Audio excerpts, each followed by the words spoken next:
the news waking up wasn't so great.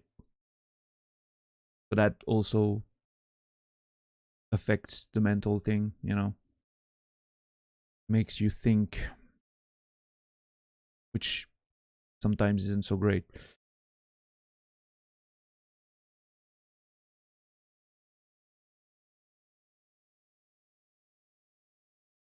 Makes you think, even when, you know, even when you're not directly concerned, like, I mean, affected, right? Usually it ends up affecting you one way or another in time, as these things tend to do. It's a symptom, a sign, not just one unique event. It's a Black Warrior. Things could easily pick up, often works out that way. That's true, that's true. I mean, yesterday was a prime example, right? I was feeling very weird towards the midpoint of the stream. Didn't really know what was going on, why I was feeling that way, and turns out the best thing we did at the time was just sit for more than an hour and just talking about shit instead of playing the game, which turned out to be one of the best streaming moments I've had since I've been back. So yeah, you never know. You never know when it just something might just be thrown your way, and I'm gonna go to the game. We can still, you know, talk while we're in game. At least we'll be able to listen to the nice sounds of my character breathing. Big thing in Dark Souls.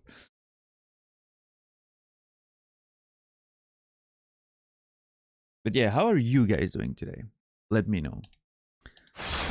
I don't want to be, you know, sitting there and complaining about myself. That's not the point. Not that I'm, you know, inviting all kinds of, you know, I'm not looking for trauma dump, if that's if that's what it sounded like. I'm just hoping you guys are doing well and interested in knowing how your day was.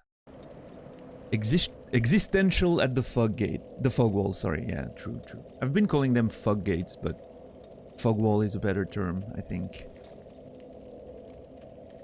Because technically the gate would be what's around the fog wall. I don't know. It's just too complicated for me. So we picked up a key yesterday that I wanted to look at again, I think. Interesting that this is...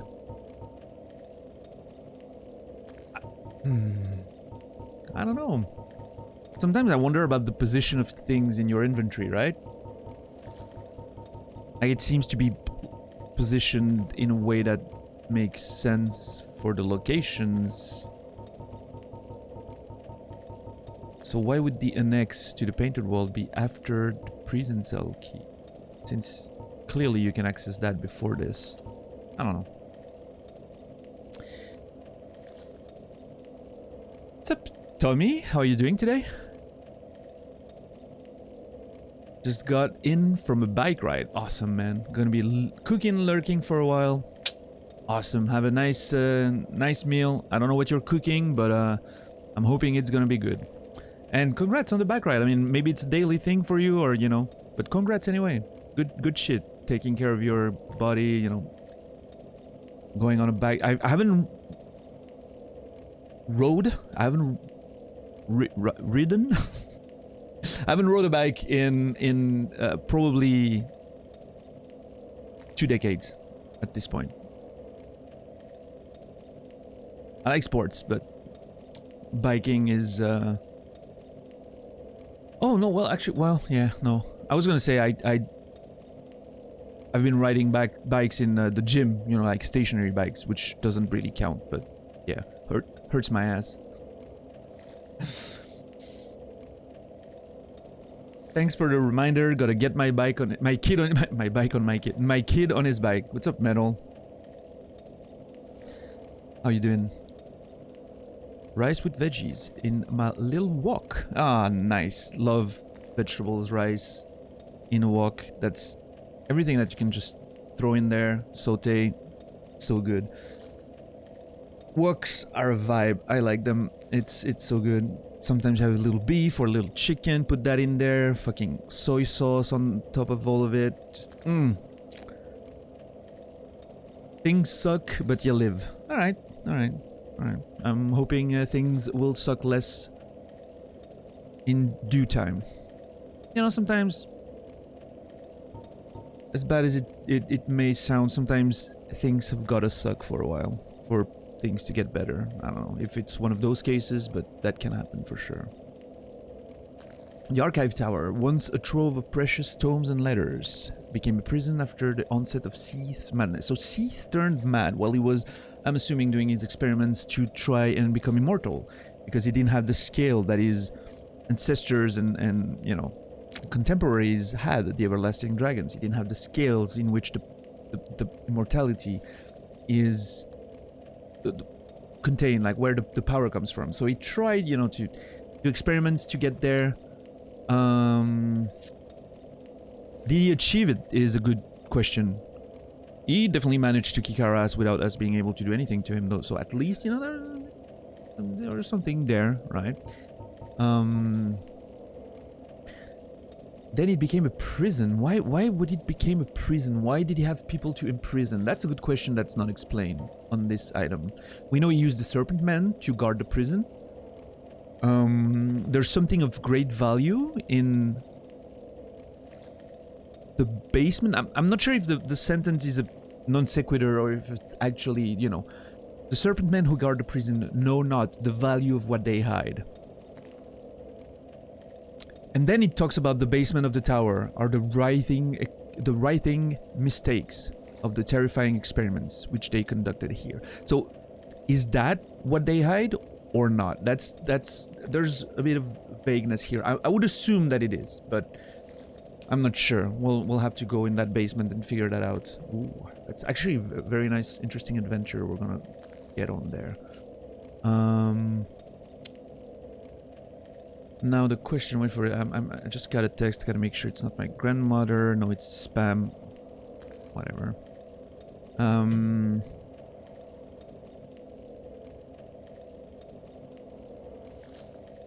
What did he have to... Who did he want to imprison? If he made a prison, it means that he had people he wanted to imprison. I have a thought. But first, let me read Tommy's message. Almost daily as far as riding, recovering from a minor knee injury, and cycling has been my way to get it... Awesome, dude. Fantastic. Depends how the knee feels each morning, basically. Yeah, for sure. I had a bit of a... I hurt my knee all the way back when I was doing my martial arts, and my favorite way of recovering that was swimming. Was, you know, recommended to me because apparently it's lighter on the joints, which makes sense because you're floating in water, you know, like you're not adding weight to it or anything, you're just using the muscles. But yeah, I mean, dude, if cycling works, I'm hoping your knee gets better. And it's always a problem, like, right, those joints down there can be I'm lucky enough to have never had any other issues after that. Like, that was in my, you know, late teens, early 20s, so long past. But yeah, never had any joint issues so far. I'm feeling very blessed, very lucky. Turning almost 40. Yeah, turning 40 in a month. Actually, to the day, I think. Nope. One more day. I'm 25th of July. And I'm lucky to physically feel pretty good. So yeah, I understand. I don't know how old you are, Tommy, but I understand, you know, that those injuries can be painful. Especially, I'm assuming you're a bit of a, you know, not older, but you're you know, you don't sound to me like a 20-something. Like, right? You sound more to me like someone who's in his maybe 30s or more. But so I'm assuming, you know, the older you get, the more there's a chance that these injuries become pervasive and last longer, so...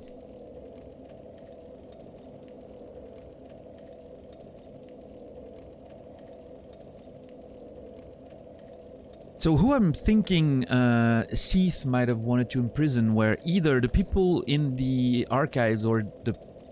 I'm assuming there were archivists, scholars, all that kind of stuff, you know, mages maybe, that were working here and studying and all that. And I'm assuming that some of them didn't agree with Seath being made Duke of the area and given control of the archive. So those might be people that he wanted to imprison. Or potentially test subjects for his experiments. That's also a very good guess, I think. I know I'm throwing myself flowers right now, but I think that's a good point. Now I wonder how old I sound. Third mask, I would say you're in your...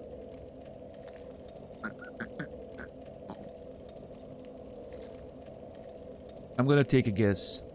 It's hard over the internet, obviously, and don't take it the wrong way if I'm wrong, please.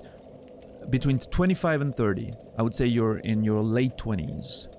More mid than late, if I had to be more precise, but...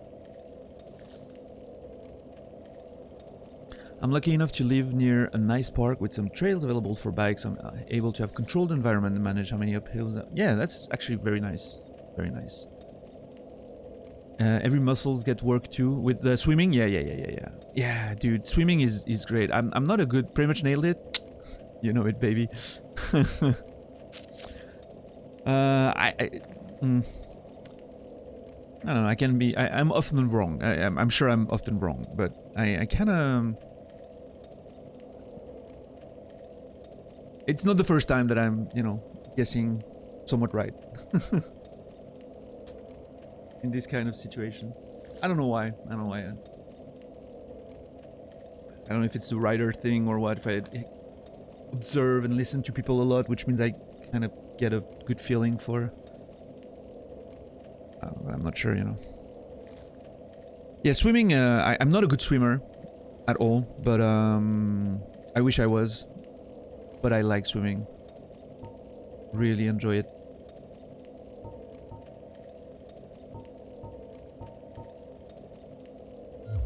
So yeah, let's, you know, let's get out there, I guess. I wanna reverse the hollowing and kindle. I'll need 2 of these. Yeah, I'll use 1 of these. You wish you had access to... Oh, man. When I was in my late teens, early 20s, I was dating... well, you know... Dating... I know dating for Americans sounds a bit more casual. I was in a relationship with a girl that had a sauna at her home because her dad built saunas, I think, something of the sort. Unfortunately, I never met him. Unfortunately, he passed before we got together. But so they had a sauna in their home, and man, that was nice. Let me tell you, that was like being able to have access to a sauna whenever I wanted, like basically whenever we wanted, and just was great. Dan Delves, Lore Master Extraordinaire. I'm not sure what Delves is, if it's a reference to something. I might be missing the reference or something there.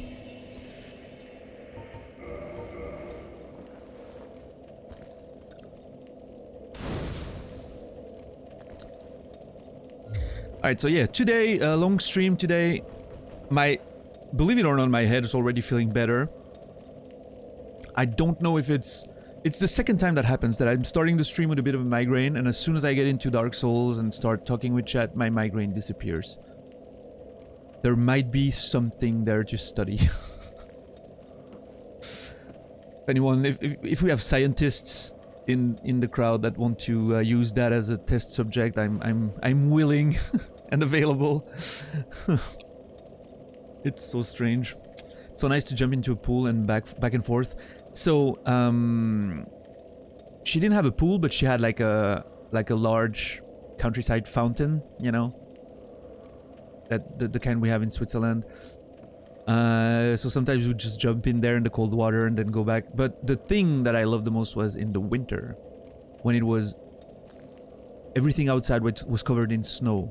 Just get out of the sauna and just literally go lie in the field in the snow. Man, I should call her. No, I'm kidding. No, it was great. Loved it. The relationship itself a lot more, you know, problematic. First real relationships, you know, like you learn a lot and fail a lot, so. So you're saying Dark Souls combined with Twitch chat as healing powers. As awful as it sounds, especially the Twitch chat part, yeah, might be. I'm not saying that for you guys specifically, right? The other Twitch chats, right? Or the good ones here, yeah. What's up, Brainy, by the way? Alright, let's get out there.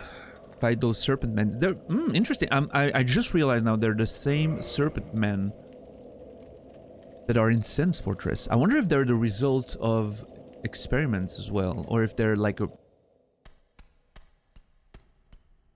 Oh, fuck.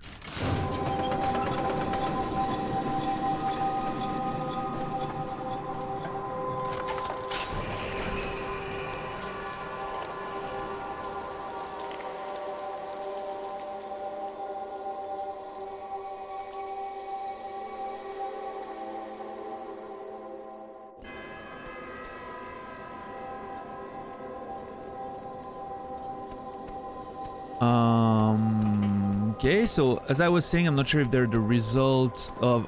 Where the fuck you going?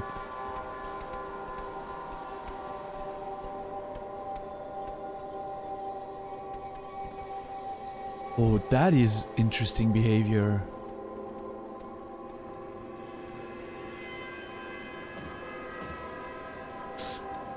So, yeah. To finish up on what I was saying about the snakes, I wonder if they're like a race that exists and they were just employed by Seath, and maybe then they put them in Sense Fortress to protect the land or whatever. Or if they're like a creation that he might have come up with. Amongst his other experiments. What the hell's happening here? I'm assuming that this is a grab, which is very scary. The behavior there of them going all the way up, as if answering a call, which, you know, that sound seems very much like... This is so strange what's happening here.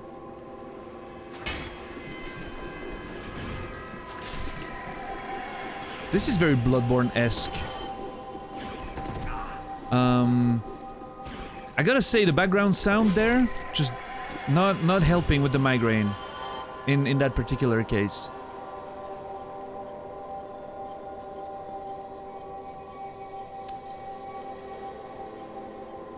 When I arrived in this place, I was so close to start the game new because I thought I bugged the game. You didn't get out of the cell? Lucky accident that I killed a guy before? Oh, yeah. You were like, oh my god, what's happening? Did I just screw it up? Yeah. I can imagine that. At least it's not lava jam. That's a good point, Third Mask.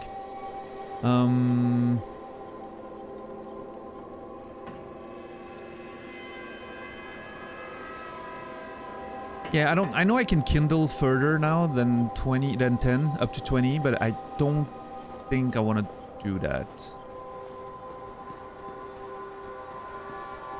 I haven't felt like maybe, you know, I'll do that for like boss bonfires or something like that if there's a boss that I'm struggling with. So, I'm very curious to see what they were... Like, the first thing they did was rush up there, so there must be a... Oh my god, I'm dead. Probably.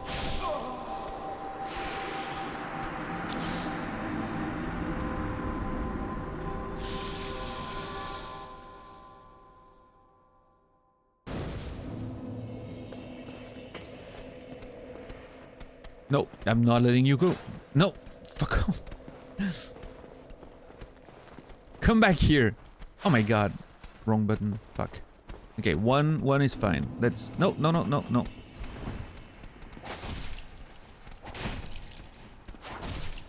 Oh my god, he's not dead. Let me run after him.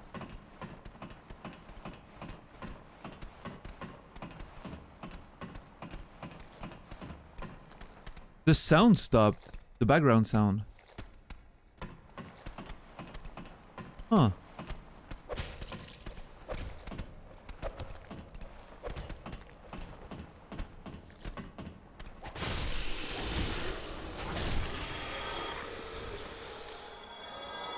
Locked. Okay. There's an item there. There's a...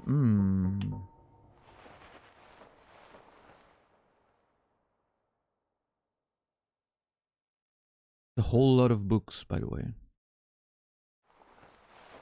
Is there no ladder to access them? Something? Like how do they... Okay, how do you get, like, I don't know. This book. Like, how do you get this one at the center of the screen there? I want to see a librarian work this place. I want to see how they're gonna do it.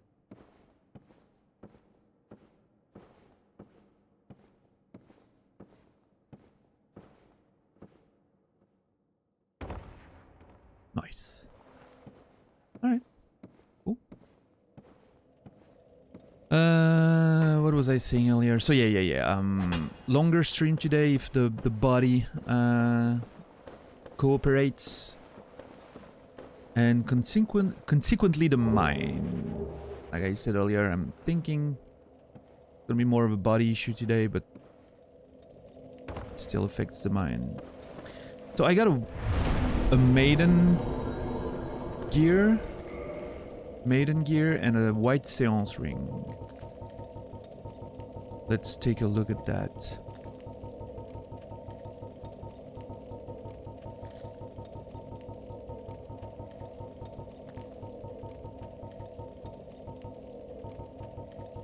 Was that it?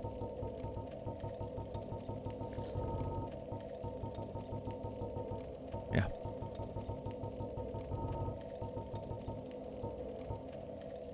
White hood worn by traveling maidens. It is part of their formal attire regardless of rank. Soft and well made. Not for much defense. Yeah, nothing special. And the white seance ring.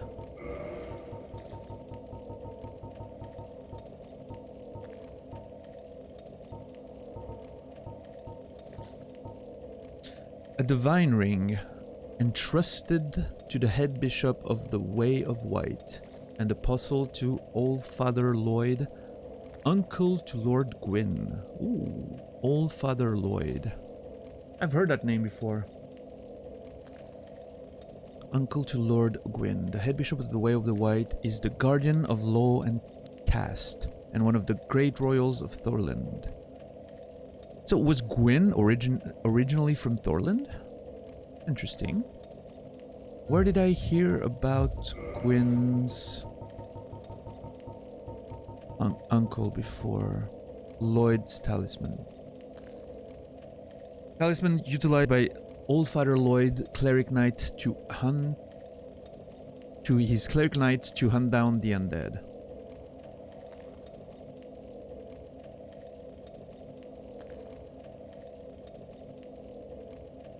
Alright.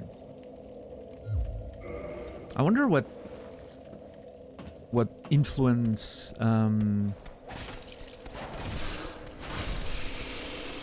Gwyn's uncle had on Gwyn, you know, in terms of his beliefs or his relationship to the undead and how they wanted to deal with the undead curse and everything.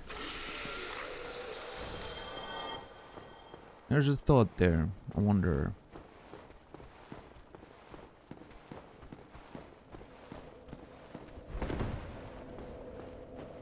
Well, nowhere to go but down, I guess.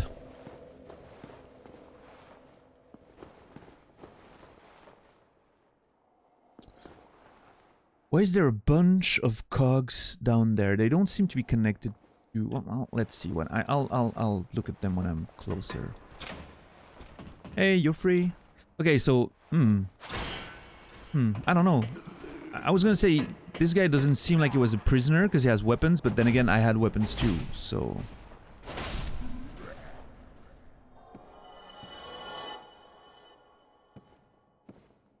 Why would they... So yeah, the idea that maybe this lends a bit of credence to credence, I don't know, to the idea that those might be test subjects and that they get imprisoned until they're needed yet next. Maybe the cogs were part of the mechanism to get the book. Yeah, I don't know. I want to look at it closer to see if they're actually connected to something in the ground there, because it seems like it might be. Like, it almost feels like it could be a mechanism to turn the plate that's on the ground there for some reason. Maybe it can go up to access the books and everything. I don't know. We'll look at it when we're down there.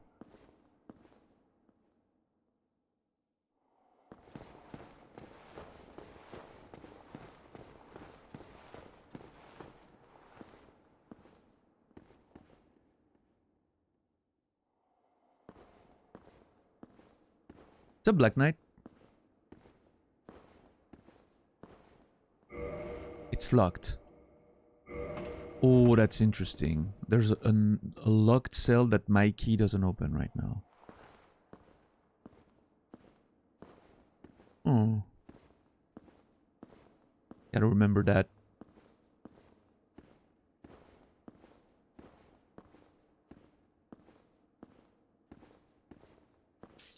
Let's, okay. This one, I have a feeling I'll be able to open. I don't know why. I had a feeling there, based on the fact that there were enemies in there.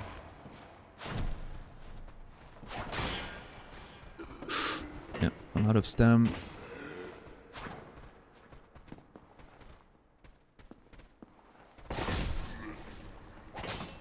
Damn it. That's something I miss in the more recent games. Like, it can still happen, like, you know, the weapon bouncing, but it's... I feel like they've... Might be just an impression, but I feel like they've tuned it down quite a bit. Like, you can get much closer to the wall without the weapon bouncing. You basically have to be in the wall for the weapon to bounce, but... Okay, there's an item down there, but... I don't want to jump down if I can access from...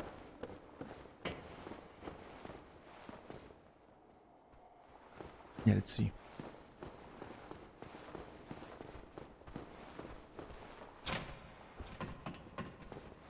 Oh, yeah.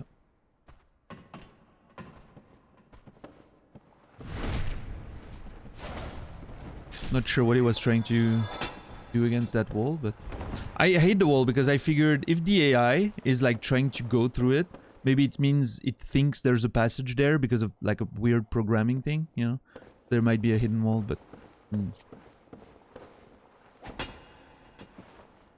Oh, you did, Brainy? Interesting. I didn't feel too much... Well, I mean, I was using a trusting weapon for most of it, so maybe that's why I didn't feel that way, actually. What's up, Siemens? How are you doing today? It's going alright. I have a bit of a migraine and my body is having issues with digesting my my dinner. What's up, Zulu? I don't want to be, you know, too graphic, but I might have to take a little break in a few minutes. Wish they also made the enemies' weapons bounce the walls. Yeah. Yeah, the enemies hitting through environments has always been a thing, and it's very annoying. I agree. Feeling spectacular. Oh, that's great. That's great to hear. There's an extra cell key, which I assume for the one up there that I couldn't open. Perhaps the Serpent Men were careless, for there are several keys scattered about which fit the archive tower cell. Okay, there's a bit of disorganization there. We can definitely assume that Seath was not running a very tight operation based on that, right? You got the internship you wanted? Man, dude, that's awesome. I'm so happy for you, man. You want to tell us about, you know, what kind of internship it is and job or whatever, feel free. I don't want, you know, I don't want you to dox yourself or anything if you don't want to, but that's cool. Large soul of a brave warrior. If that's it, I'm gonna be fucking mad. Oh, come on. Are you serious? An extra key and a locked door. For this? There has to be a thing, like I'm coming up from up there and there's a... Like I said, what's up, Deepa? I have to take a short break. I'm sorry, like, you know, biological issues with my dinner. I'm sorry. I'll be back in a few minutes. I'm gonna put some music, which is something I don't usually do, but since this break could last a bit longer than usual, I'm gonna put some music.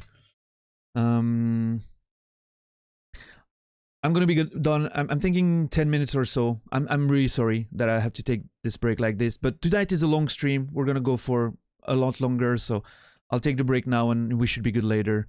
So I'll be right back, everyone. Enjoy the music. The Eupatoria Report, it's a band that I played in for a little while when I was a young boy, when I was in my 20s. First album that they recorded. I didn't record the album with them, but, you know, I know the songs very well. So enjoy it. I'll be back in a few minutes. Thanks for being here. Cheers, guys.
Hello.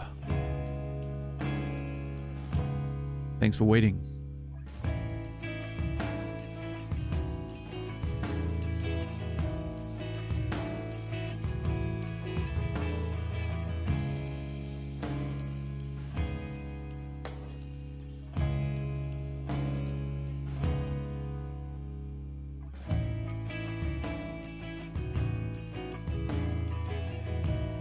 Thank you, thank you.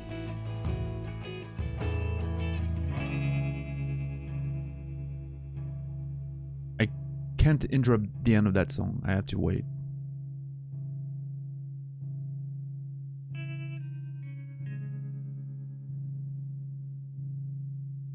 Yeah, Mask, you like it? I really like it too. It was a band that was based not far away from where I was living, and I actually saw them like in concert the first time. I randomly happened to see them. They were opening for Mono, which is a Japanese band. Maybe you've heard of it. It was all the way back in 2003, I think. They were opening for Mono, and in Switzerland. So it's a Swiss band, right? Of course. Mono being the Japanese band that came, you know, to do a show. And at the time I was working in, you know, in music. We had a label that we had created with friends and shit. And so we talked about after a show. I was like, yeah, you know, might be interested in working with you guys. They didn't have an album out at the time. And then, you know, they ended up signing with a different company, which is fine, of course. And but when we talked again, they were looking for a bass player for a short period of time because their own bassist was like on a year-long travel or something, if I remember correctly. And so I was like, you know, I'll take that role for a year. That sounds good. So, you know, during the whole preparation for the album, demo recording and all kinds of good shit, I was part of the band for a while. That was really nice. I really enjoyed that time. Especially the moment I enjoyed the most was when, for one of the tracks of the album, it was supposed to be, well, I mean, it ended up being a choir and an orchestra recorded for one of the tracks. And I was able to be there when that part was recorded. And that was a fucking insane moment. To hear the parts that were usually played by the keyboard player on his keyboard with a synth and everything, that this time played by an orchestra and sung by a choir, recording and everything, that was just insane. That was I still remember like the four of us just being sitting, five of us sitting, well, one of us wasn't sitting because he was playing with the orchestra. But the one who composed the thing, you know. So we were sitting, the four of us, on the chairs and listening to that, and it was so powerful to hear those motifs and melodies, you know, with the whole orchestra and a choir in the back and everything. I'll probably play the song once on stream. Like the end result on the album is, there's a few issues with it that I have, but that's, you know. But the experience of recording was just incredible for that part, so yeah. Yeah, sorry for making you guys wait for a few minutes. I feel a bit better now, of course. Refreshed, which is nice. I hope you guys enjoyed the, you know, little musical pause and everything. Now we're back to exploring this place. Someone's crying.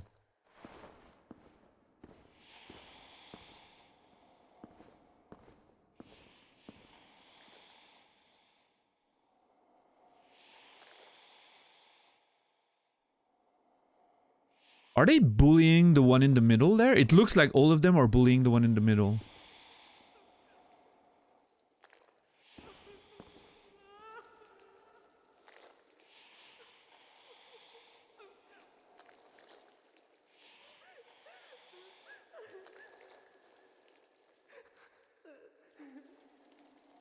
Oh, this is absolutely creepy as hell. This is very Bloodborne. Like, if it was darker...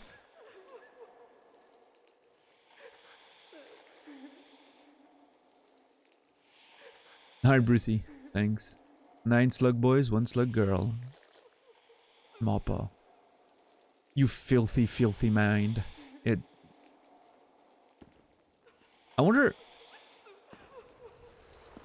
wonder, I'm like, I'm curious to see if the one in the middle maybe is not gonna attack me. Maybe there's a...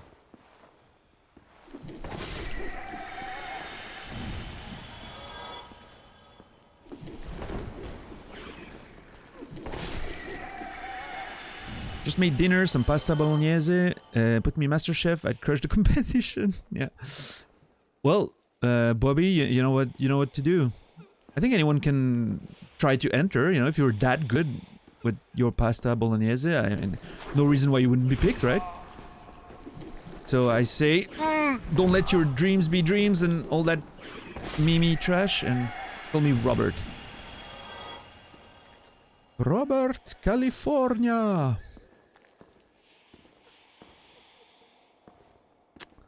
I'm gonna probably... I don't want to call you Owen because... You know why? Because every time Naz called you Owen for weeks when I first was in the community, I didn't know who he was talking to, and I found that so annoying. Just like Chris and, you know, Chris Atherma. She still attacks me. Oh, maybe... There's one in the back there that seems to be... sad or something. Maybe that's the one that's crying? Okay, we'll see. Roberto!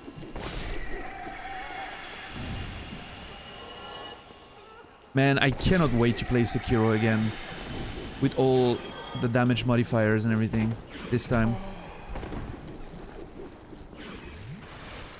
You just found out he was Owen recently? I know, it's so confusing. So that's why I'm usually going with the proper chat names for viewers. After all, you picked it, so you know you're gonna have to deal with that, right? You reap what you sow, Bobby. You pick that name, just fucking deal with it. So some of them are indeed like turned away and crying.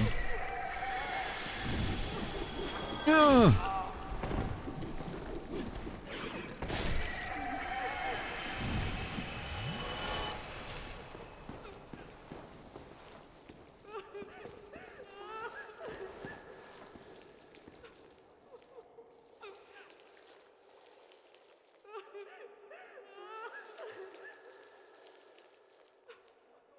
I didn't turn off the music, Brainy. It was... Oh.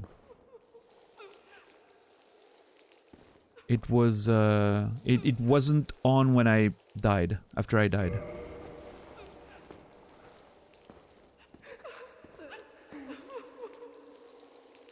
Oh, this is so interesting. What's happening here?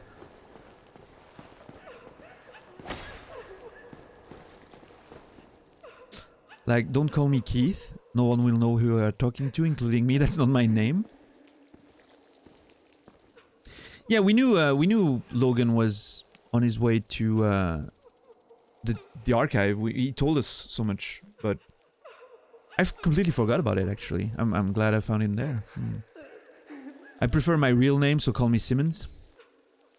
All right, Simmons. Yeah, just like me. I mean, I put my real name as my username. Because, I don't know, just...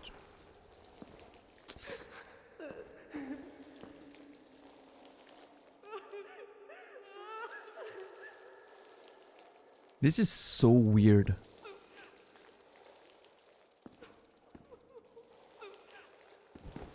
I want to try something.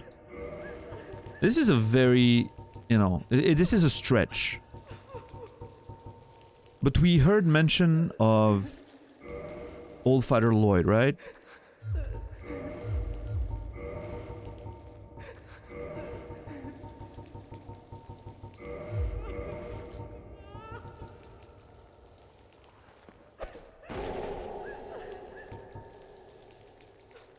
Damn it. I was expecting it would, you know, maybe do something, but...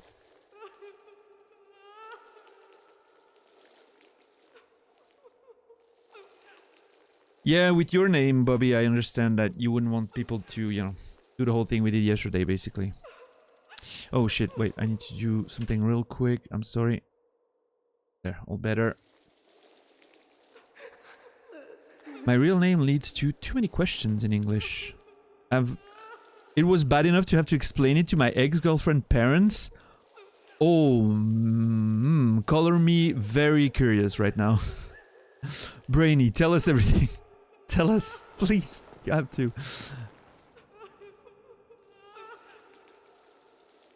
She was from the UK. Okay, so you have a name that's not from the UK, but that sounds weird in English.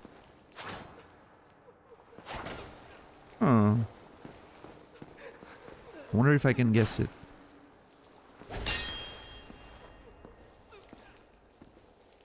You could name yourself Owen, set as Owen, it's an option. The name's still available on Twitch? That is wild. I need to be careful swinging that shit when there's a dude around.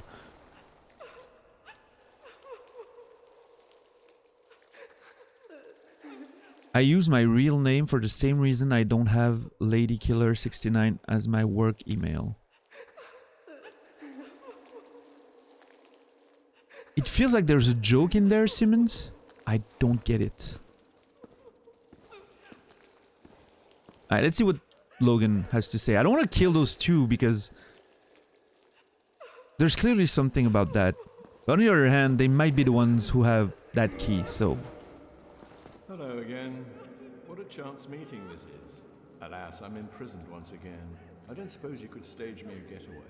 The archives. Such a storehouse of knowledge. So close, but just out of reach. The thought offends me so I could simply die. As a student of the arts, you understand me, yeah? Sure. Let's go with that. Hello again. Alas, I'm at the Ark. Alright.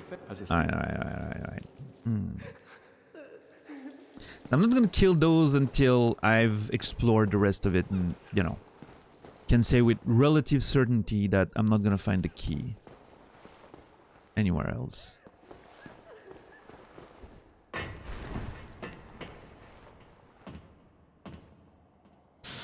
I kind of wish my mom wasn't so proud of her Irishness by giving me a name with a bizarre spelling. Well, see, Owen?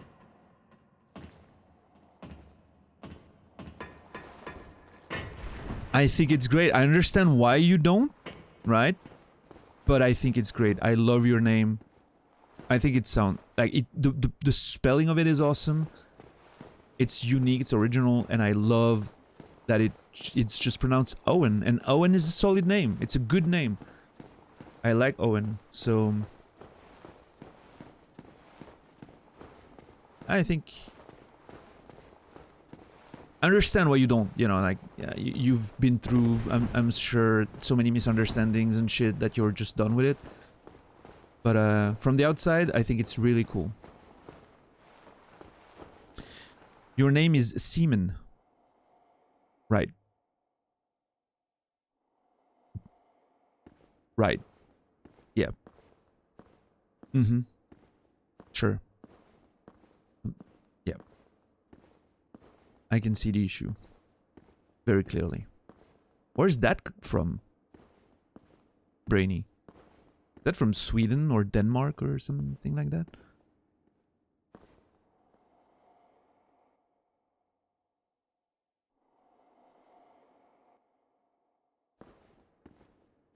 What I mean is, it gets awkward. Sure, Siemens, sure. I'm glad your name is not Ladykiller 69. We might have to, you know.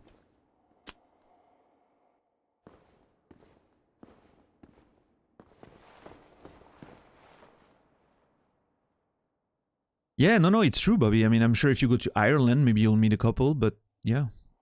In the grand scheme of things, are we really much more than semen? Also the egg? We are much more than semen, in fact, yes. Looks like an elven name from Lord of the Rings, kind of, yeah. What's up, Hubs? Was supposed to be called Simon. My parents didn't like the way my grandparents pronounced it, so they swapped the O with an E. And on that day, the villain known as Brainy was born. Belgian Dutch, okay.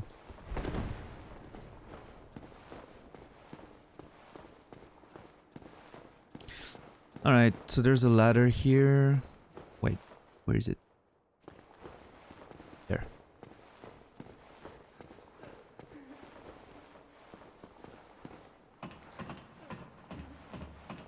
Yeah. I agree, Bobby. I agree. I understand more than I agree. I understand.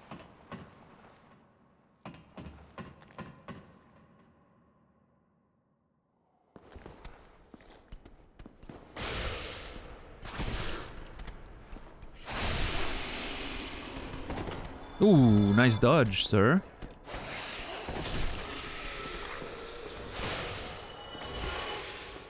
Lordy B. Oh my god. Lordy B. That's like... what's that other guy on Naz's channel? K-Weezy? Quest. The guy whose name, like, his nickname is Quest. K-W-E-S-T. Meant to be pronounced Quest. But like the first time he came in, Naz called him K-West. Because, of course, K-West sounds very, you know, like, makes sense. And then it just evolved into K-Weezy. That was just so good. K-Weezy. Fucking rapper name, ready and all. Alright, let's see.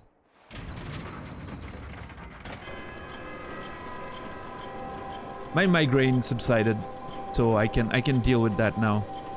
I wonder if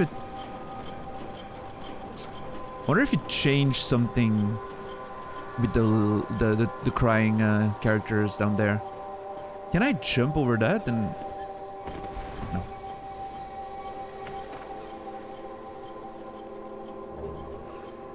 Archive tower, giant door key. So I'm assuming that's the key all the way to the top.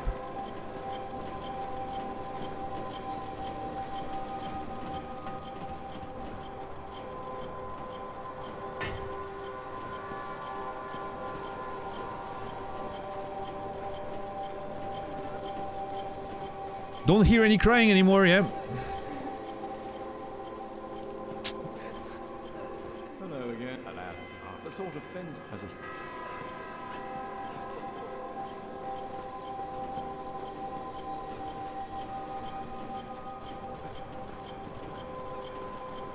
So I can hear like a mechanical sound, like more than just the weird, you know, feedback type thing, but also like a mechanical thing, but I was wondering if something would have... Music is loud, the crank's gone, yeah.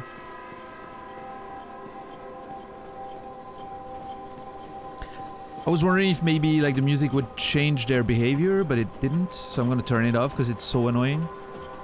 I don't understand what's happening there, I don't understand...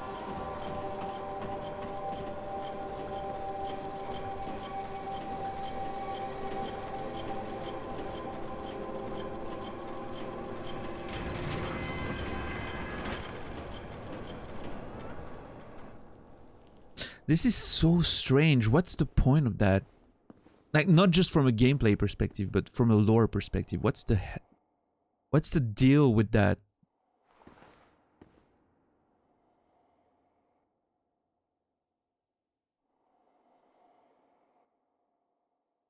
So strange and mysterious.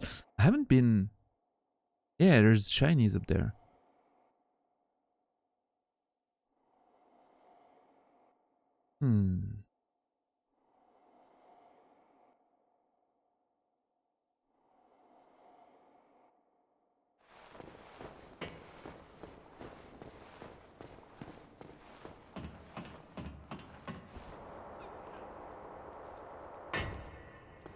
I'm sorry for what's about to happen.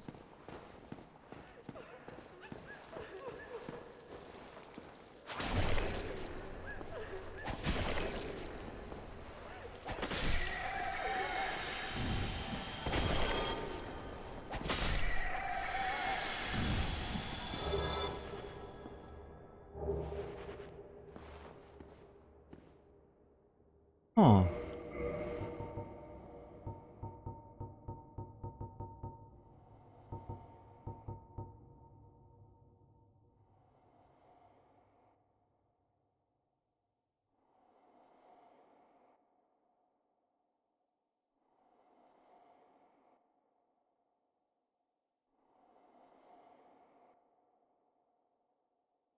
Are Brainy, are you commenting live on what's happening on the screen? What's happening there?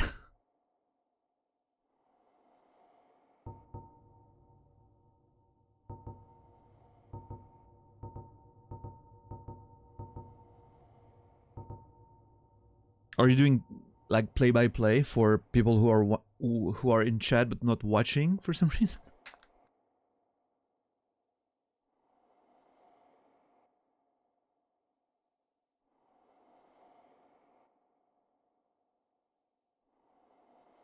The Pingold.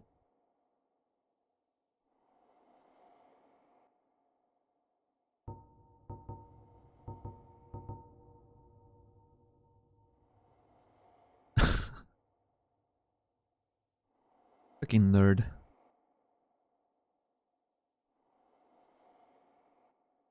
It is very strange. It is very strange. Special miracle granted to the maidens of Guinevere, Princess of the Sun.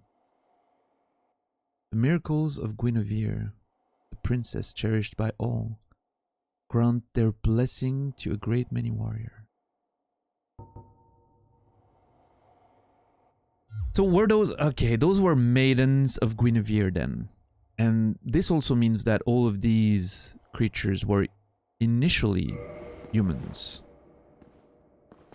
Hello again. Turned to this by Cease's experiment, I'm assuming? Why would there be maidens of Guinevere here? Like, what's the deal with that?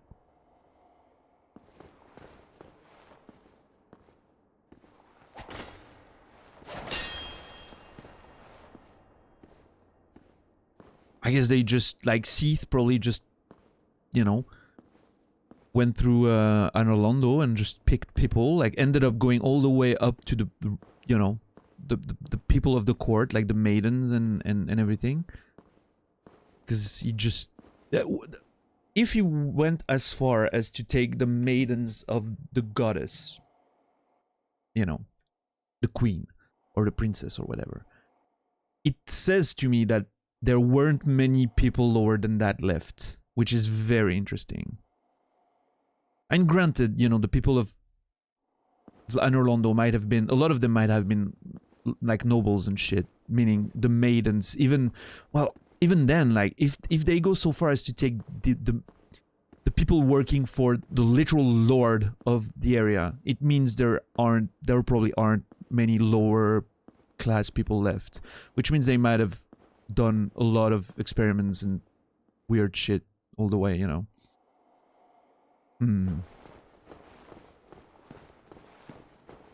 Otherwise you'd start at the very bottom, right? So this leads me to believe that the experiments were numerous and unsuccessful for a while. They just went through I wonder if Seath started doing all that once Gwyn left. After Gwyn left to Ling the Fire, you know? I wonder if he was like, okay, well, I'm just gonna, you know, take my make myself at home and just start, you know, ruling over the whole thing.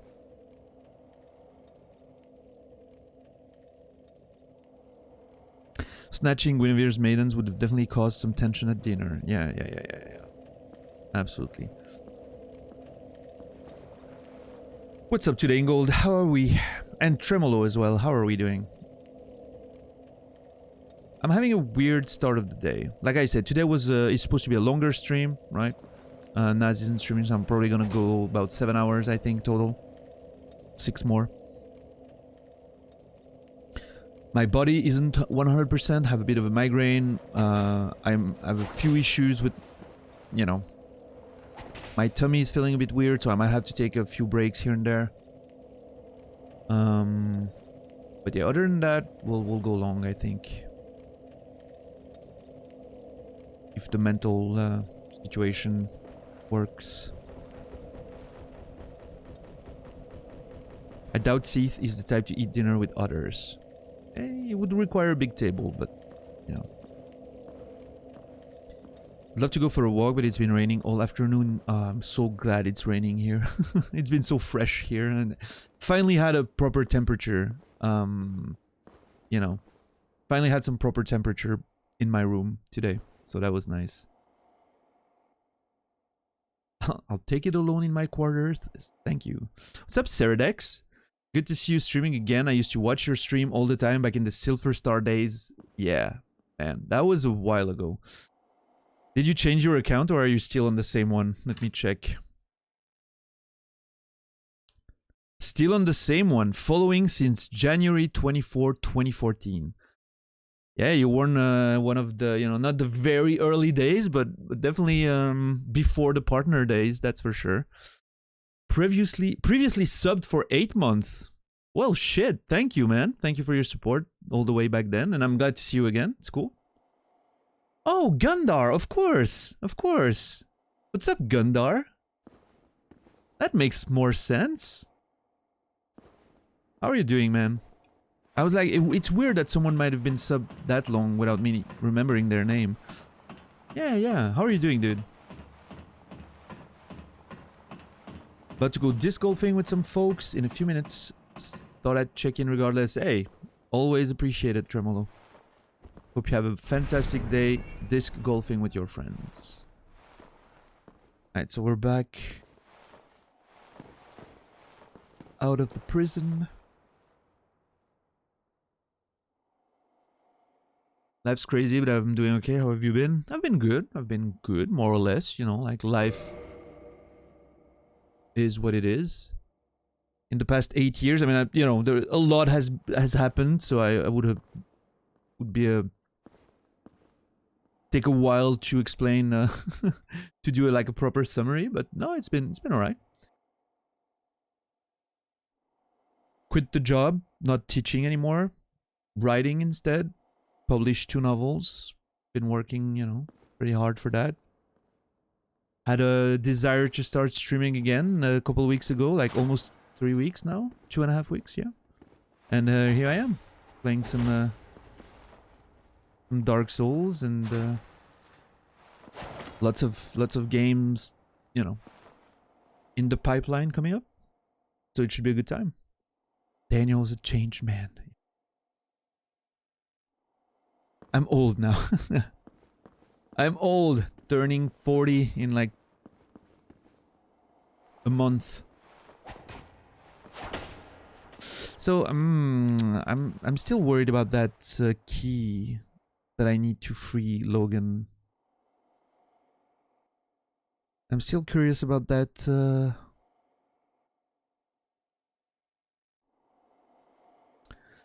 that weird sound machine.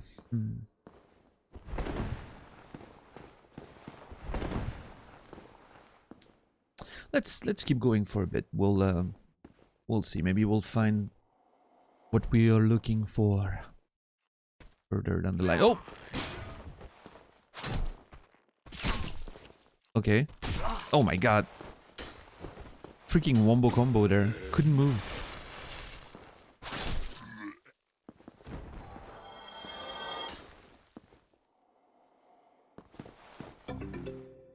Hey, thanks, Ceradex. Gundar. I'm gonna call you with your new name, of course, so as not to cause any confusion. Thank you for the Prime sub. 8 months. Amazing. One of the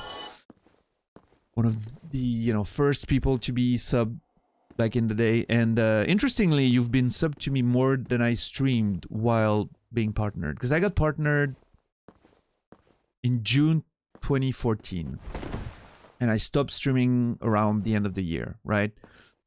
I think the last big thing we did was This War of Mine in October, November 2014, I think. That was 4 or 5 months. So you stayed sub for a few months after I stopped. Hopefully, I'm thinking you were like hoping I would come back every day, and I never did. Because I'm a piece of shit. So sorry for those months you stayed sub, you know, and I wasn't streaming. But thank you again for the support today. Appreciate it, man.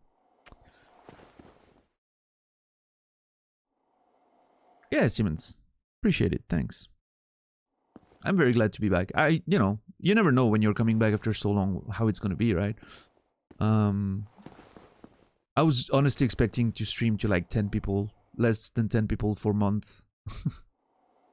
And instead, the welcome was wonderful. I mean, I've been helped by great streamers sharing their communities with me, and namely Cody, did me a huge favor with the host last week, so that was great. Don't regret it at all. Appreciate it. You remember the War of Mine stream? We kept telling you to eat Sveta. Yeah. No, we're not eating Sveta. We're not. It would make sense, but we're not. The light here is wonderful. My character looks so cool in that light. Look at us, edgelord.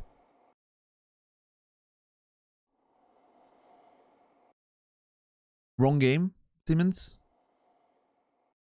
Good evening, Mr. Plainview. What's up, Parakin? Yeah, it's getting there. It's growing every day. Getting there. I'm looking forward for it to be actually, like overlapping whiskers and everything, so I can really style it well and it looks good. Right now it's still a bit weak, but gotta go through it.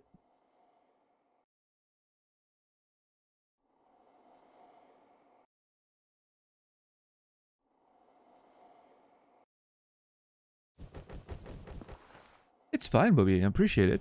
Lurking is always appreciated. And yeah, thanks. I mean, I'm hoping we'll see some good growth in the future, but I'm not trying to I mean, it would be great if it was, if it turned into a profitable enough venture for me to really, invest in it and use that as a nice source of income while I'm working on the the writing and all that. But it's like a combination of those two things would be nice if it was enough to support me, right?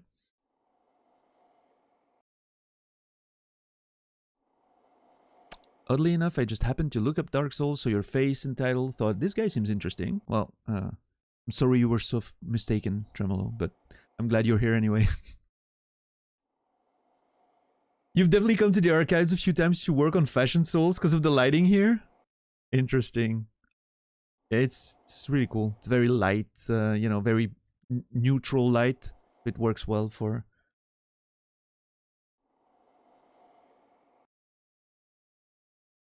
One of the most amazing moments of your stream was when you became the Bushi. Yeah. I think that was March or April.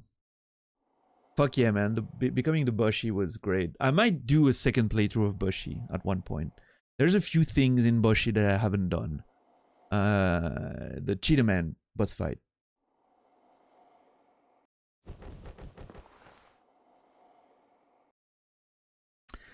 There's a part of me that's like, yeah, at one point we'll have to go through Bushi again. It has to be a journey we take again. But plenty of games before that I want to get through, and yeah.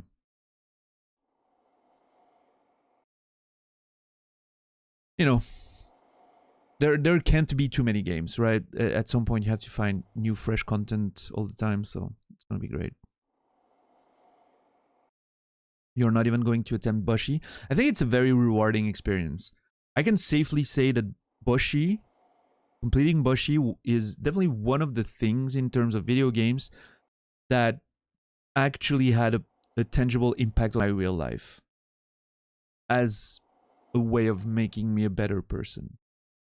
And what I mean by that is Bushi taught me that I can fail thousands of times at something and still be successful at the end. And that seems obvious, but it's a lesson that you don't get to have in such a way that it doesn't have long-lasting consequences, right? What I mean is, in real life, failing can have long-lasting consequences.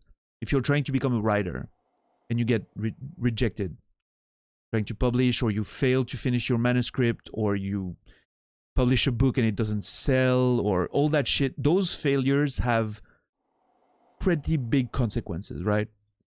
On your mentality, on your mental health, on maybe your finances, even the time you spend. Boshi was, you know, and I'm to an extent a lot of other video games like Dark Souls. Good point, but the consequences are very mild, so you can, you know, just try and try again until you finally get there, and that's a good lesson. I would say Dark Souls is a little less like that because you can farm and get stronger and there's ways to make it easier. Boshi doesn't have any of that. You have to actually learn and execute. And the tiniest of failure means you're not getting it. You don't have a second chance. Boshi is one hit kills. You get hit once, you're dead. So it really, you know, teaches you that long search for greatness and perfection. Or, you know, if not perfection, at least, you know, good enough, right? Which is a good lesson as well. Terrible at platformers, don't enjoy the experience of them. Yeah, absolutely, yeah. I mean, I'm not saying, you know, everyone should play it, but I'm saying for me it was extremely rewarding, and I'm looking forward to play Celeste, which I've heard is also quite difficult. And Hollow Knight, which I'm hearing can be also very difficult. So I'm looking forward to play all those games and, you know, challenge myself again. In a way like that. I'm gonna probably... I'm thinking of doing Jump King on my birthday stream. I'm thinking of doing Jump King. And I'm thinking of... we'll see.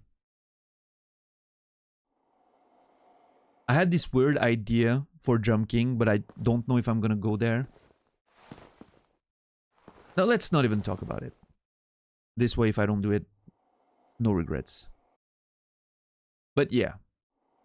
Jump King for my birthday stream seems like a good time. Heard Hollow Knight? Yeah. Hollow Knight is definitely gonna be one of the next games after we're done with the Souls trilogy. There's probably gonna be Sekiro before that. And if I have a capture card by then, maybe Bloodborne. I'm probably gonna play Elden Ring at some point in the far future. Like, I'm gonna do a second playthrough of it, in-depth lore and all that shit. But that's probably not gonna be before a few years, at least. Played 600 hours of it on my first playthrough. I think I'm done for a bit there. Yeah, but at some point, I'm sure I'll go there. Hollow Knight is your favorite game? Awesome, man. I'm looking forward to having all kinds of good lore discussions, speculations and shit. It's gonna be great. Right, Brainy? That's... I understand. The gameplay is definitely not for everyone. Like the platforming and shit, but yeah.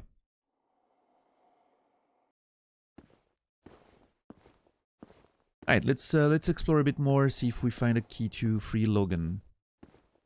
Really hoping I'm not gonna... I really want to see what's gonna happen with Logan coming up here and trying to investigate the... I feel like Logan is a good way to learn more about the mysteries of this place. And I'm very interested in those, so... Also, by the way, let me go back for a second. Look at this shit.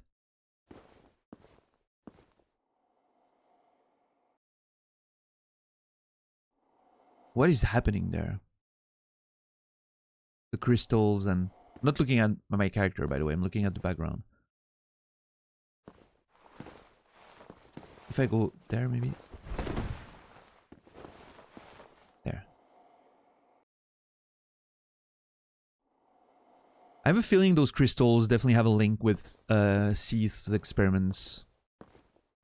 Based on everything we've seen, the characters that are being covered in it. Oh, is it oh, okay, interesting thought there. When I said covered in crystals, it just lit a light bulb in my head. What if he's trying to replace the missing scales that he has that are containing the power of immortality for the everlasting dragons? What if he's trying to replace them by crystals, which might contain the power of the everlasting dragons in a way, and then he's covering himself in it as a replacement. That's an interesting thought.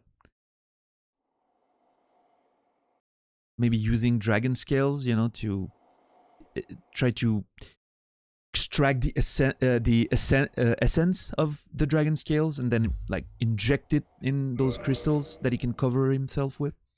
Ooh. Alright, Mask? Played it only once, scared of touching it again. Well, I mean, you know, watching someone else play it is a good way to avoid that, because you get to see someone having their first experience, which is going to be probably as awesome as yours.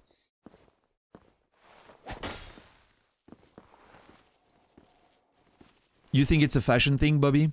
The crystals? I can't say I agree, but... Oh shit, shit. Okay. So we're back in the main building? Is that... Oh, yeah. Yeah, we are. Definitely. We're on the upper floors that I was wondering how we would, you know, access. Here's the answer. That one up there is annoying and I cannot reach him.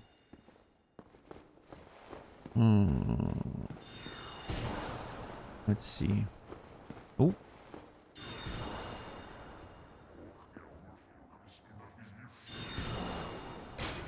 So there's a... I'm assuming there's a way to... Yeah, there's the mechanism and everything, so you can rotate the thing and climb on it. Okay. Gotta find out how.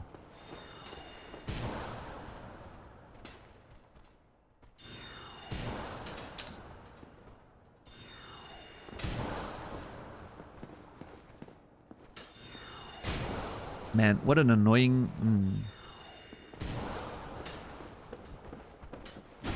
Oh, I'm fucking gonna die. Dude, fucking... Oh, Jesus. Oh, come on. Oh, my God. Serpentine! Roll! Hide! Drink, son of a bitch! Okay. We're good. Oh, my God.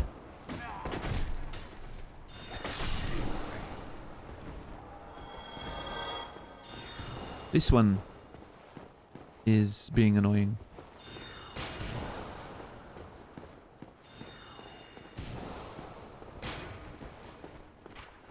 Ooh.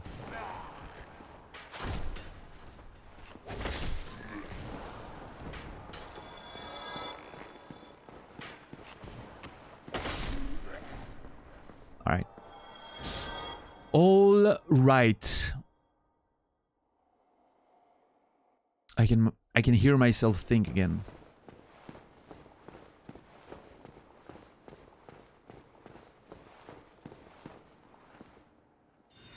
Oh, fuck. Let's go. Let's see what's down there before we move on.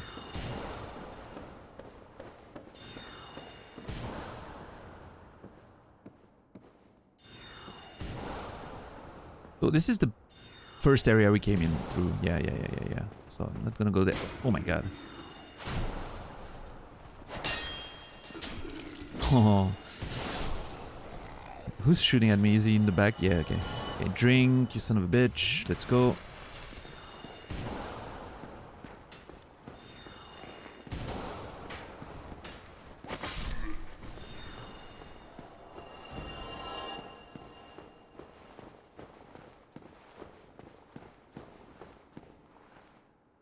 Nothing. Well, that's a disappointment. I wonder... I wonder... This is an interesting area because it's very symmetrical and it can make for a bit of a weird exploration experience because the symmetry of it is making it hard to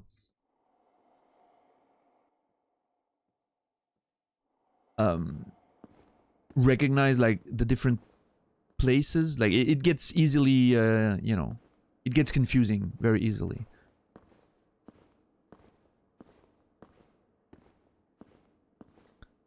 There's like 2 rooms, there's multiple levels, and yeah, it can get rough.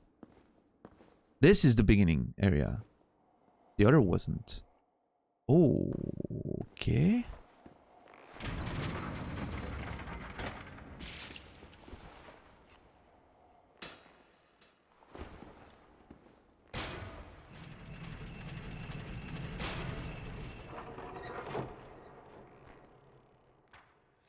That is not the one.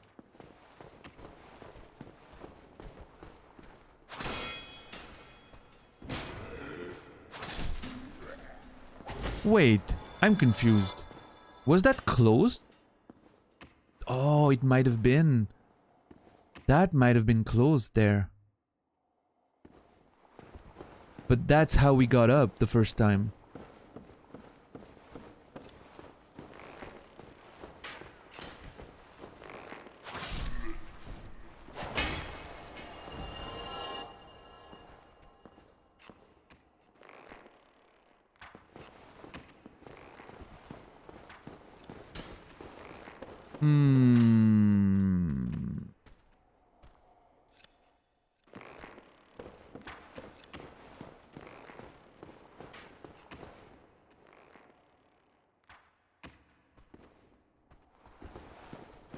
I need to see if I can see. Damn it.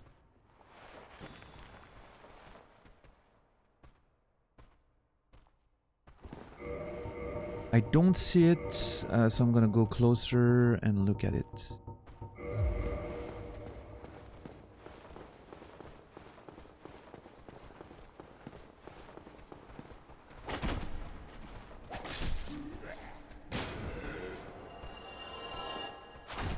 Wow. That was a stored input for such a long time.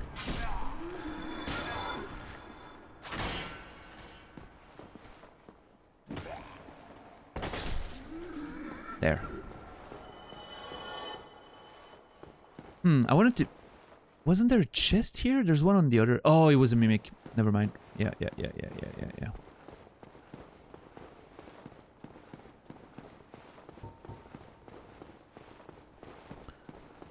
We're getting low on Estus, which isn't great for purposes of exploration.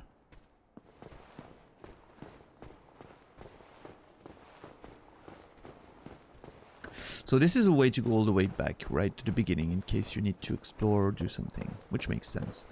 I could take the bonfire. It seems probably... Seems like a better spot to start again than the prison.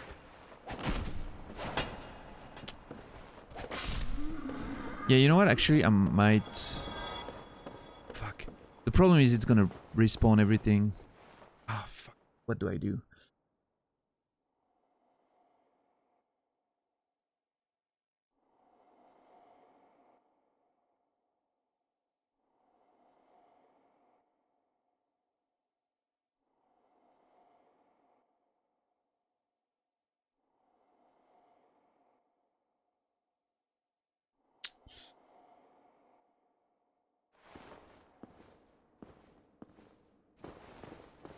I'll stick with the one in the prison. I can just go up the ladder and get back here, so it's probably better anyway. Okay, yeah. You missed that feeling in later games which had too many checkpoints and heals? The healing thing was interesting in Elden Ring because you would get so many flasks, and by, you know, if you're like me and you explore the game pretty in depth, you get so many flasks. And you regenerate them by killing packs of enemies. I don't think I remember running out of flasks ever in Elden Ring. I don't think it happened once in 600 hours. If I died, it's because I, you know, got attacked and couldn't heal, right? I legitimately cannot remember an instance of where I was like, oh shit, I'm out of flask, what do I do? You know?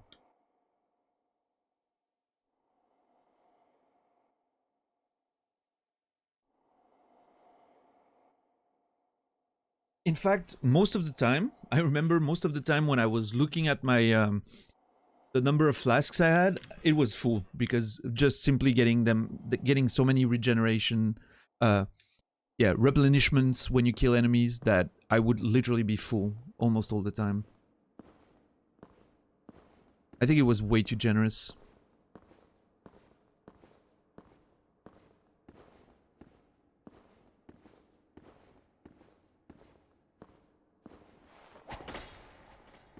You like the healing system in the open world? Checkpoints were a bit excessive, but that has been a problem since DS3. Yeah, for sure. I'm thinking about DS2. I think DS2 was still pretty okay. DS3 definitely was the moment where it changed the most, yeah.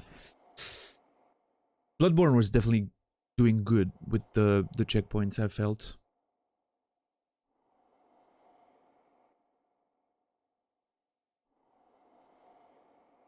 Yeah, Mopo?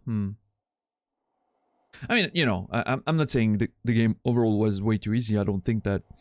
And I, you know, over 600 hours, I probably ran out once or twice. It didn't happen in situations where I felt like, oh my god, I'm running out and I still have to explore, and what do I do? Do I push? Do I, you know, because if you're moving and exploring, you're still getting replenishments, right? So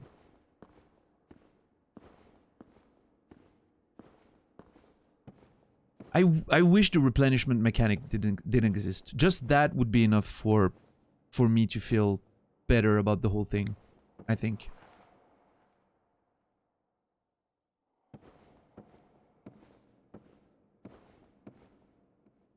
Or if it exists, you shouldn't have that many checkpoints, right? Like one or the other, both at the same time. Just it negates the two systems work against each other in from a design perspective. Why do you need to replenish your flasks if you're gonna have a checkpoint so soon, right?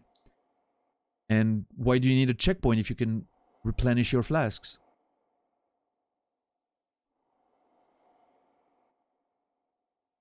Yeah, Mask.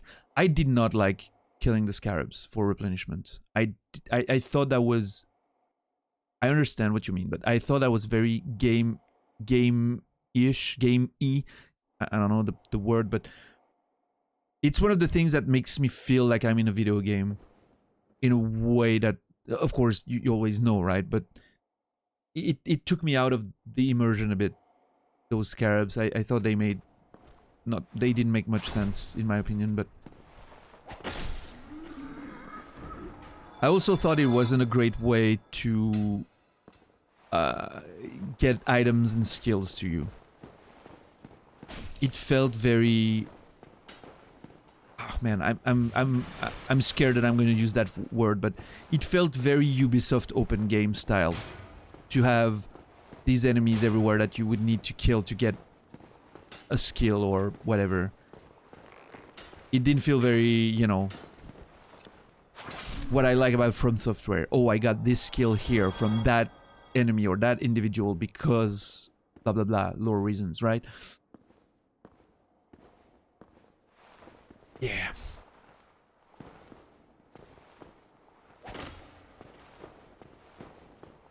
It felt like an easy solution, right? A shortcut, a lazy design decision.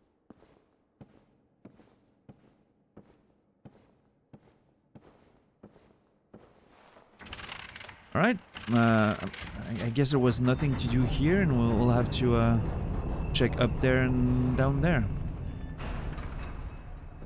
Fuck, this is complex because you have to think about the two sides and you have to think about the two floors.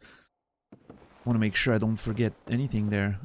In fact, I might just as well drop this here to remember that I have to check it.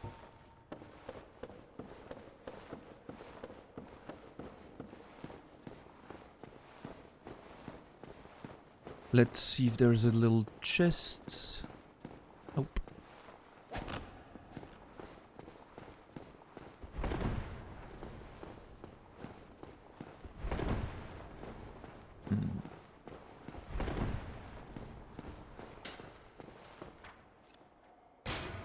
What the hell? It feels like the first arrow went through me, which is weird.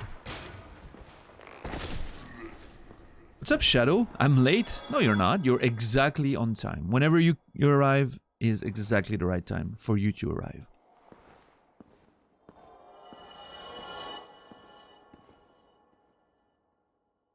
Maybe instead of healing, mana scarabs could have been more environmentally fitting things. Yeah, plants! Have a plant that you can find in the environment that helps replenishing the flask, or...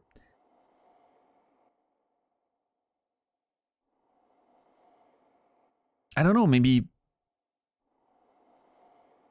Wasn't the flask meant to be like an extension of the light of the Earth tree or something? Like the power of the Earth tree? Maybe some places in the world have like a specifically strong, like a uniquely strong ray of light from the Earth tree, and you can sit in there, and if you sit in there, it replenishes like one every 10 seconds. You know? And while you're doing that, you can chill, you can check your items, read your items, you can look at the environment around you and, you know, slow the pace down. Like, just, it's fine, you know?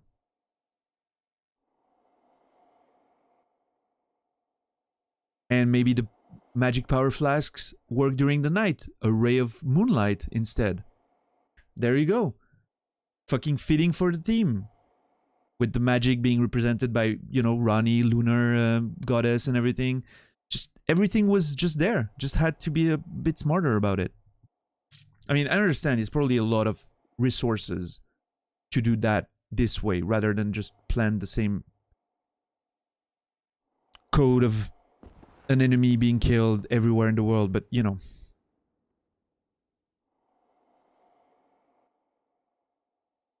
Yeah, sure, in gold. I just don't like the mechanic of getting replenishments from killing enemies. I like it better than the scarabs, because there's a risk versus reward thing, which I always enjoy in video games, where I want to feel threatened for my survival, you know? Risk versus reward. I can take on that group of enemies, and if I do it well, if I don't get hit, I don't lose HP, and I get a flask for it, it's a flat, you know, benefit for me. If I get hit, and I get a flask, well, I have to use it to heal, so, you know. No benefit, nothing lost. And if I fail, well, I'm dead. So, you know, I like that. So that's at least better than the scarabs. But I still don't think it's great. I would prefer a system... Again, going back to my idea with the ray of sun, of the earth tree, or the rays of the moon to replenish. Maybe the spot where those special rays hits could attract enemies that also want to replenish their flasks, or, you know, drink the power of whatever. So you'd have to defeat those enemies first before you can enjoy the fruit of your labor and replenish your flask. Yeah, there was a way to make that a lot more interesting lore-wise. Feel more integrated into the world and still be challenging. So I can jump down there and then turn the thing, and then, okay, cool. I'm gonna explore the lower floor first. I need to put down a little thing to remember.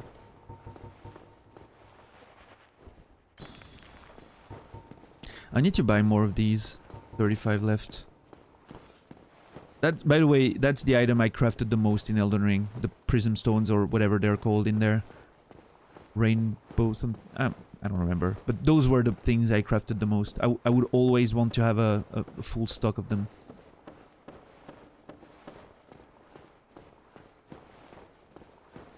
Yeah, mask? Maybe it wasn't... They felt... Maybe justifiably so that it wasn't needed in the more open... the more enclosed areas. Because those tighter areas had that good old design of, you know, From Software. Some of them having a... You know... nice shortcuts and stuff. Thinking Raya Lucaria, I think, was kind of well designed in that regard. Still too many checkpoints, right? But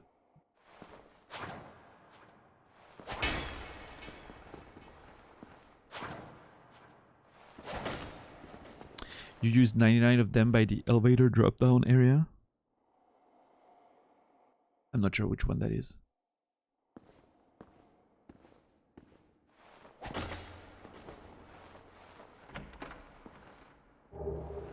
Damn it, I was hoping for a key.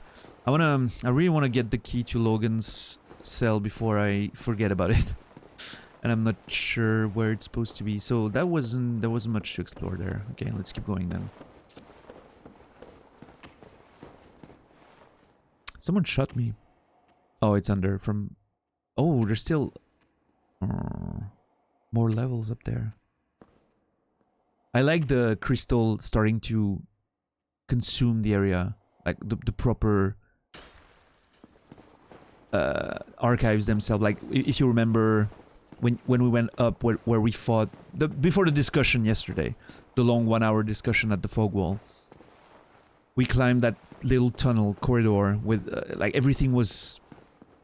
invaded by crystal. Like, I can tell whatever Seath was doing. Like, his experiments got out of hand and the crystals started multiplying on their own, or... Yeah, there's something there, which is very cool. Wait, I've been up there before, right? Is that a chest? What the hell? I killed that dude up down there. Did I not come up here? Almost like a fungus. That's a very good description. Comparison, yeah. Strong magic shield, I think it was. So I'm assuming it's not gonna give us more lore than what we already have. Yeah. Actually, never mind. At Vinheim Dragon School, only magic swordsmen on special orders are allowed to learn this spell, which grants temporary strength to great shields. Ooh. Not bad for us, but I'm not a magician. It is 10. I'm going to open my window a bit. It's pretty cold tonight. I don't want to... Wait, let me check the forecast of how cold it's going to get tonight. I don't want to get too cold, right? Holy shit, it's going to be 13 outside. I'm going to open, but just a bit. Just a little. I can actually turn my fan off. What temperature? 24, 23. I'm going to wait. I'm going to wait a bit and see how the temperature goes. I'm not going to open anything right now. Because with the fan there, I was almost a bit cold by the end there. I'm gonna turn off the fan and wait to see how it feels.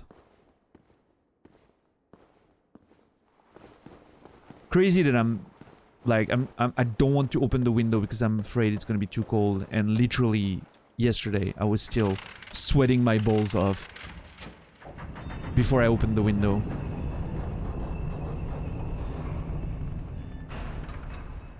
Okay, there's a place there.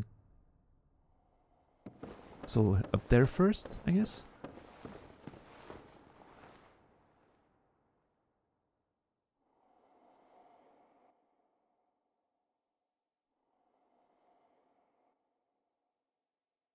Oh, yeah, of course. Makes sense. I dropped down on the thing. Yeah. I was really confused for a second there. The fact that there's two rooms and then two levels that cross together with the stairs is really making my brain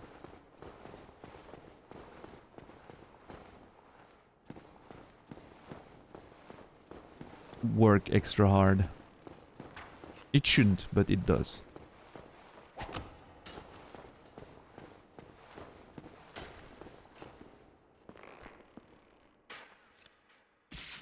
Ow. Okay. I thought I was hidden, but...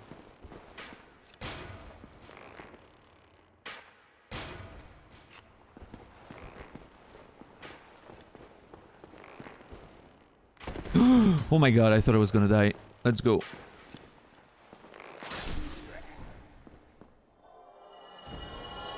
No! Nice.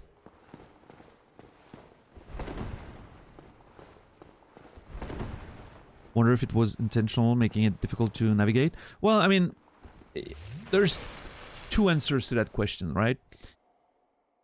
Are we talking from a design perspective or from a lore perspective? From a design perspective, yeah, sure, probably. It's meant to be, you know, a maze of sorts. From a lore perspective, it's very interesting to think about. Why is this place so convoluted, so complicated to navigate? Was it the result of adding parts to it as the collection of books grew more and more, you know?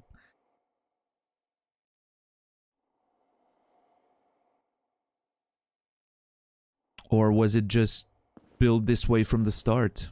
And...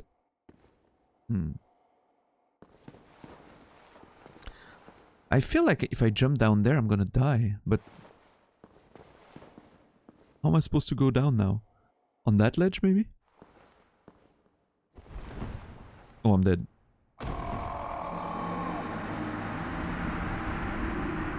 Oh, that one hurts. That one hurts.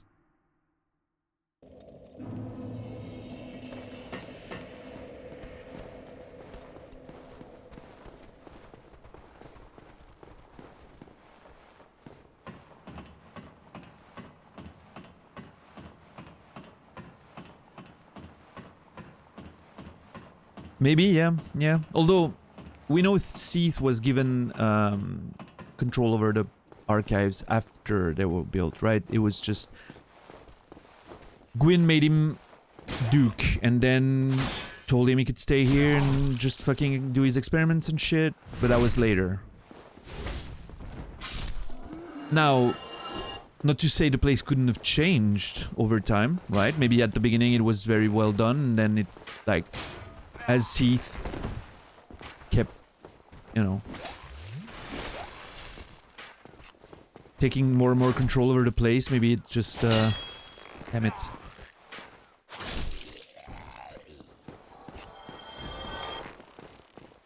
They rearranged it and renovated it and, yeah.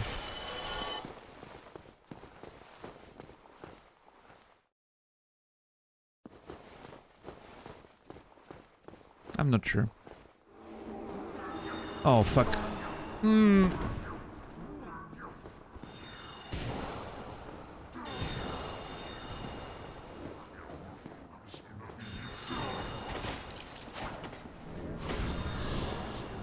Fucking hell, I hate these things.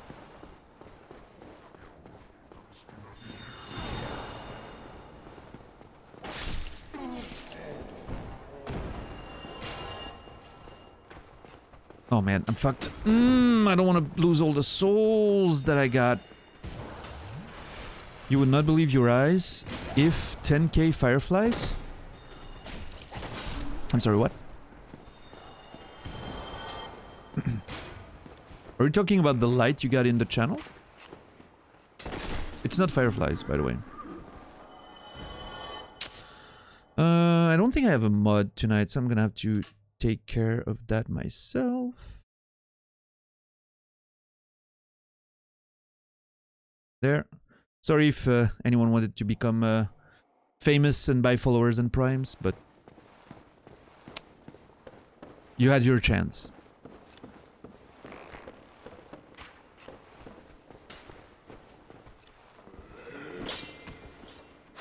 Yeah, I know Naz is not gonna be there this weekend, and I think Arion is probably enjoying his evening, doing whatever Arion does.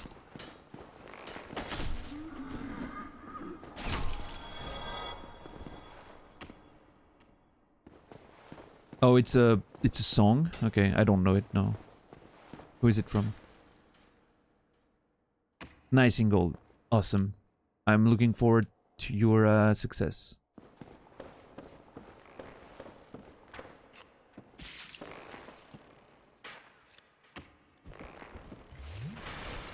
Owl City?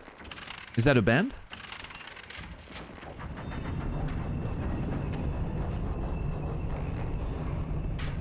Yeah? I don't think I've ever heard of it.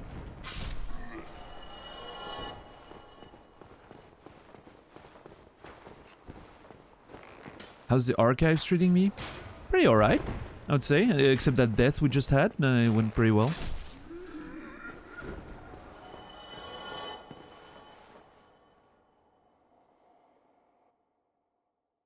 You most likely have. You will recognize if you heard. Ooh, I don't know. You might be overestimating my exposure to music I do not want to listen to.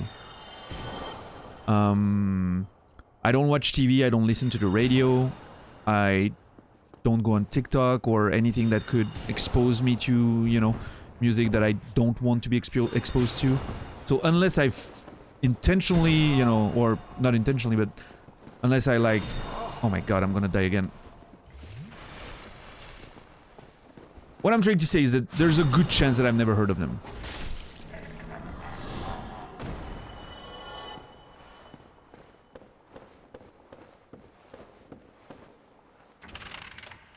Oh, the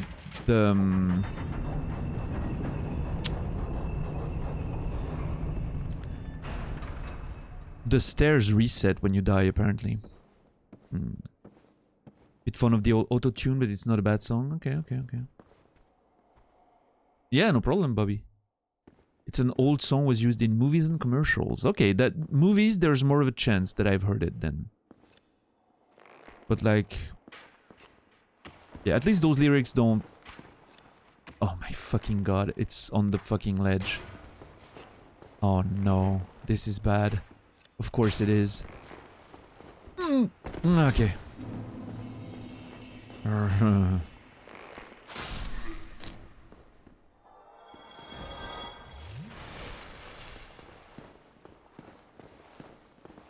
I wonder if I should just jump back there. But I'm worried of hitting the wall and just not making it.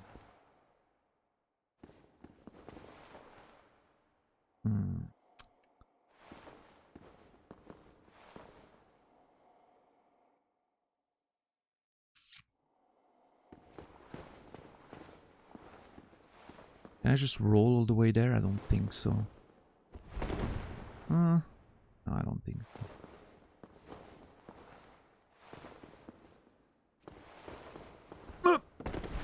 Oh, thank God.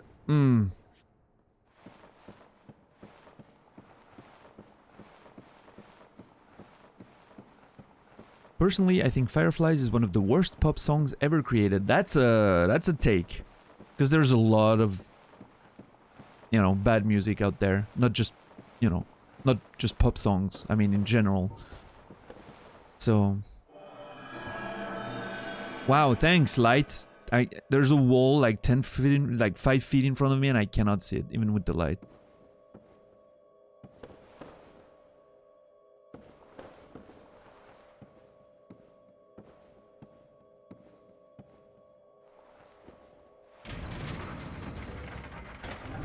What movie was it in?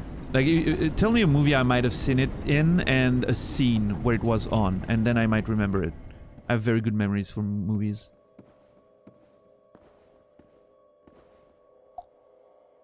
Oh, where are we? Is this a shortcut that I might use?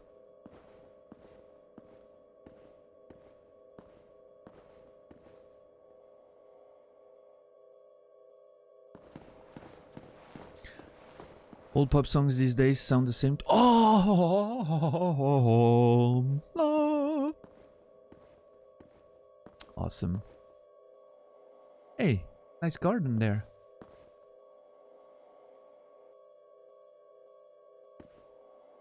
I don't know. Simmons.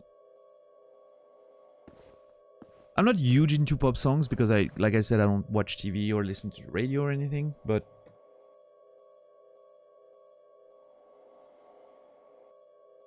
what do I do about the window?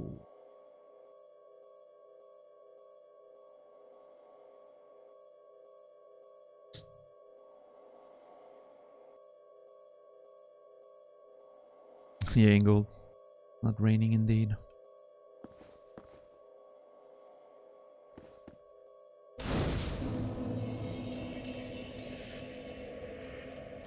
Oh no, no, Simons, I was enjoying the idea of a bonfire. Don't remember? Okay. No problem. Is this one a warpable one? I wonder. Would be great if it was. I'm not gonna lie. We'll figure it out. I'm totally gonna kindle it. Generic. Well, you know, I think... Ooh, that's gonna be a hot take. I think it comes down to how much you listen to it. You listen to a lot of pop music, you're probably gonna recognize different songs very easily, right? When I listen to some of, say, melodic metal or power metal or death metal, everything sounds the same to me. Because I don't listen to that genre very much.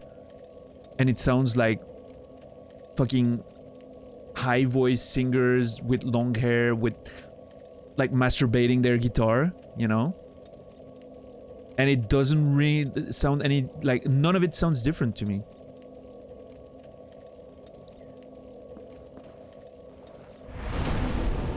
Because I don't listen to it, and I'm sure if I was listening to it, I would understand the nuances, and I would hear the, like, you know, recognize the songs and everything.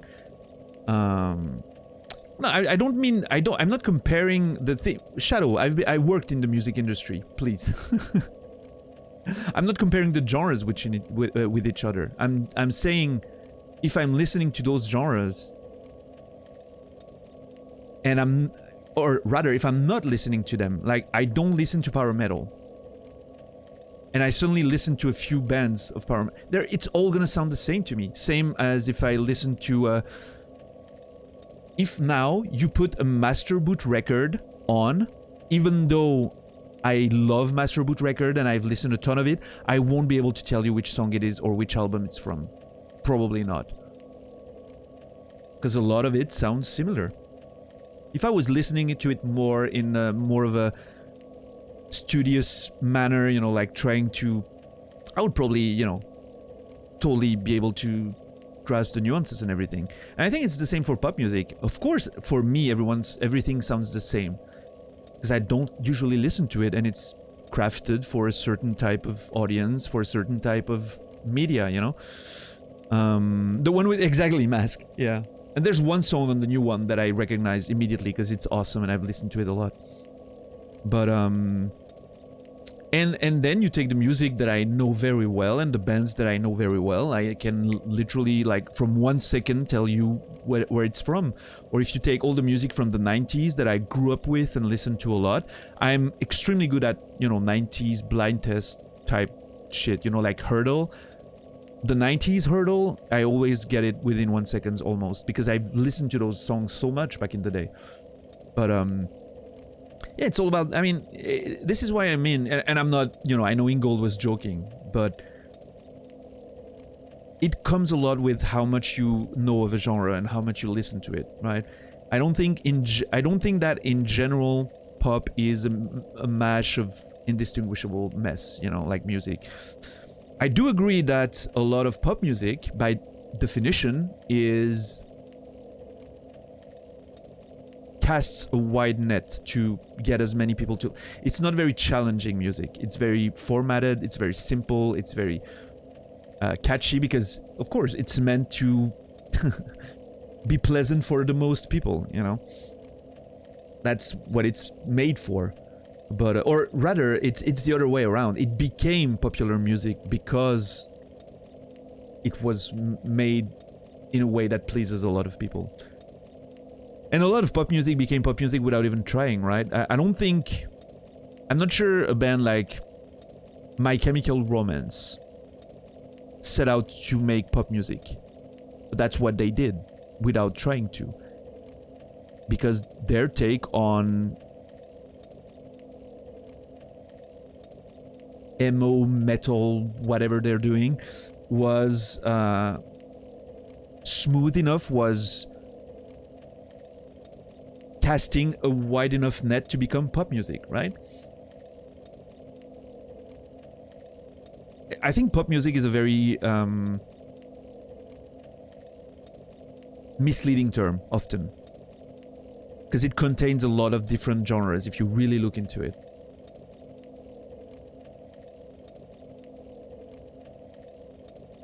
And in all those genres, you can get stuff that is similar, but that goes...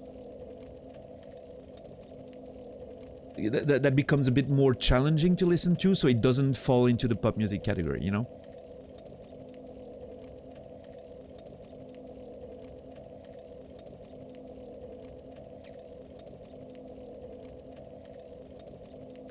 MBR leans heavily into his sound and rarely deviates from it. Yeah, sure, Paragon, that's true. I rephrased your sentence a bit, but I agree, yeah.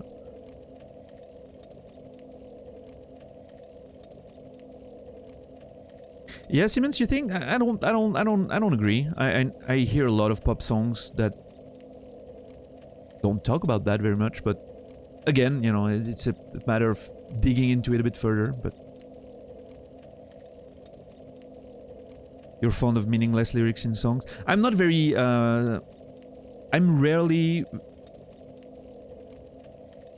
sensible to lyrics in music. I like a lot of instrumental music, and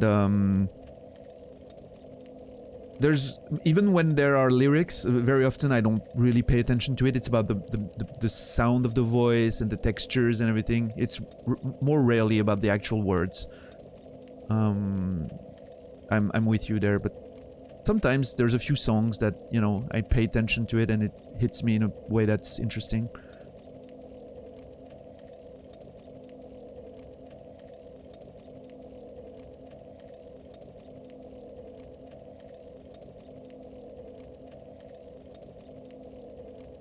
But like, for instance, I love good black metal, and I know black metal is a controversial genre because there's a lot of it that's associated with not so savory people, one might say, or, you know, movements of, you know, political shit and whatever. But anyway, I like good black metal, and it's, I rarely pay attention to the lyrics because it's very hard for me to understand them, even when they're in French.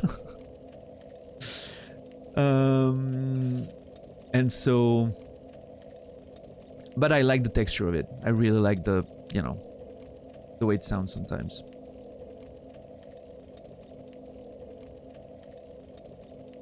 Yeah, exactly, Mask. That happens to me as well. Sometimes I just, like, suddenly, oh, that sounds good. I wonder what it's talking about. And then you go listen to the lyrics and you get another appreciation for it. I once listened to half an album before realizing the lyrics were in German. What's up, Casey? How are you doing, man? How did the music stream go yesterday? It was interesting seeing you connect all those virtual cables. I loved it. Made me miss making music. Made me miss my Cubase days of playing around with all those synths and, you know.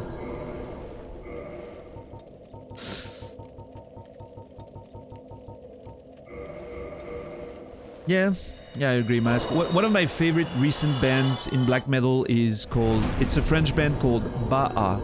Ba'a. It's B-A''A. And they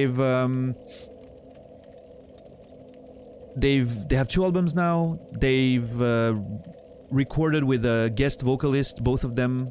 It is a pretty famous black metal vocalist in the French scene. There's some debate about his, you know, associations with the aforementioned less than savory people, but he seems kind of clean-ish enough, and he's just a guest vocalist on the, you know, on the track, so I'm not too worried about that aspect of it. But yeah, very good instrumentals, very intense. Love that album, those albums. The first one in particular is excellent, I think.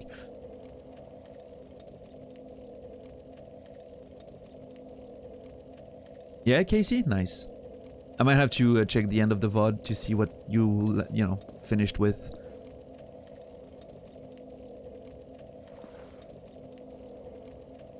Yeah, Bobby, I don't...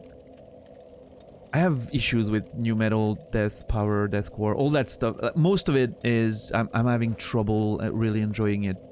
It's... I don't know why.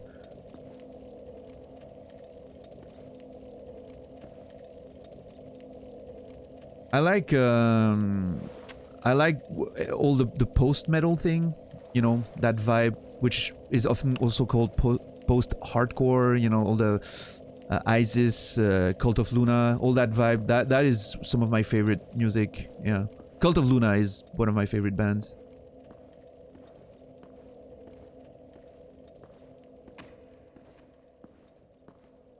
I was supposed to see them in concert earlier this year, but they cancelled it. Yeah, I mean, Brainy, you know, that's more than fine, right? We all have different tastes. That's how it is. There's good music for everyone.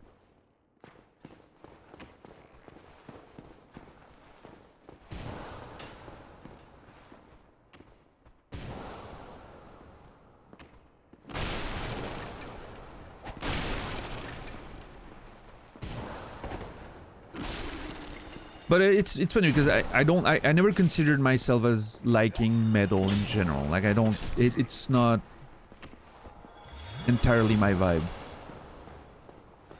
But I do like metal adjacent stuff, is how I would say. I would phrase it probably.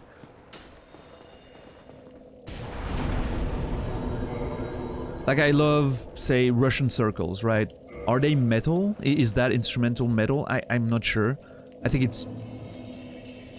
it falls more into the umbrella of post-rock, but it's also a lot heavier than the usual post-rock, so I don't... Oh, dude, Parakin, the new Cult of Luna album is a fucking banger from start to finish. Insane. What's up, Arion? Good day, good day.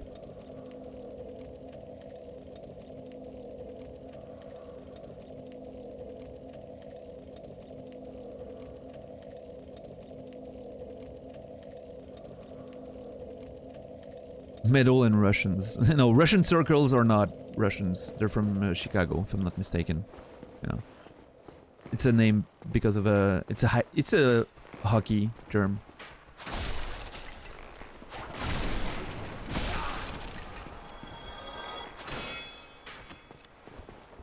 Slipknot? Yeah. See, Bobby, I can't follow you there. You're alone. I'm not at all into that vibe. It reminds me of my late teens and what everyone else was listening to.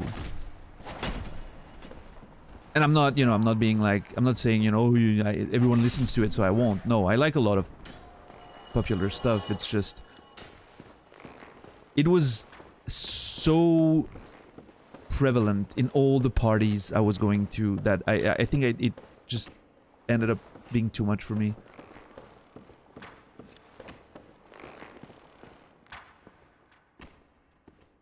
But you know, again, more power to you if you enjoy them, for sure.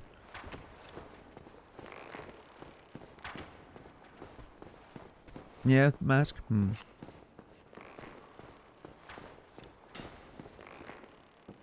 Welcome back, Simmons.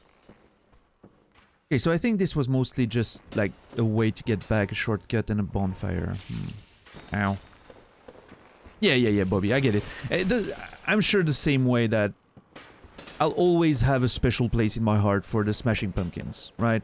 Which, you know, I wouldn't say I'm a fan of anymore, but I used, when I was a teenager, it was the first band that I really got into in terms of like, you know, harder sounds, and it was my first, you know, when you're a kid, you listen to whatever, right? At least I did. Smashing Pumpkins was the first band that I listened to on my own volition and really got into and was like, yeah, that's my favorite band, you know. They will always have a special spot in my mind, even though it, you know, I wouldn't listen to them a lot anymore. I do, you know, sometimes, from time to time, I pop one of the older albums and I'm just, it's a good jam, but yeah, I can tell I'm not into them as much as I was. They'll always be, you know, one of the bands, you know, that I listened to when I was a kid and loved it. So, chests and shit there. AC/DC? Oh yeah, Parakin. Yeah. 100%. Siamese Dream, fucking masterpiece. Melancholy, I think Melancholy was... it's hard to... I think it would have been a better album if it was edited down.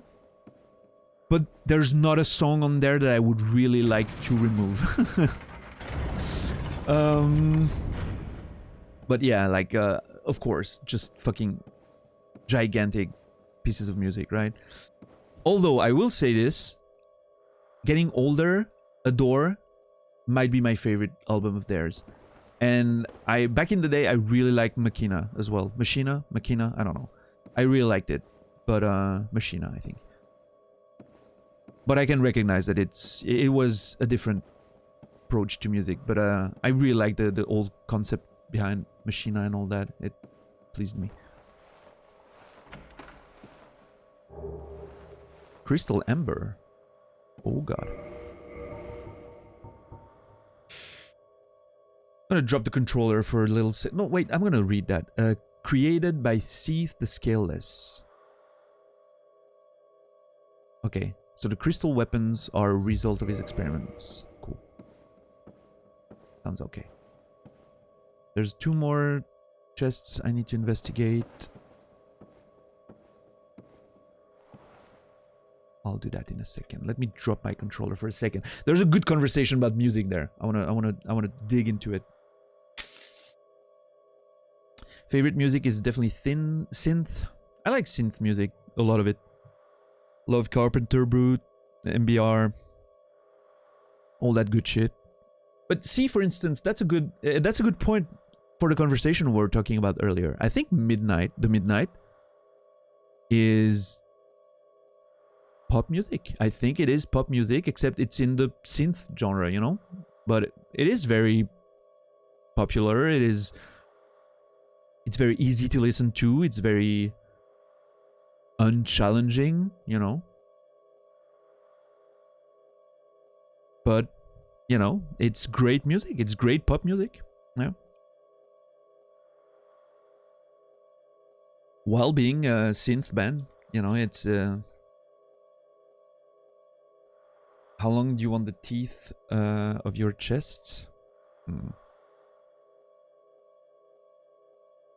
Midnight is definitely pop. I agree. Yeah, I think so. And I love it. It's wonderful. But again, I think very often pop has that especially in the communities that enjoy a bit more edgier or harder or more underground type music.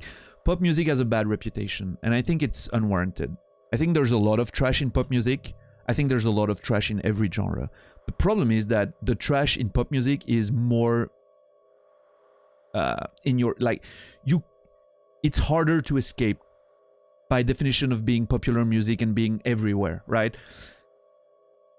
But I still think the genre in general has a bit of a bad reputation for no reason. There's a lot of excellent pop music out there that I think is really solid, and some of which I'm sure would get me a lot of hate in chat right now. I think there's a lot of really good stuff sometimes that gets popular and still is very high quality. I think, wait for it, here's a hot take. I think Wrecking Ball is one of the greatest songs ever written. And I mean it. And I think it got a bad reputation because it's sung by Miley Cyrus. But if you remove that preconceived feeling about Miley Cyrus and you change the music video that was complete trash, the original music video was complete trash. If you watch the director's cut of the music video, the director's cut is a close-up of Miley's face for the entire thing. And she sings the song and crying and everything. Absolutely incredible. Brings me to tears, literally every time.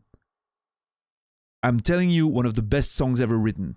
And the proof of that is there are covers of it in all kinds of different genres, and it always sounds like a fucking banger. Another song that was like that to me was Can't Get You Out of My Head by Kylie Minogue.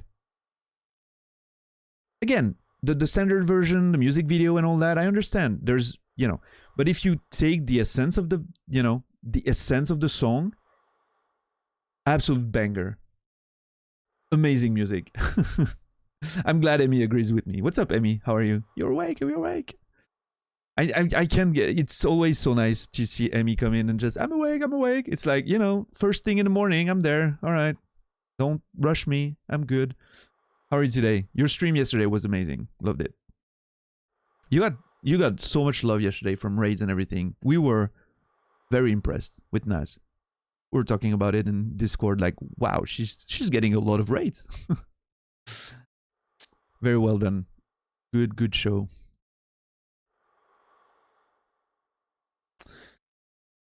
So many type of thins. Carpenter Brute, yeah, darker, heavier MBR. Volta, very good. Electric Dragon, awesome. Wave Shaper, fantastic. Yeah, love it. All of that.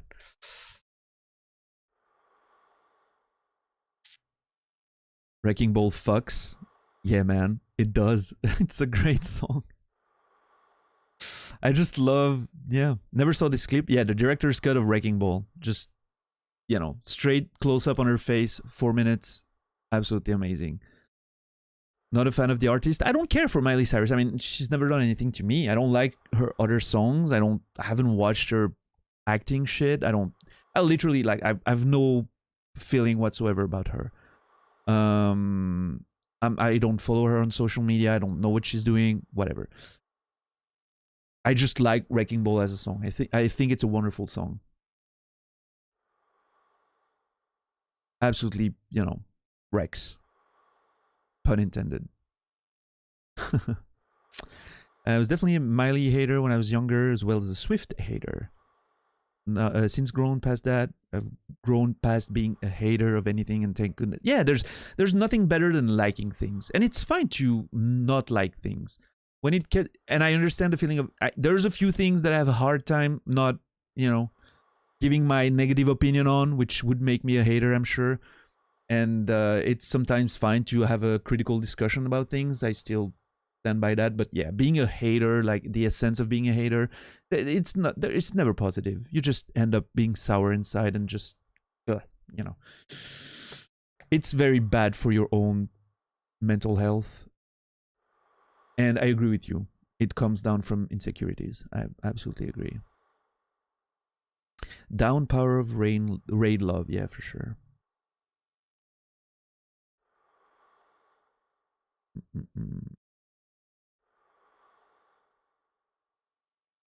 Yep.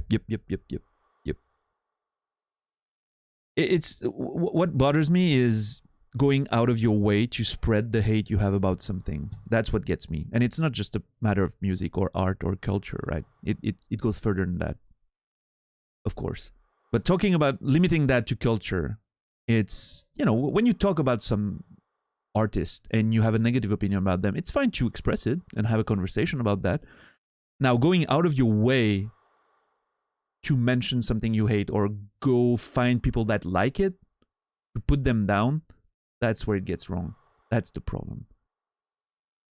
That's where it starts being, I hate, the word is so,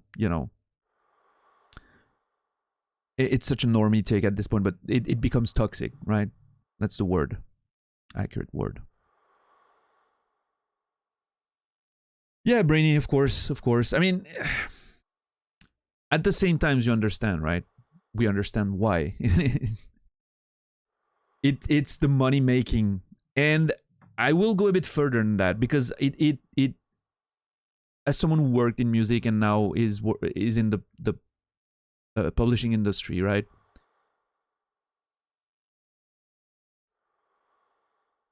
It's important to recognize that those money-making bands, artists, writers, the popular stuff is what allows the least popular ones to exist as well.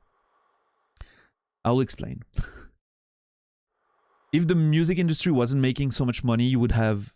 They wouldn't be able to take risks. Like a label wouldn't be able to take as many risks on smaller artists and bring new music and keep supporting smaller artists that maybe don't sell as much. Same with publishing, with the books. They have one or two writers that sell and make their, money for the year, and then they're allowed to.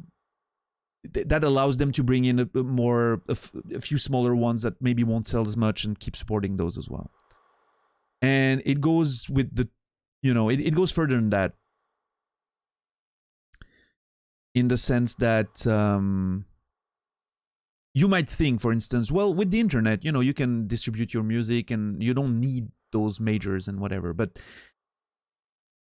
why you can do that on the internet because the tools exist, and they wouldn't if the music industry wasn't that big and making so much money. Not only the recording tools, which is a very important thing, like you wouldn't get all those programs and cheap instruments or what if the industry wasn't making so much money, right? You wouldn't. Simple as that. But also music wouldn't be so widespread, and that there wouldn't be so many people enjoying it to allow for smaller artists to live, even if they're only spreading their music through Bandcamp or whatever. Even Bandcamp needs their big sellers, right? It is what I'm trying to say, I think. Yeah, Rion, it's a good execution setup when that happens. It doesn't alter the fact that it's very annoying. I get it, Brainy. I get it. For me, it does. When I'm seeing some writers, some books getting extremely popular and selling millions, and then I'm reading them and I'm like, holy shit, this is actually pretty bad. There's this bit of, in my heart, I feel like, ugh, this doesn't feel fair. And it helps me understand that this person selling that many copies is the reason why some of my friends who sell very little can still make a living. So it does remove a bit of the annoyance to me, even though I understand. I'm not saying, it's not a fair assessment, but yeah, it does help the pill go down if you want. What's up, Chris Link? I mean, Mask, I would be lying if I didn't say that sometimes I feel like you're insisting a lot on the things you didn't like. For instance, on Cody's channel or whatever. When it's in the context of a discussion, I'm like, yeah, sure. I mean, I'm happy to have his opinion. Sometimes I would be lying if I didn't think sometimes you were a bit vocal about, but I'm the same. So I'm, I'm the same in a lot of places. So I understand why it's this way. And I don't think you're a hater for it. I just think you're a passionate and opinionated person, which in my book makes you valuable in a way.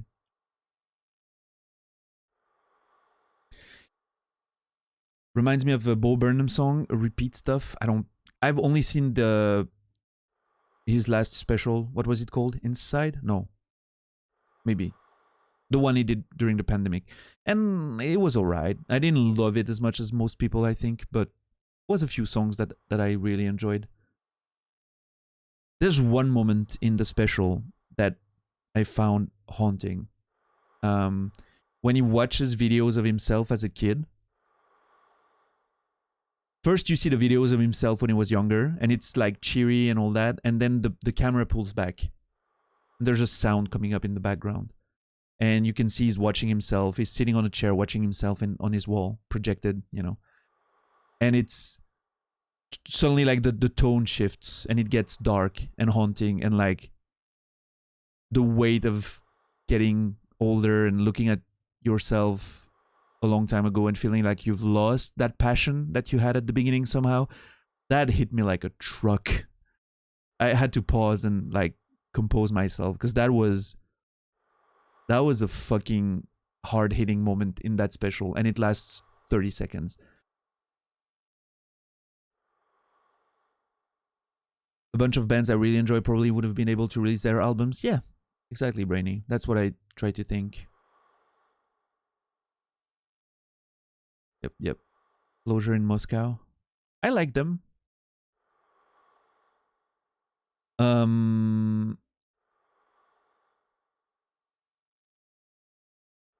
I like them. I think it's great. I love Weddy's work. I mean, I think he's a fantastic singer. It's not my favorite genre of music. Like I'm not, not big into all that prog stuff, I think. But yeah, I like what he's doing, for sure. Working as a recording engineer, from time to time, the discussion about popular music is very different between musicians and the general public. It's very easy to underestimate how much it takes to create a great pop song. Oh yeah, absolutely, absolutely. It's the same for writing. It's the same for a lot of things. Making something that casts a wide net and that is popular, and that making something that is intentionally great but not too challenging is very difficult. And a lot of people, you hear, you know about that, Parakin. You hear a lot of people saying, wow, I do all that effort to make like good shit. I should just take, 20 minutes to make a fucking simple electro song and just sell, yeah, sure. As if it was that easy, right? It doesn't work that way. It's the shit that you hear on radio that is extremely popular is insanely well produced, insanely well written. Maybe not to your liking, but it's like a level of precision and technical prowess that is absolutely incredible, and that not too many people have.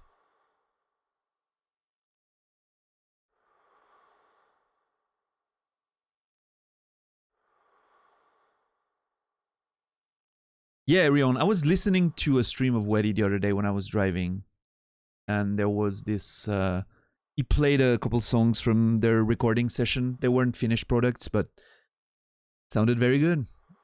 Sounded very, very good.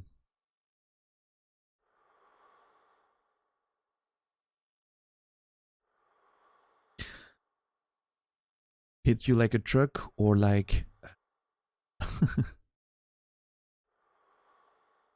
what's the name of it? Bo Burnham, his special on during the pandemic. I think it was called Inside, but I'm not sure. And the very specific segment I'm talking about, I don't know what it's called, but it was around the middle of the show, I think. It's on Netflix, if I'm not wrong. I don't know. You might find it.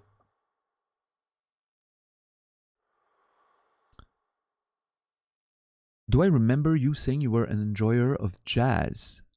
No. I don't get jazz. I don't, I don't get it. Just play the right notes. What the fuck is wrong with you? I'm just kidding. I loved Whiplash, the movie about jazz. I think that was great. I just don't listen to it much, so I don't have the knowledge and the background to understand it very well. I'm not gonna turn it off if it's playing in the background and everything, but it's just, yeah, I'm not. They are the wrong notes, Chrisling. Yeah. Used to mod for a music streamer. Met a person who was a huge Closure fan, and they didn't know what he streamed. Yeah, a lot of people I've talked to about Closure didn't know at all. I mean, it's not advertised very much. It's not. He doesn't brand himself as such most of the time. When you have sound alert, it better be I came in like a wrecking ball. I think I would get banned for that, but wrecking ball for a raid sound would be great. I would have to sing it like Emmy does on her channel. She sings the Titanium song from Sia, but if you haven't noticed, I like a very minimalistic stream. I don't like having too many alerts. Like I always say, I don't have follower alerts, I don't have raid alerts, I don't have all that shit. I have notifications for money because I want to make sure I don't miss it. So subs, donations, bits, that's it. Very simple, short, to the point.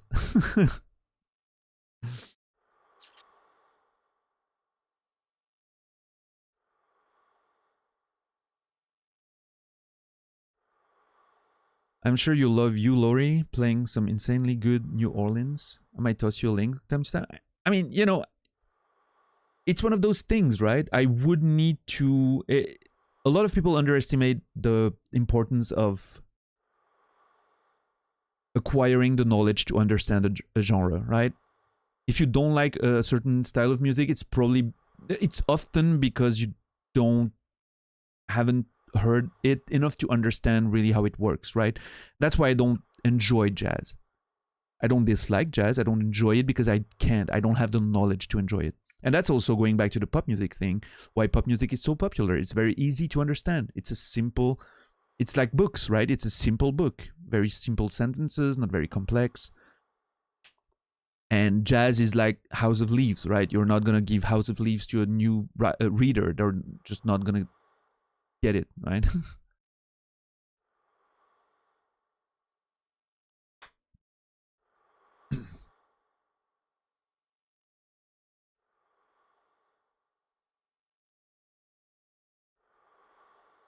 Is it better to know Weddy before you discover Closure or the other way around? I knew of Closure before I knew Weddy streamed.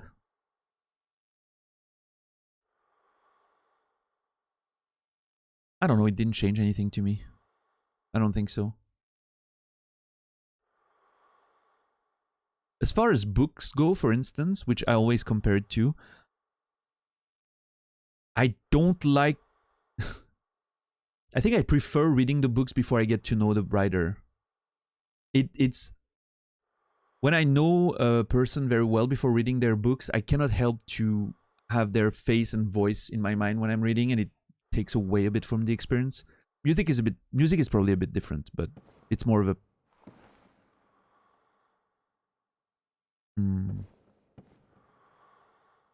Yeah, like the band's appearance and all that is more usually available in music than it is in books. Like you see a band on stage, you don't listen to a writer read his books to you, you know. Although it could be a thing, right? I could be I should do a reading on my stream, like just read books in French. Just nobody would get a word. I'll educate you to good jazz. I'm not sure I have time for that, Arion, but I would love to. Perfect set of speaker set. Some Armin Kardon or whatever.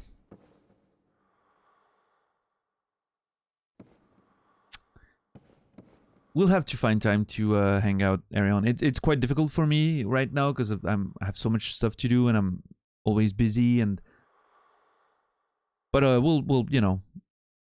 And then there's the travel, and it's fine. I don't mind traveling to Lausanne, but with the gas prices right now, it's a bit rough. Great analogy to really hear what musicians are saying in jazz solo. It's almost implied to understand the structure of the lyric song, how they are manipulating the chords to express whatever they are playing. Of course, there's no right way to listen. That's what helps me appreciate it. Yeah, for sure. Bottom of barrel shit. I don't know, man. I'm not big into like equipment stuff,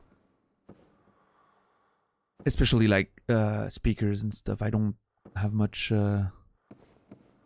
Well, back in the day, I know a good friend of mine who's really into it had some good speakers. Maybe the brand fell in the past 2 decades, but yeah. I just have headphones. I don't have speakers or anything. Beyerdynamic in my ears, and I'm good.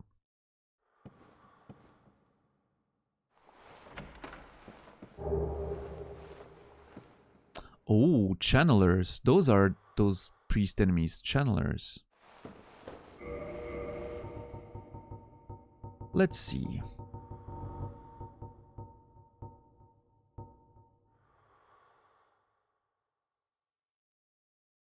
Right, Arion? I don't know. You know, it's also a matter of not just time. No, well, it's time and money for equipment, right? I don't have time to learn. I don't have the equipment to the money to buy. So simplifies, you know, a pretty good set of headphones, and I'm glad with it. Good for me.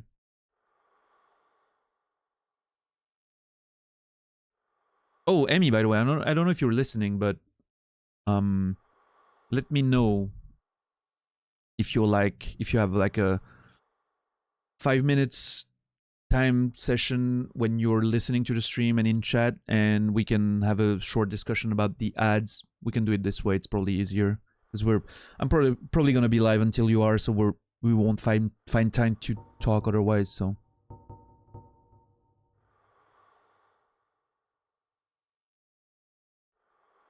Helm of the Channelers, sorcerers that serve cease the scaleless. So there was one of them in the parish.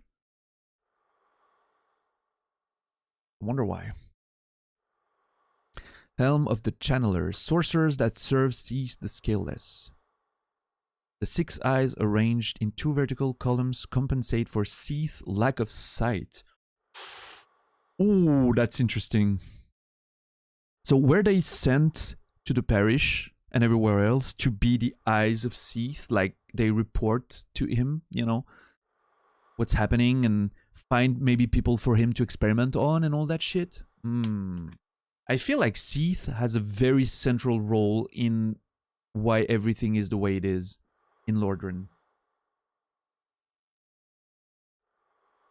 He's a major cunt, is what I'm getting, you know, the feeling that I'm getting. Where's Naz? I think he's spending time with Darkly maybe this weekend? I don't know. If I know he's not around much this weekend. He warned me. Ooh, let's go. Even after the onset of Seath's madness, the Snatcher, as they were often called, ventured to far lands to find suitable human specimens.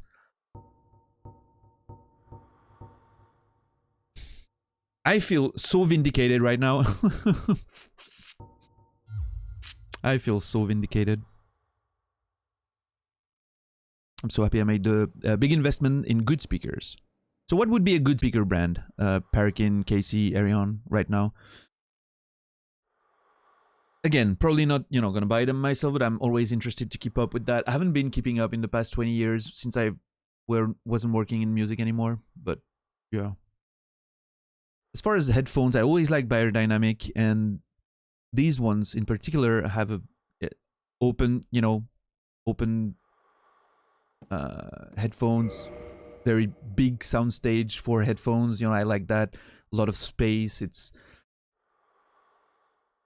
It feels less. I hate closed headphones. I don't like the sound of it. I like having a bit of a, you know. Is that the right word in English?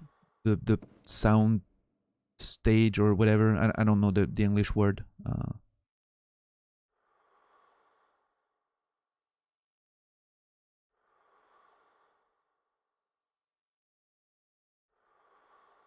Beyerdynamic cans are great. Yeah, I love them.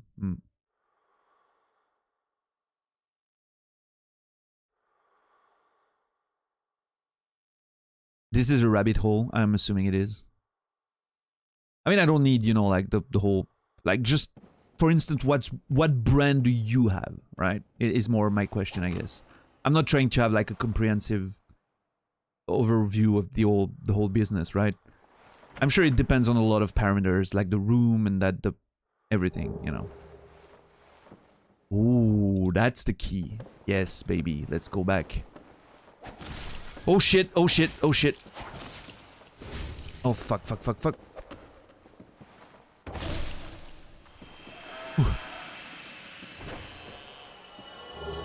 Enchanted falchion. Okay.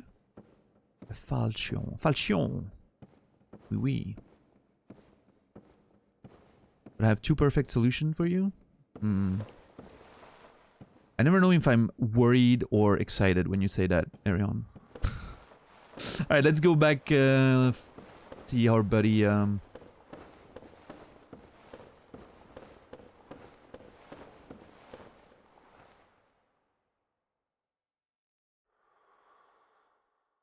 some time. It's only a matter of good occasions. Money, I'll grab your ass and put you on my back. Yeah.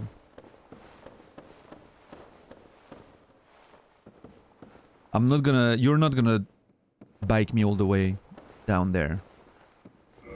There's no way. My ass will hurt.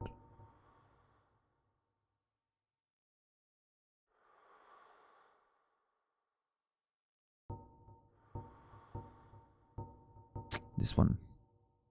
The giant cell once imprisoned countless maidens, but is now empty save for a few key persons.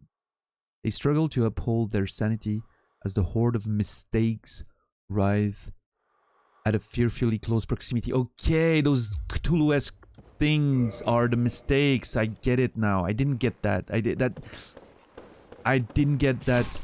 Fucking hell. I didn't understand. That was the vibe. Those are the mistakes. The failed experiments. Cool, cool, cool.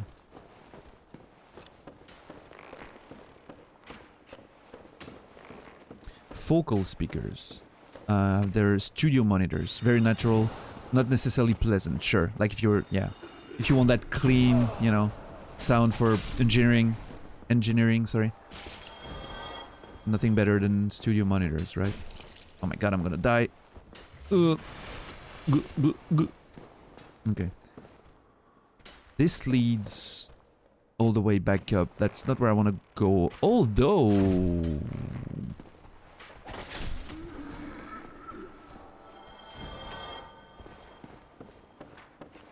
that was where we... I wonder... I wonder...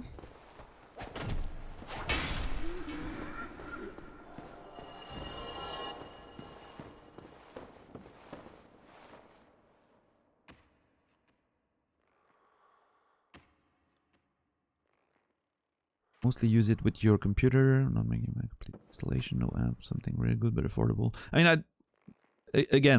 don't need speakers, but I appreciate the suggestions. I'm more interested in just knowing, you know, whatever you guys are using. Active studio monitors. The best for my needs? Think so? My understanding of studio monitors is that they're very, as Parakin said, very natural, and which can not be the best way to listen and enjoy music sometimes, but maybe I'm wrong.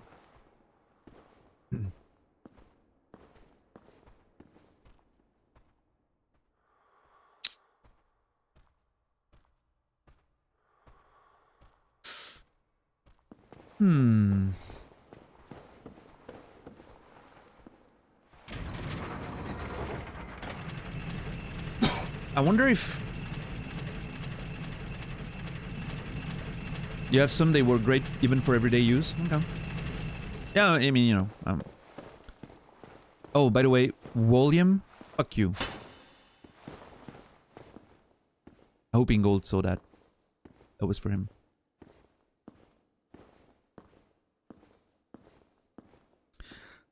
I wonder if... might be missing something to kill Seath there. Because I wasn't able to jump on him or attack him or see him. There's a fucking lizard. Let's go. Nice. So I wonder if I can... I'm gonna... should I go in? Yeah, I don't have any souls. I'm gonna try to fight him again, see now if I can do something about it. Oh.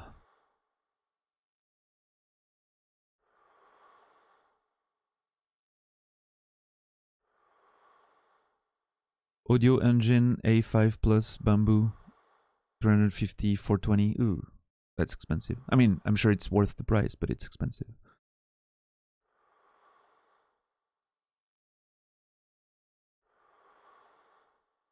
Yeah, Brainy? Presonus, I've heard of those, yeah. 185? That's pretty good. Alright, carry on, thanks. You never know. When I move, whenever I move, get, you know, more permanent living arrangement, I'll probably have some speakers set up. Right now I don't have the room. I have a small desk anyway, and too many monitors, so I don't really have the room for monitor speakers anyway. But yeah, whenever I'll, you know, I'll hit you up again at the time, and you'll tell me if those are still your suggestions or if you have better. Let's fight again, I guess. Someone mentioned I could leave yesterday. Also, fuck you, because I didn't want to know. That was Zindern. Zindern, see? Interesting. Interesting, let's see.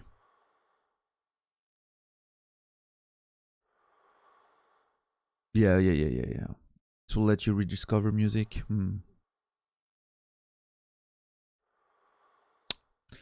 For careful listening, I do use active studio monitors. Okay. I use Yamaha HS8. As most other studios also have them. Cool. Alright. Yeah, that sounds interesting.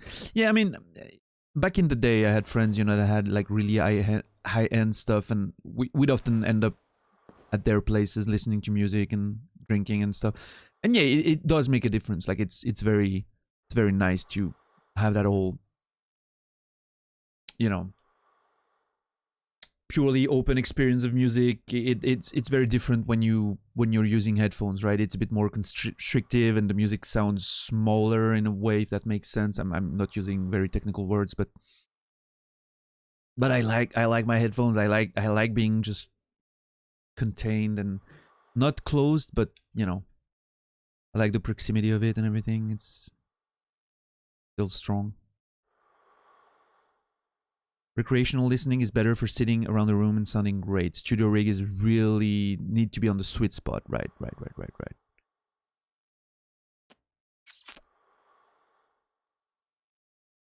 Sure. Yeah, all of that makes sense. Absolutely.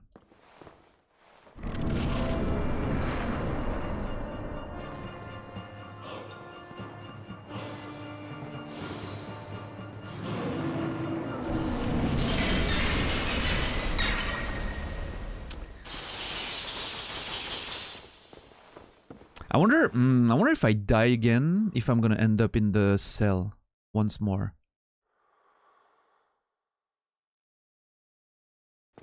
I'm not gonna try. We'll investigate and find another solution.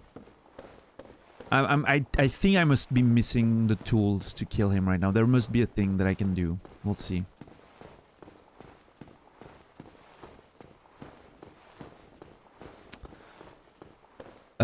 Don't forget, room treatment makes a huge difference. Yeah, of course, yeah. Room acoustics, Casey, yeah.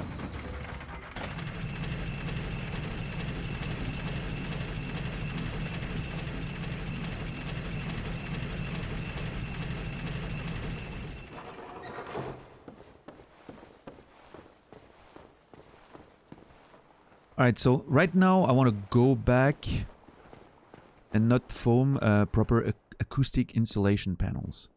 Yeah,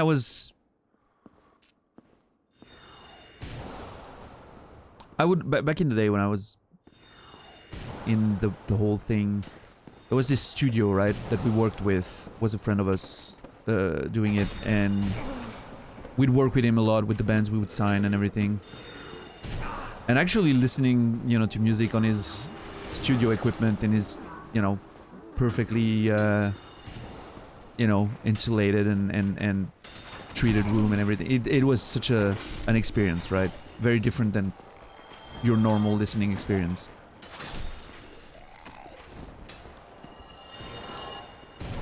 Oh my god, this is so annoying. I'm sorry, I have to focus for a second.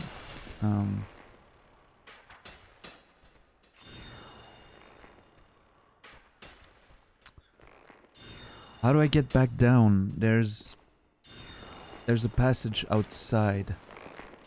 It's not here, it's there. It's there on the right. Oh my god, I'm gonna die.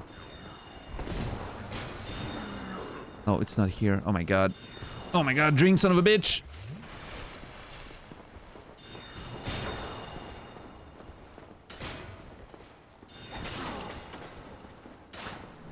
Ah, fucker. Piece of shit.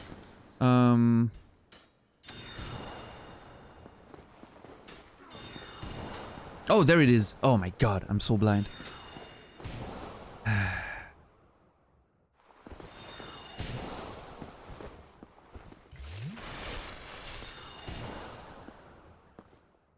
What if I told you I made my own insulation panels with wood bath towels inside and nice fabric over it? Arion, you're a very unique individual. Let me tell you. And I love it. Balancing absorption, diffusion in the room. You want an anechoic chamber. Right, yeah, you want a bit of, you know. You want a bit of that natural room reverb, you know.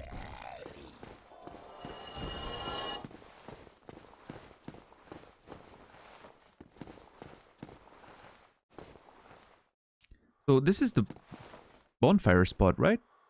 But I can't see it, which is weird. Then there's this other area there, which, if I'm correct, if that's the bonfire, that's where we opened the chest and found the key. There was a staircase going down. That's probably where it leads. But first of all, I wanna go open that cell before we leave, because I'm not sure if we're gonna come back then.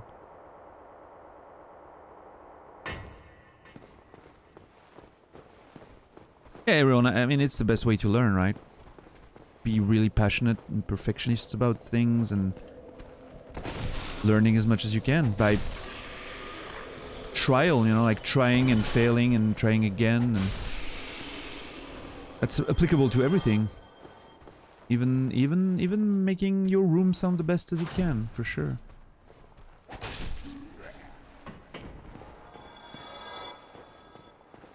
Failure is one of the greatest teachers.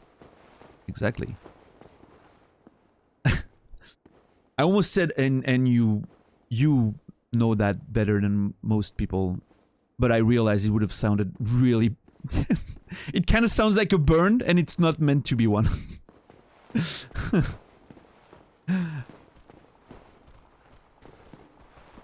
It is correct. No, but you know what I mean. It kind of sounds like a burn, right? But it's not, you know. If I'm saying that to Nas, for instance, it's totally meant as a burn, by the way, just saying.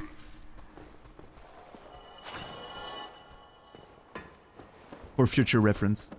Also, Amy, you probably went there when I said that earlier, but let me know if you're like, you know, if you're in the computer for 5 minutes right now during the stream, just like being able to listen and maybe interact in chat, so that we can have a small 5 minutes conversation about ads. I want to get into that, and I think I'm gonna stream until you stream, so we probably won't have time to talk about it off stream, so might as well talk about it now, you know, like it's a relevant topic, right?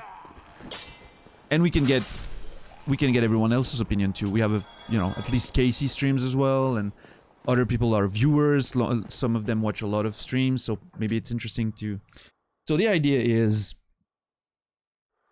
the way I go about it personally, and it's going to be very simple, is I don't give a shit. I think the whole play mid-rolls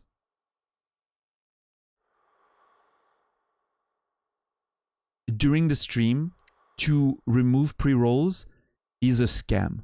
I think it's a scam. And the reason why I think that is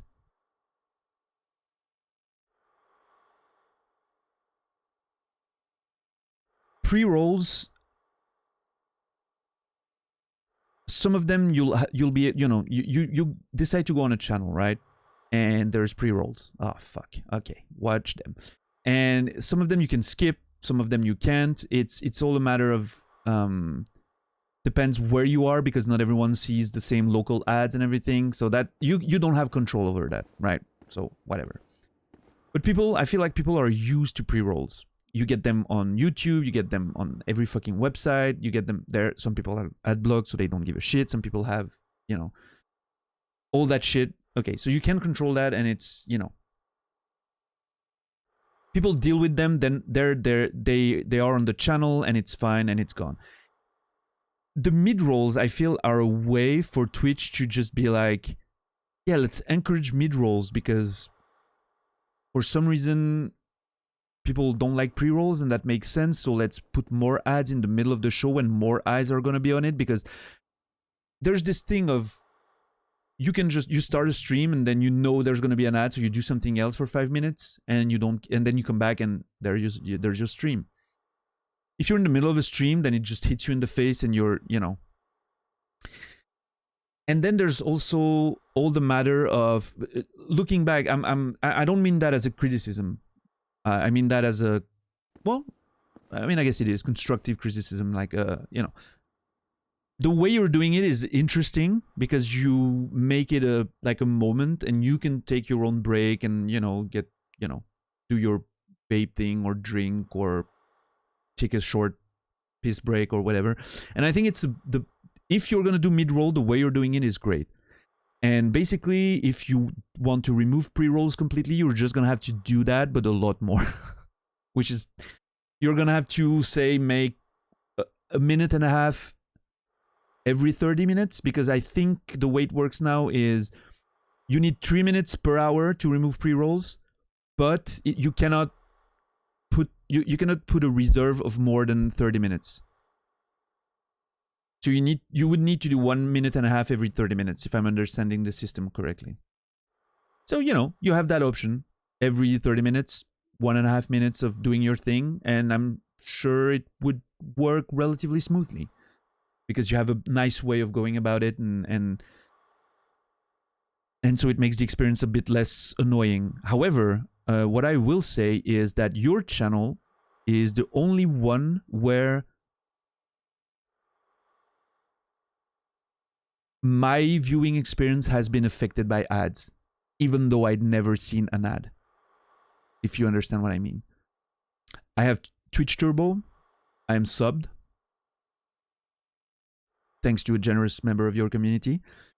And most channels I go on, I'm subbed, thanks to very generous people. And I wouldn't see ads anyway because I have Turbo, right? So I still get my experience altered because you're doing the thing with mid-rolls. Even though I pay to not have my experience affected with ads. I think that's a problem. Even though the way you're doing it is probably the best way to go about it. I like that you're not, you know, doing gameplay while there's an ad. That's a strong positive. I still feel, I'm sure you have that thing activated where your subs are not getting ads, right? Most people do that. I think you're I fear more than I think. I fear that you might be punishing your subs by doing what you do. And I don't think that's the best. I don't think that's always the best way to go about it. Because they're sub and they still have their viewing experience affected by ads. Even though, again, I think the way you're doing it is fun. Every time you're like, okay, we're going to have 30 seconds of break, I'm like, oh, that's fun. I can watch. I'm not going to have an ad. I'm going to see you eat your snack or, you know, do your thing or even have a bit of conversation. That's... I don't mind it too much, but it's still, you know...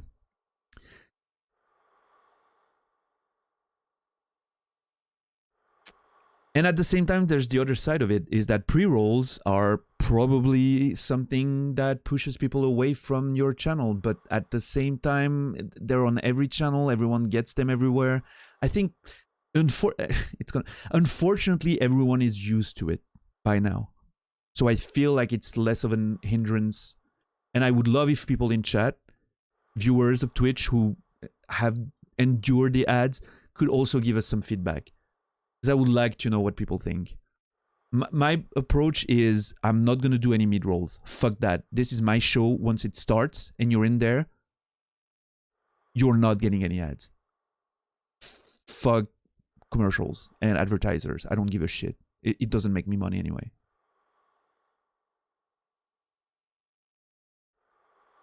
What I'm trying to understand is, will mid-rolls happen no matter what? No. It won't. There's no forced mid-rolls for now. You can... Right now for you, they're gonna start because you have the option with the scheduled things. You can just disable that and you're not gonna have pre-rolls. Mid-rolls, I mean, sorry. You're not getting paid for mid-rolls? Is that... Okay.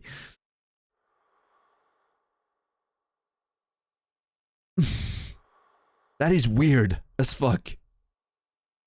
Oh, you're getting paid cents, right? So you're getting the revenue. It's just not much, right? Yeah, same for me, right? You don't join. Brainy, didn't you get a pre-roll when you joined my channel the first time before you got a sub? I don't even know if subs don't get pre-rolls. I have no idea how it works in that regard. I prefer pre-rolls if you have to see it. What's up, Ram, by the way? Welcome. Good to see you here, dude. I didn't get a pre-roll. Okay. I mean, at the end of the day, okay, let's look at it this way. At the end of the day, we're fucked regardless, right? We're fucked. Either it's 3 minutes of ads per hour, or you have to get a pre-roll going.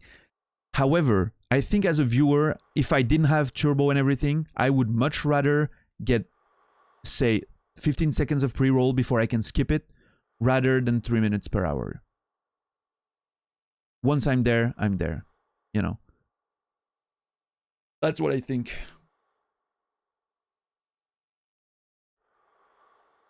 So yeah, that's my input, Emmy. And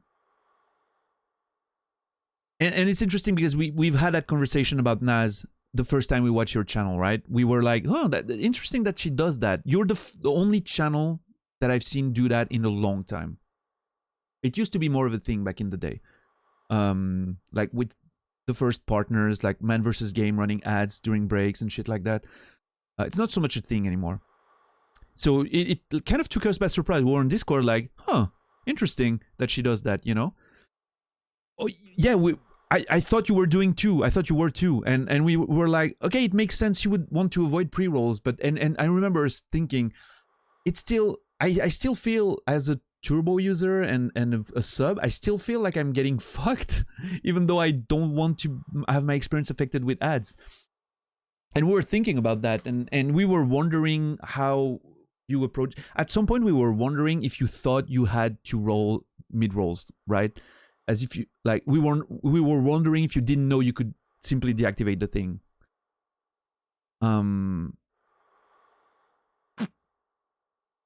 But yeah, if you're doing it for pre-rolls, well, now you know. You have to do it 6 times as much as what you're doing now.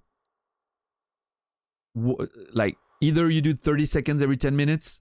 I would advise against that. That sounds like a good way to get people to stop watching. Or you do 1.5 minutes every 30 minutes. And it's completely fucked that you have to do that. Because every 30 minutes is fucking invasive. It's annoying. It's just bad. I don't know how to, you know...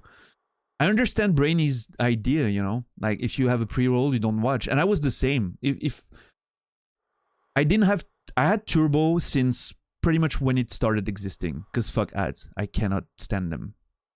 And I know that makes me the fucking idiot who pays, but whatever. I stopped having turbo for like a month.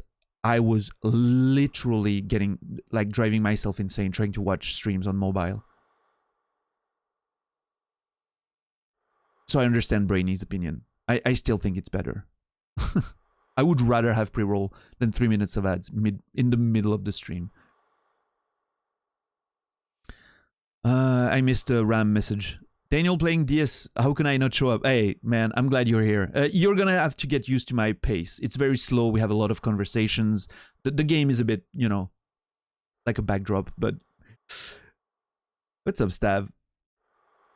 How you doing, man?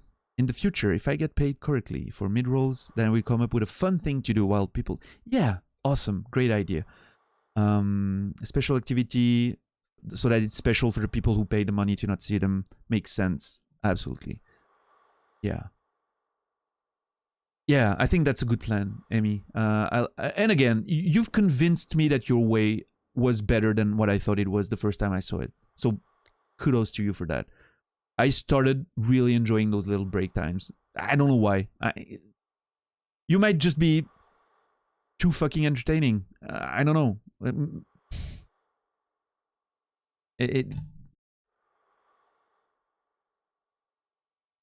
I can't explain that. You have that little thing that not everyone does, and you can make it work. So, you know.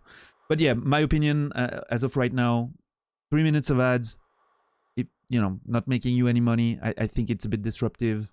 I would think about it twice. you have my input. I know other people wanted to give you their opinion on your channel yesterday, so see what they think. Again, maybe there's a way to make it. For me, for instance, like your solution wouldn't work for me, right? Because I have this thing where I want the stream to be a seamless, long experience. It's a vibe. It's a whole thing. I don't want to have loud sounds that interrupt the thing. I don't want to have loud alerts. I don't want to have special segments of weird things happening, which I know some people, like you do that, Naz does that with the beard brush and everything, and it fits the brand. I love watching that on Naz's channel. It's not the show I want to do, right? So for me, I need once people are in, I want them to not have to deal with any interruption. So yeah, that's the way it works for me. So yeah, I mean, it's, you know, at least I'm glad now you're aware of how it works exactly, and I'm glad I looked into it again today when I thought about our conversations, because it might have changed since they've implemented the whole remove pre-rolls with... I don't know what they're doing. Like I said yesterday, Twitch has the communication skills of a fucking romance anime protagonist, and it sucks. Even as a partner, I have to fucking dig for information when I want it. I have to write to my partner contact sometimes to get stuff cleared out. They cannot even tell me, listen to this, they cannot even tell me the proper breakdown of where my sub money goes. Listen to this. Someone spends, like Natus. Someone like Natus spends $25, no, $50, sorry, to give 10 subs. A bit less than that, maybe in euros. It's like 40 euros, right? I'm not getting half of that.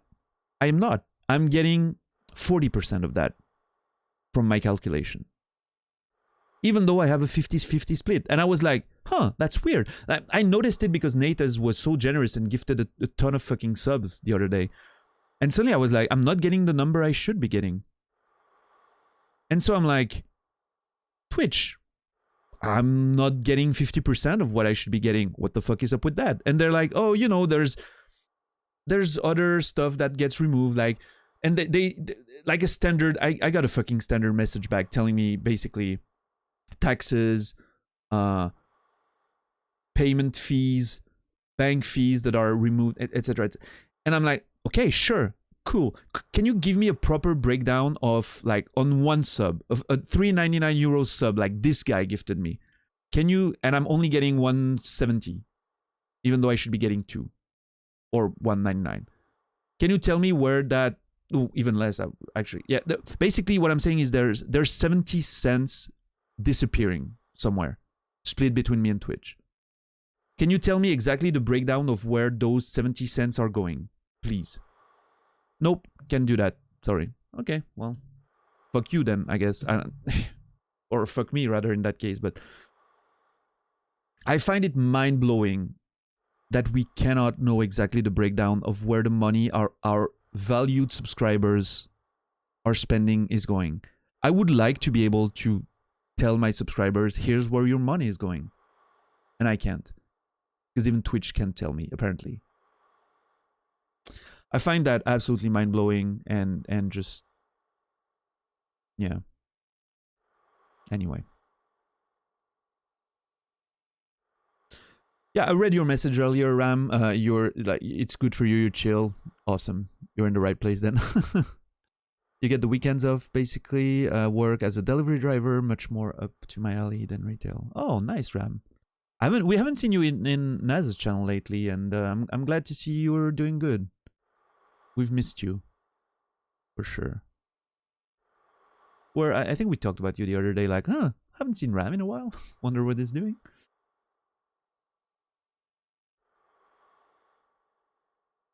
Getting the same ads every time? Yeah, that's not a problem. Yeah.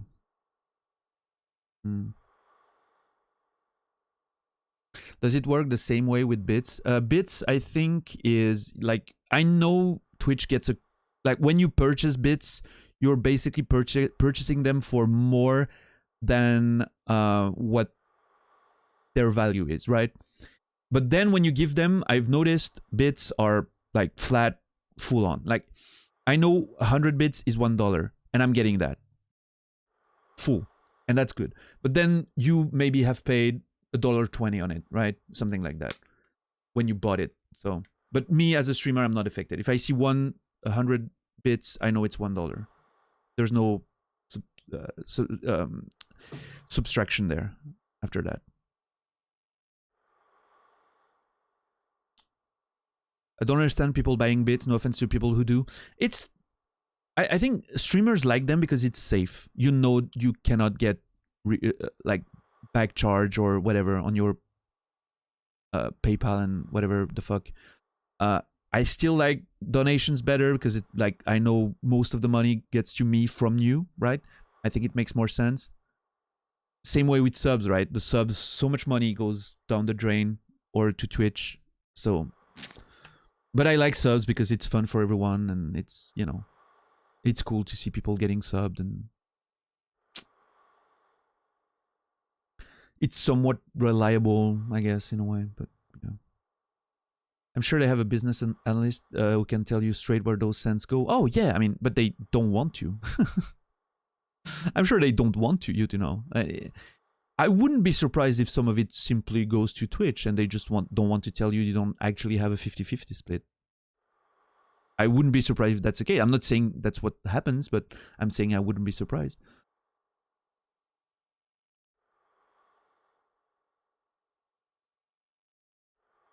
Yeah, what Ram is saying is true. Yeah, a lot of people like it. Looks tasty. Jesus Christ, that scared me. Natus, what the fuck? 14 euros. Here are 70 cents for 20 sub gifts. Thank you. Compensating for the money Twitch stole. Thank you, Natus. You're a beautiful, beautiful person. I appreciate it, dude. Thanks again for the support.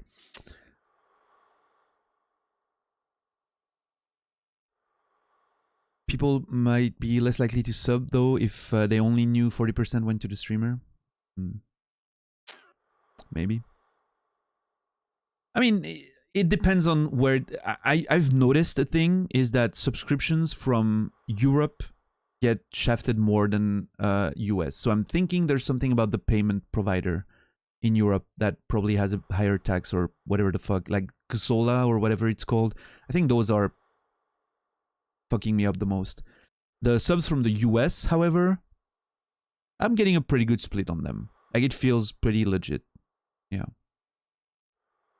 And I know it, you know, I know most people don't like talking about money and all of that, but since we were on that conversation about ads and everything, I felt like it was an interesting extension to that convo, so... Big channel get a 70-30. I get that for the higher tiers get me more. Like I get 60-40 for tier 2 and 70-30 for tier 3. So that's pretty good. I think I could get like 70-30 all the way if for all tiers if, you know, I was a bigger streamer and I negotiated, but yeah.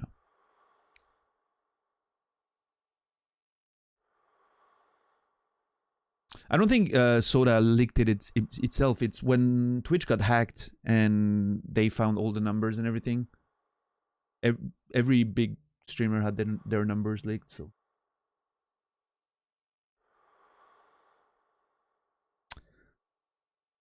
Make a coffee? I don't like spreading too thin with the things. I'm sure it would make me more money, Arion, but I don't know. I kind of like the sub donations and bits thing, just staying on the channel and everything. I feel like the Ko-fi thing, then I would have to deliver something. Like I feel like I would need to give something to the people that give me there. Here, at least, it stays on the channel. You get the show, you get the good times, the conversations. If you enjoy it, you know, you can support it, and then we're just... I don't like the spreading too much of the revenue streams and everything. It's not my vibe, but I understand why people do it. It's just not for me, I think. For now, at least, I'm not interested. Yeah, Brainy. Yeah. The price was reduced at first, which is, for most people, great. In Switzerland, we get fucked. We pay 5.99 Swiss francs, which is almost 7... Well, not now. Prices are... The USD is pretty strong against the Swiss franc right now, but it's still over $6. Yeah. But, I mean, you know, it kind of makes sense. In Switzerland, we have much higher salaries. What I don't understand is why Germany, for instance, pays 4 euros, even though they clearly have more buying power than someone in the US, for instance. That doesn't make sense. But I'm thinking the US is their main source of revenue and they don't want to, you know, dig into that. Yes, Zulu, we do. As a partner, I don't think, I'm not sure if Emmy's still there. I'm not sure if, maybe she doesn't want to talk about her own shit, but I don't know if affiliates get better splits for higher tiers, but as partners, we do.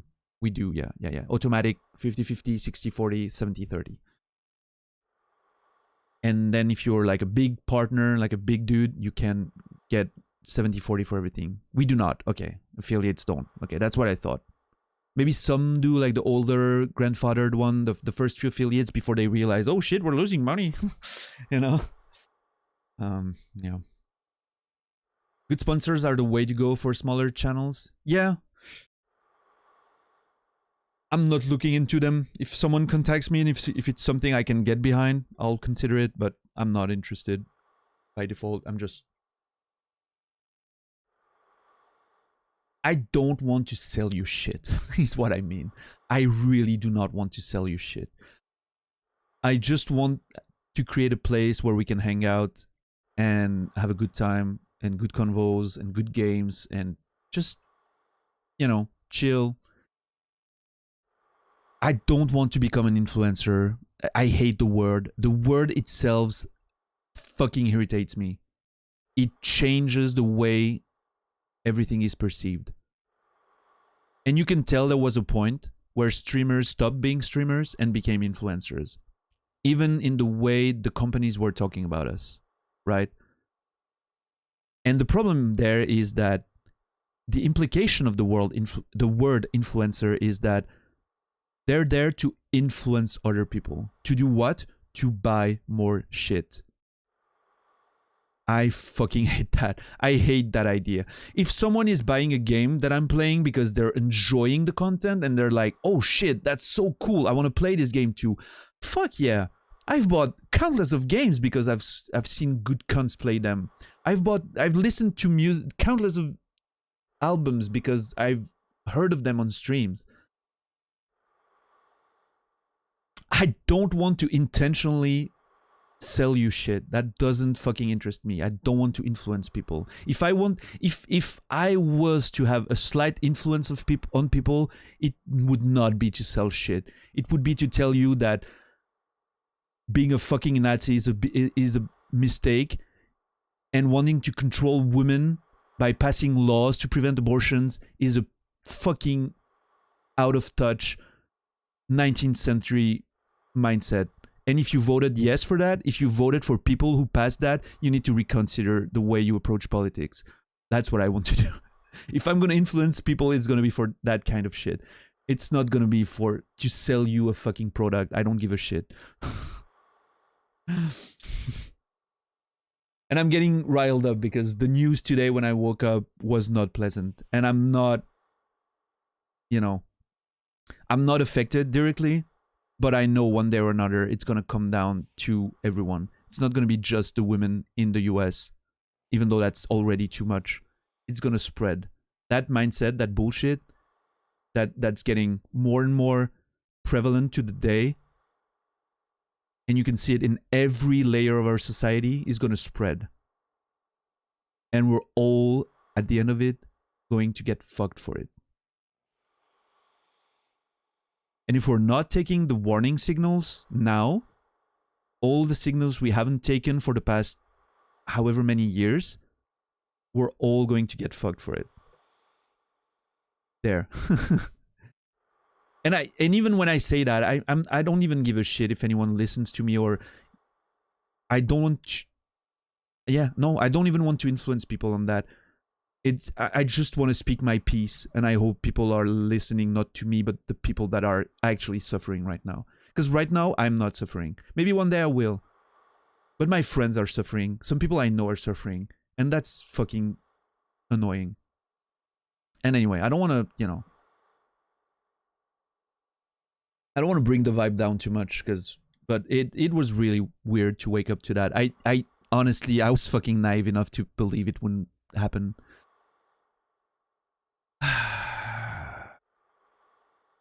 I was naive enough to believe it wouldn't happen. I thought we were past that as a society. Really thought, but apparently we're not. Let me scroll up for a sec, sorry. Many of those numbers were terribly wrong. Carnage has addressed the topic. Oh yeah, I'm sure. I'm also sure a lot of people made more money than what was shown in the leak because of the sponsors and everything else, of course. Love your attitude about Twitch and influencers. So like, man, man, I miss man. I was of course, a big influence even back in the day when I was starting out, and it's one of the first people I watched on Justin TV. So of course, yeah, I liked him because, of course, we think alike on many topics. Same with Cody and all those good people. So yeah, still thinking about the last night's Nazi censor accident. Yeah, for those who weren't here, a good friend of ours, Hope Horizon, decided he wanted to talk about like his grandfather unfortunately was a Nazi, and he censored the rest of he put an N down and then censors characters, and so it came out as really weird. And that's what started the whole conversation yesterday about that. So says the man that influenced me to buy some literature. But yeah, that's different, Casey. We were talking about it and you asked for suggestions, and again, I feel like, and I know you're joking, right? But we're sharing a passion. It's very different than I'm getting paid by this company to push their shit,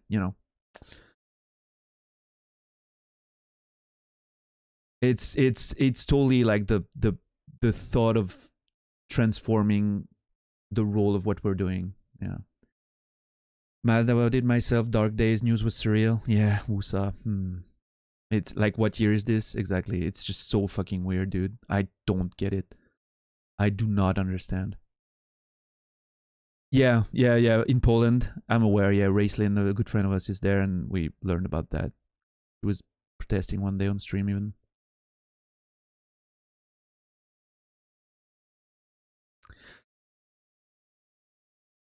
The weird. I'm gonna read Brainy's message, but political parties paying to have trash grave.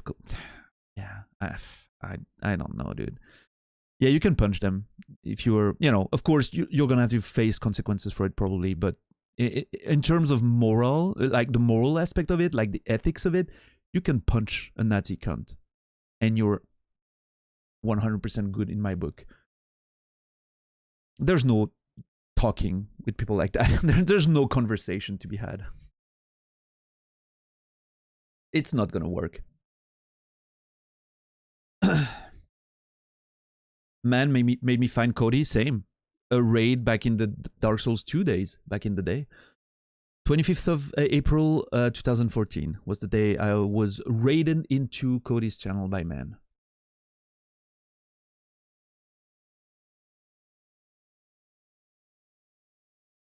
Sweet Anita was talking about it. Yeah, I'm sure she had a lot to say about that. She's great. I love her.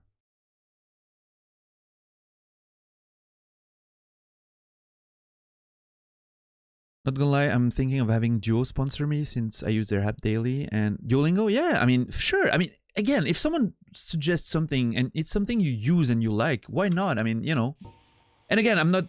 One thing that I want to make clear, I'm not judging people who are doing sponsored shit at all. We all have to pay for the bills and the food and everything. I will never judge anyone for doing it. Get your fucking money. Like, do your thing. Get paid. Enjoy life. Whatever. It's just, I don't like the general idea of it that we're turned into promotional tools for these billionaire cunts. That's what I don't like. So yeah. And for myself, I don't want to do it for as long as I can. I want to resist the temptation. But yeah, I understand why people do it, and I will never blame them. It's not about the individuals. It's about the fucking system. And I know it sounds very much like an edgy teenager, whatever. I don't care. I think it's true in that case.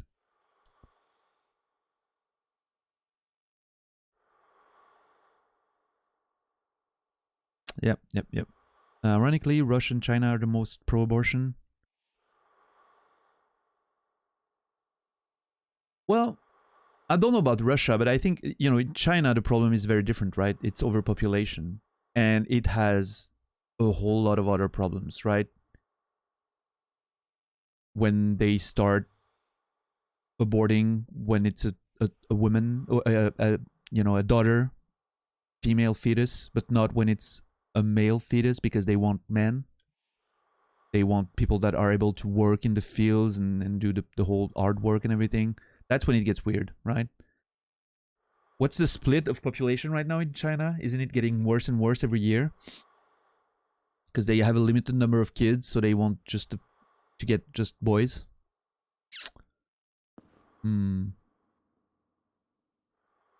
But yeah, this whole fucking topic is so annoying to me. I don't... Ding dong sponsors enter the room, dude. I don't know what I would do. I would have to go back on my fucking word there. I would love free ding dongs. It's sustenance. Fuck. If you give me free sustenance, I'll chuck a fucking logo on my page, maybe. No problem.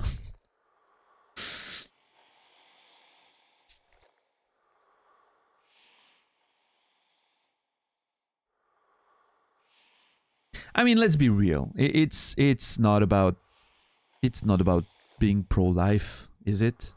It's not. It's about control. That's what it is about. And specifically in that case, controlling women. Which turns out is a very strong point for American conservatives. And let's be fair, conservatives everywhere, and, you know.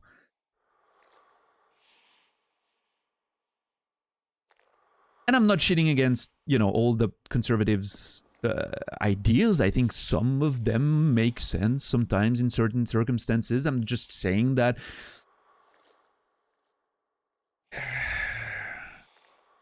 it's there's a pretty big fucking number of issues in that, on that side of the, and there's issues on the other sides as well. Let's be fair, there's issues everywhere, but yeah, exactly. More babies, more workers, more soldiers for the army, right?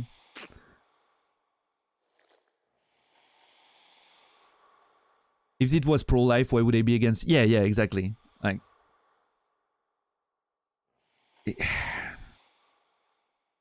it's so backwards. And then they say, you know, it's also about religion, right? They're like the brainwashing power of religion, which can be very helpful sometimes. I have nothing against faith. Let's be clear. I have nothing against religion. I have a problem when it becomes... In fact, I will go further than that. I think I will speak up for everyone to be allowed to have their faith and religion and practice it. When I have a problem is when you start to use your religion to tell me what I should or shouldn't do. That's when it gets weird.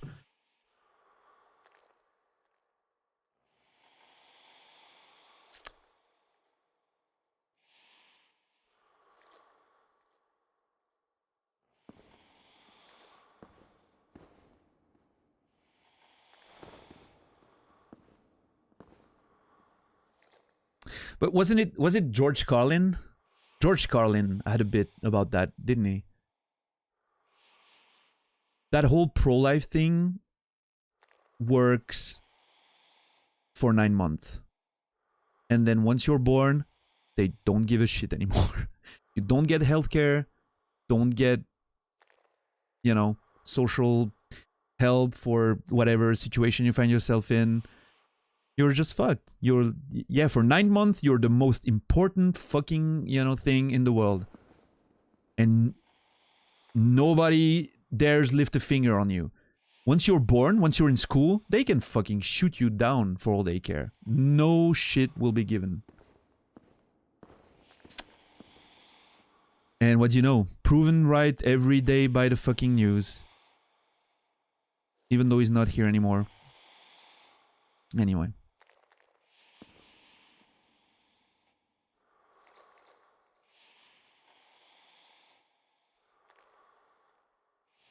And I'm sorry, I know this is very heavy topic, and you know, please, if that topic is too hard for you to handle, please remove yourself from the situation. You know how it is. I don't want to stop myself or the community from having these kinds of conversation. I like a good political conversation or, you know, social commentary and all that. I think it's part of the human experience, and I don't want to forbid any part of it on this channel. But please take care of yourself. You know, if those conversations are a bit too heavy for you, please be safe and remove yourself from it. And I won't blame you at all. And, you know, check back later if we're on a different topic. I'm sure we won't stay on that forever, so.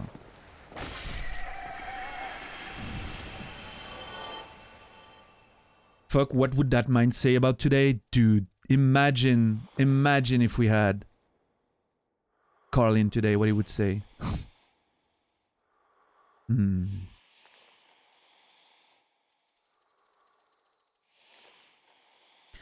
Actually enjoy the heavy topics, honestly. Most streamers shy away from them, and I understand. I don't blame them for many reasons. First of all, you're cutting a part of your audience by doing that, because you're taking a stance that they might not like and they don't want to stick around, you know? Because a lot of people think the way... a lot of people agree with that shit, you know? So, first of all, there's that, and then there's everyone who doesn't want to be exposed to that, because the news is already sad enough, right? So you kind of want to chill thinking about something else when you're going to watch a stream, which makes sense.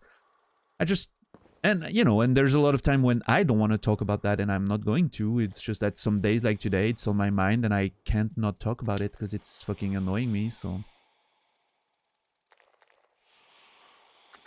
But yeah, like you said, like, I know, for instance, Naz doesn't approach those topics.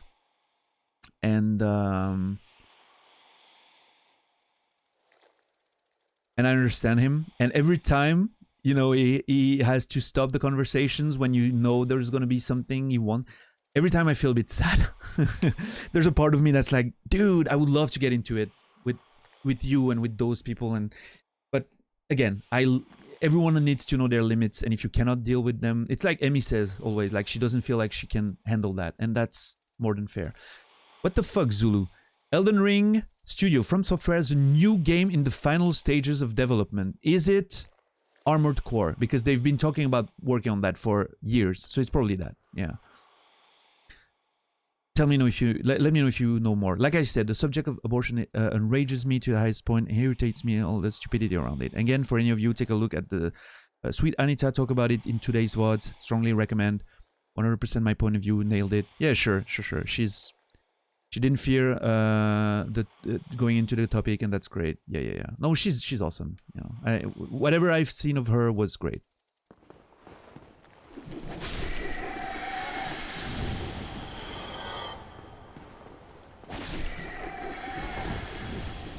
I appreciate that. Well, let me kill those enemies, and I'll pick back up. I have to do a bit of progress, you know. Otherwise, what am I doing here? I appreciate that you have a safe, and constructive space for the discourse. I wish I had that skill. I'm not confident enough in myself to have the skill and confidence for this discourse. Also, I am a woman, and so I am low-key taken less seriously, and I'm met with more aggressive response. It's a waste of energy if the conversation cannot be constructive like how it's being right now. That is so difficult for me to hear.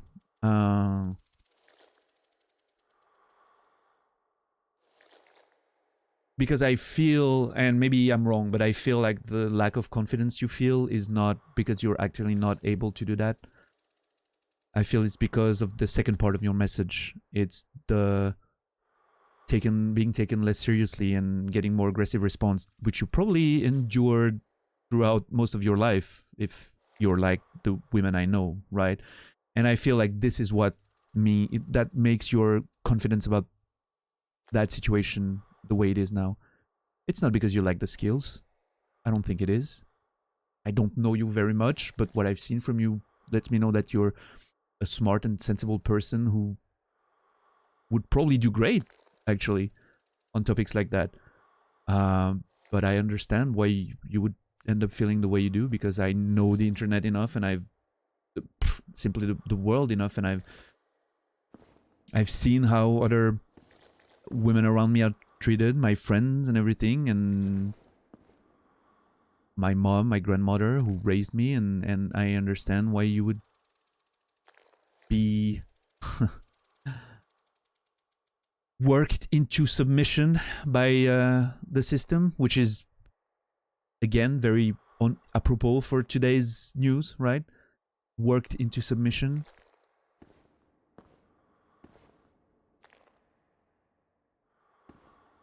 Which is what it's all about.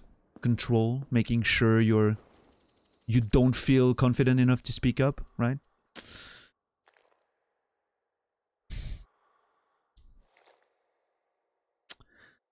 Ratton says, depends on the day. Yeah, sure, there are days like yesterday, we talked about, what did we talk about? Oh, well, yesterday got a bit heavy at some points, but we talked about, more culture stuff, and it was great.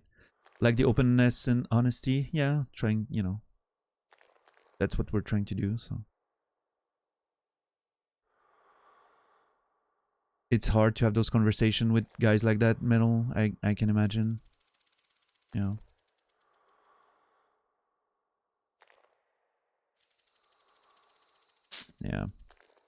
I know a few people. Switzerland is very... Someone asked about the political parties of Switzerland yesterday, earlier.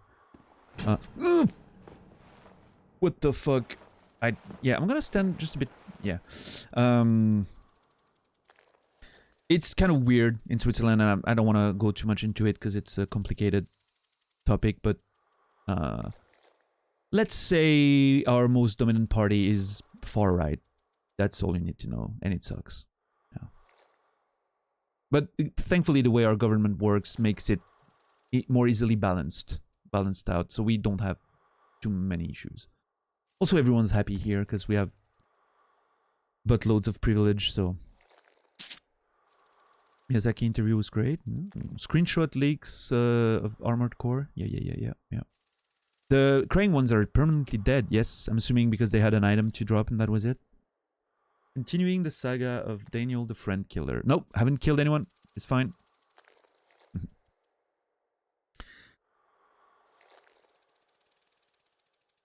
Maybe one day I will have the courage. I'm willing to admit that for now I do not. And that, it's great that you're aware of it, because I feel like the risk would be that you take on that because you want to, and then you realize too late that you didn't have the proper mindset of the proper mental state to do it, and then it's too late, and you can't... It's hard to go back on opening a channel to that, So it's good that you are aware of your limits, and this is also one of the reasons why I think you're probably a lot smarter than you think, or at least that... I don't know what you think of yourself, to be real. I only know you through, so... But you're smarter than what you let on, sometimes, that your character on stream lets on. And that's why I think you would do great in conversations like this, because you know the limits of your mental capacity, which is important in topics like that.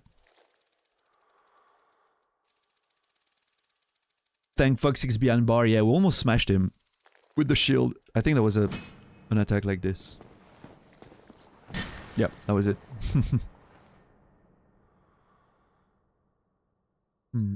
On a slightly different note, MEUSB, in all of these conversations, the way you've spoken about it has been clear and concise. As a man, I don't feel attacked during the discussion.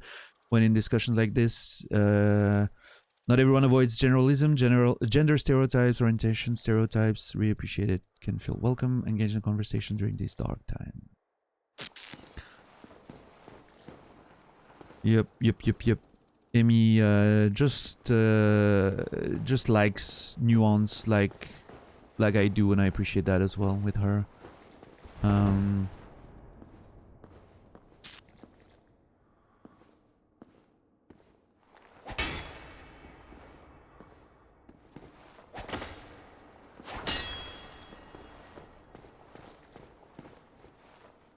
Hello again. Alas, up the archive. The thought offends me as a student of the arts.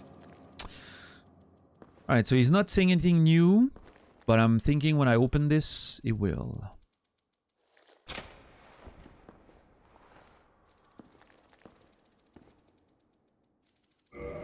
What's up, dude? We happy? Oh, thank you very much. I'm saved. That makes twice. I must be sure to repay you. I will visit the archives. If I discover any new spells, I shall share them with you. Prepare to be impressed by the onward march of sorcery. Hello. Don't mind me. Go on ahead. I'll head out soon. I wish to lay down my plans before I visit the archives. So he wants to visit the archives. Hello. I'll head out. Wonder where he's gonna go. I love the way he's like, oh, you saved me. Thank you very much. Like, he's just so blasé about it. It's amazing.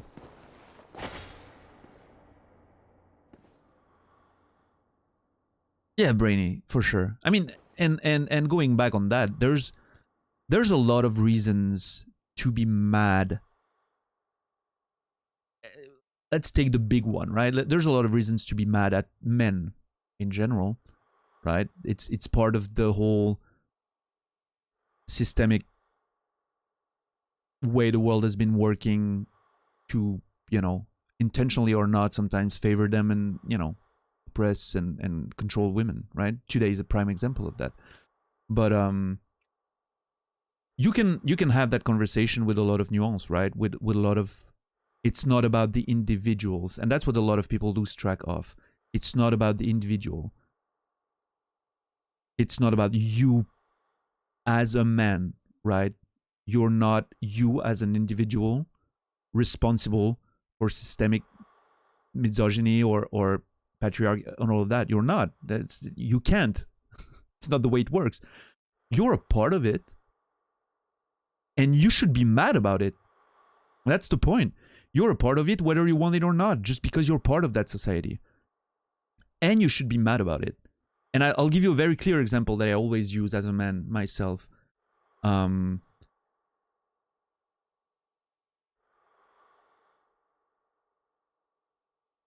I was a teacher, I went to the swimming pool with my students once. 10-year-olds, right? And a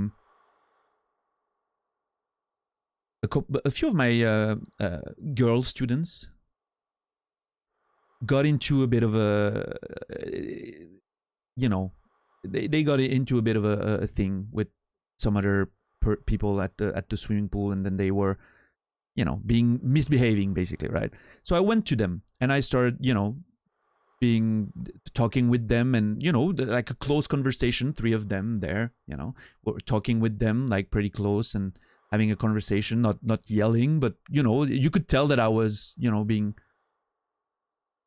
a stern teacher trying to, you know, get the things working. And a woman came to me because she thought I was creating, you know, I was doing something wrong. Because it wasn't just one kid, so she couldn't think, oh, that's maybe his daughter or something. No, you know, there was like 3 of them, so of course, you know, it could have looked weird from the outside. I get that. And a woman came to me like, what, you know, is there a problem, girls? You know? And I felt like, holy shit, that's, I don't feel great about that interaction, right? Because I know what it looked like. But I should not be mad at that woman for doing what she did. Because maybe quite a few times she could have diffused a situation that was dangerous for those 3 girls, right? I should be mad that the system is in such a way that I'm going to suffer for it as well. Not just the girls, not just the women in different situations, but me too. I should be mad with them that this is how far it's gone, you know? I should be mad at those other dudes that are abusing and that are controlling and that are doing all that I should agree with that, you know, take that, yeah, fuck, we need to do something about that. And that explains why, you know,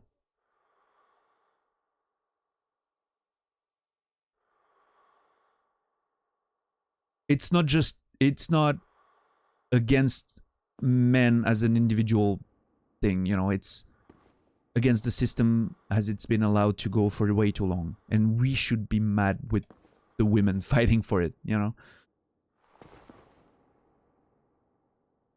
But that's a bit of a tangent of the conversation we're having, but it turns out it actually fits today's conversation. Firekeeper soul. Ooh, there was a firekeeper in there that died. I wonder what fire she came from. Let me catch up on chat.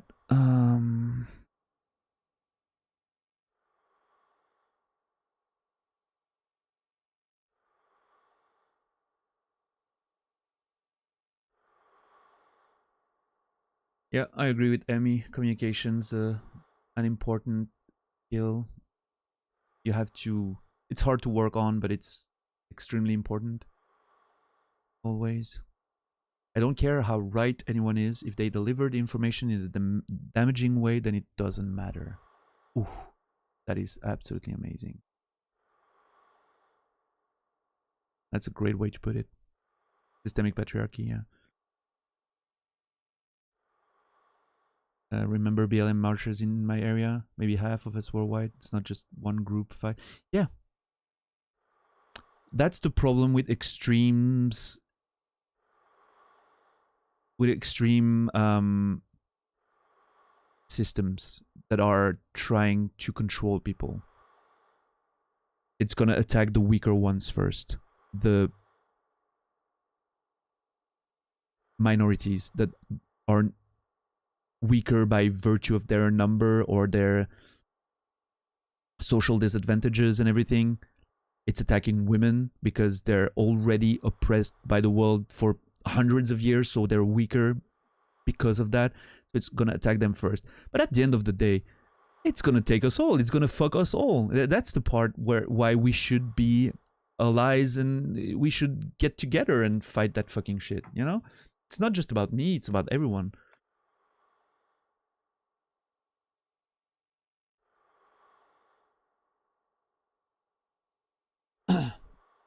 And it's important to also be careful about not making it about you, which may be something I did there. But it's a good way, I think, to understand that it will eventually get to you, is what I mean. And it goes to what Laura says. Hi, Laura. Many men benefit from that system, so the flaws don't register enough for them. Absolutely. Yeah, of course. It's hard to give up on your privilege.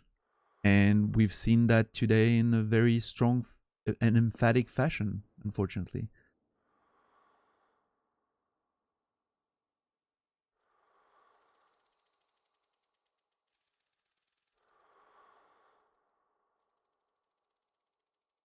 It's complex. It's extremely complex because the way the world works and our society works is so layered and multifaceted, and there's so much interactions between so many different interlocking aspects of it that you don't understand. You can't understand the effects of what a little detail is going to do, you know, a little change here and there. It's why it's so hard and why so many people fail at it. Getting into politics and trying to change things and...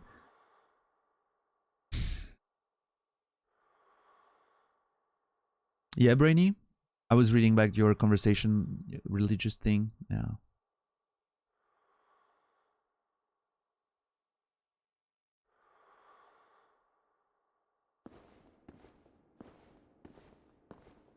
We're having a deep thought today. Yeah, well, we're I don't know. I had a feeling it might happen, considering the, you know, what I woke up to this morning. I felt like it was...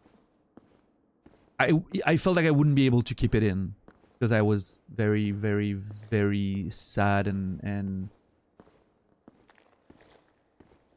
feeling powerless is not a good... I hate that. I hate feeling powerless. It's one of the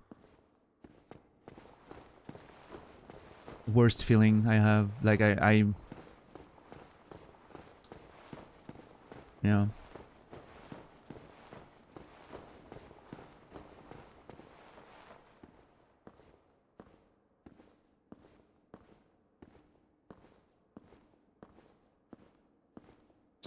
Yeah, Zulu, I agree.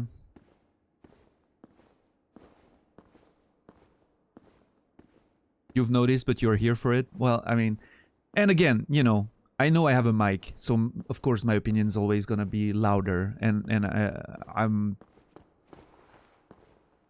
I wish it wasn't the case. I wish it wasn't the case, but yeah, there's little to do about that. But I'm hoping at least that I'm, you know, doing justice to everyone's opinion in chat. And please, if I'm, you know, if you feel like I'm off the mark sometimes, please let me know. Like, I want to have that conversation. So, you know,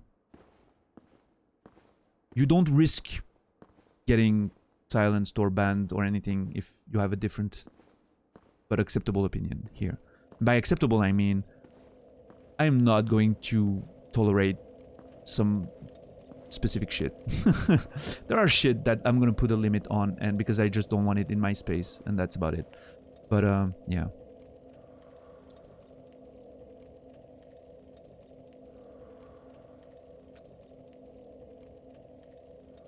Satisfactory. Oh, Mappa. Enjoy Factorio. Factorio is a dangerous game for me. I had to uninstall it and never play it again, and I never will. It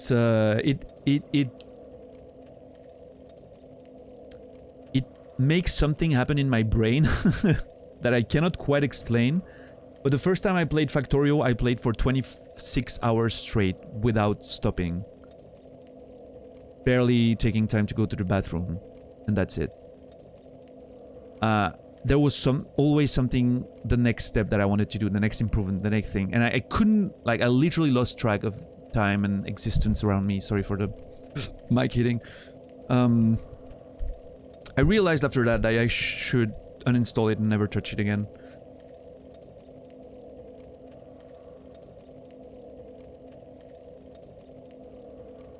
Today's decision plus the one from the other day kills me on the inside, makes me want to rage.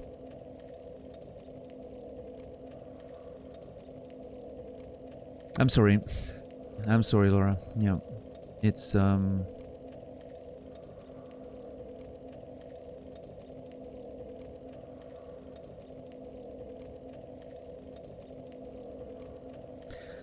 we've been on a slippery slope, and it's hard to stop. It's hard to stop, and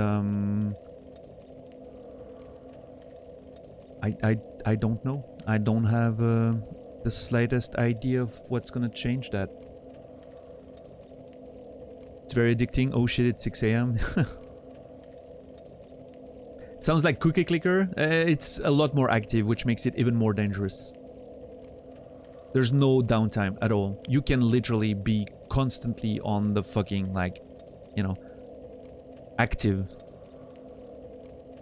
You can't just let it run.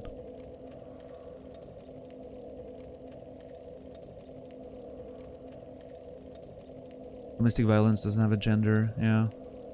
I have a lot of thoughts about the Depp trial, many of which are probably in agreement with the public opinion, and also a lot of concerns about it.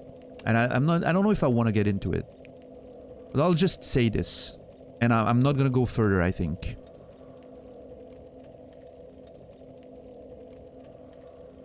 Regardless of the content of the trial itself, I fear that it was instrumentalized by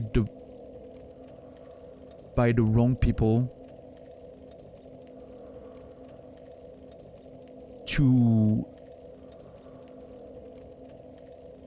basically fight everyone else that is not in a situation that is as nuanced as the one between those two people were.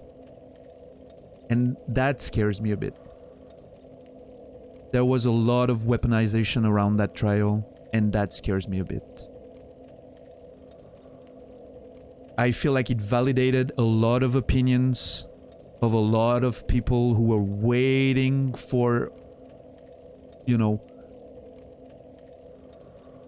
a moment of where the roles are reversed compared to the usual, more frequent situation, to say, look, see? And that scares me. And if you understand what I'm saying, you understand what I'm saying. If not, I'm probably not gonna go too deep into it now. But that scares me a bit. And again, it doesn't have anything to do with the trial itself. I'm not a judge, I'm not a jury, I'm not a lawyer, I don't know. I think the trial was not even about the question of who was abusive to the other. I think probably both of them were being pieces of shit towards one another. The trial was about the fact that one of them went further in terms of talking about it, and it touched into slander territory, you know. And that's what the trial was about. It wasn't meant to determine who hurt who in that relationship. I'm fairly sure both did their fair share, right? Based on what I've read and heard about it. Then the way it was, you know, again, and I'll conclude, the way it was used by certain people scares me a lot. Because it goes way beyond what the scope of the trial was. So yeah, I'm a bit worried about the social media precedent it sets, if I can phrase it like that.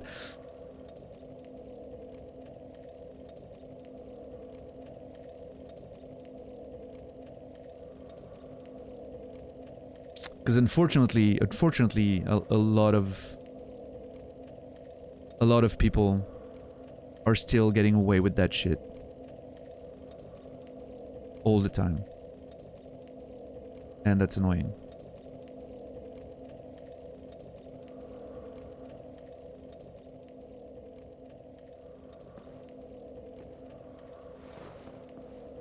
I mean, for fuck's sake, there's a... Hey, Natus, see you later, man. Thanks again for the support tonight. There's a fucking movie director that you know about, Roman Polanski, who's actually been found guilty of what he did. If you want to know, you'll look it up on the internet. I'm not gonna go into that, but... And the dude moved to another country, and is protected by the laws there, and keeps making movies. He's on the jury of a famous movie festival. What the fuck? Like, you know? What consequences is that person facing? So I'm like... And again, one example, right? But...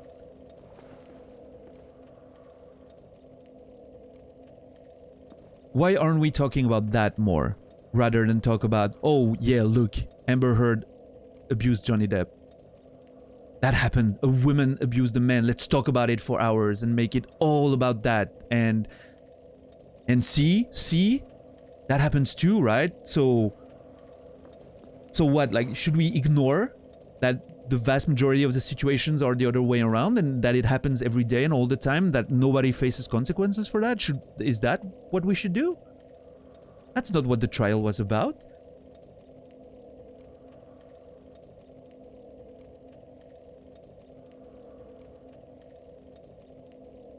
But yeah, weaponized by social media, and that side of social media that you don't want to give too much power. I'm gonna tell you, because it's getting there. Anyway.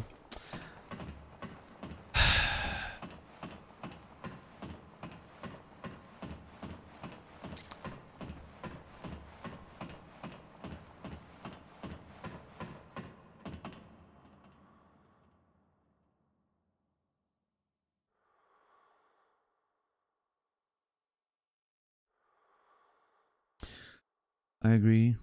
Rap needed mediatic. Yeah, sure. I mean, I'm not, you know, taking it individually. I'm not blaming the individuals there. I don't know what happened between them. I wasn't there. The justice, you know, did their work, and hopefully, you know, it was the right call. I don't know. And again, not talking about that. I don't even care. It's not about that. It's the way it's, you know, it's the way it's been used, which that bothers me. I'm just. You look like you've come back to a hot topic. It was kind of a hot topic, yeah. I'm not gonna give him the old razzle dazzle, give him a nag, or a flash. Is that a song I'm supposed to know?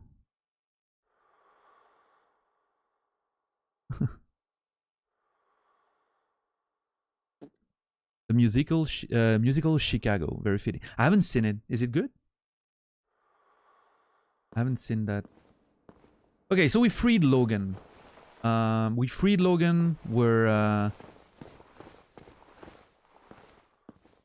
you adore musical and you love Chicago. I'm going to say yes. Well, might have to look into it at one point. See it. Okay, I will. I will. That seems to be unanimous there. I'll look at it. Movie is a decent adaptation. Okay. Chicago is really good, and I don't even like musicals. I'm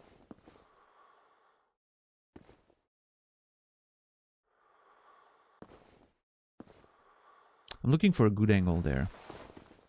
You'll know why in a second. I think this is good. I'll have to look into it. Anyway, I'm going to take a short break. I need to use the restroom and, you know, stretch my legs and all that. Probably going to open the window. It's starting to be a slightly bit colder, warmer than I want.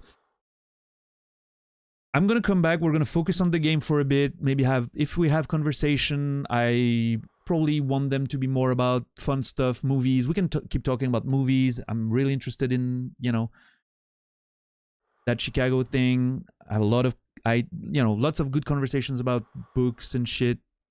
Let's see where we go. I'm gonna hold off a bit on the more political deep conversation because I'm feeling like, you know, it's weighing on me just a bit right now. I don't want to let the vibe go too into the dark and everything. I appreciate you guys for going with me through that convo and for being so nice in chat. I know those are difficult topics. I think they're important. It's when we stop caring that it gets real bad. So let's not, right? But let's move on for tonight and care about ourselves and our mental health and have more positive vibe going forward. Thanks, guys. I'm gonna be away for 3 minutes. I'm probably gonna grab a snack as well. I'll grab a ding dong, and I'll be back in 3 minutes, something like that. Thanks again. Don't go anywhere. Bye bye. I'll be back.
Hello, hello.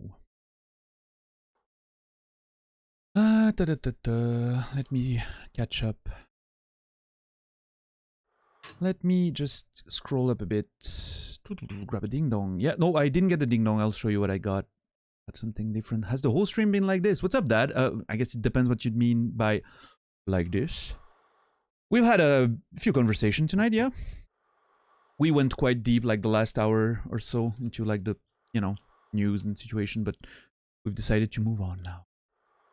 I'm thinking of giving up almost everything and walk around the world. Oh, that's a project there, Stav. I mean, you know,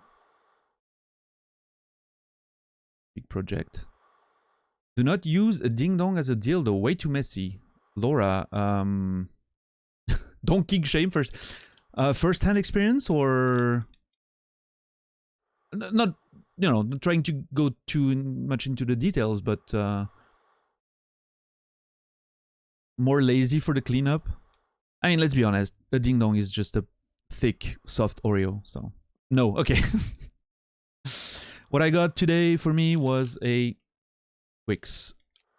I'm a Twix boy. Love Twixes.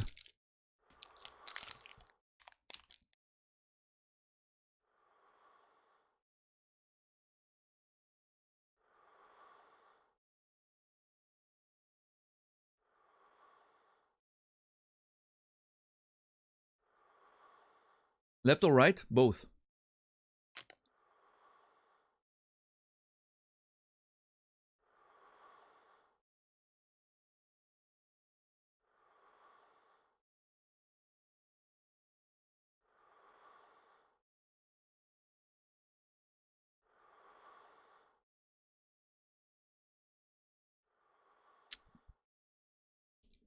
Yes, Tab? Man, I like my home, comfort, everything too much. I don't think I couldn't go on a journey like, you know, not even, you know, like leaving for 2 weeks, just backpacking across whatever. Well, maybe I could. I don't know.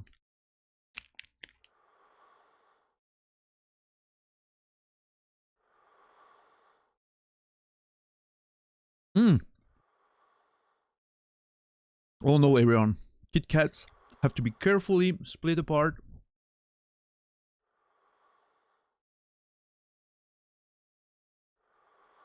Carefully split apart, eaten one after the other. It's no, Kit Kats are, yeah.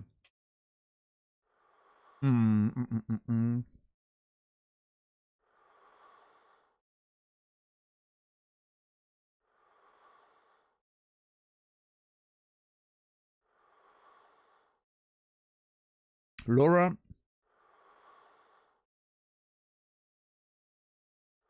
I read everything everyone else said. It was just funnier that way. Out of context.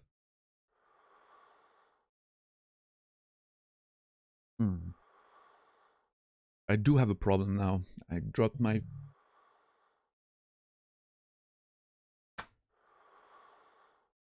Sorry. First of all, this. Second of all, this.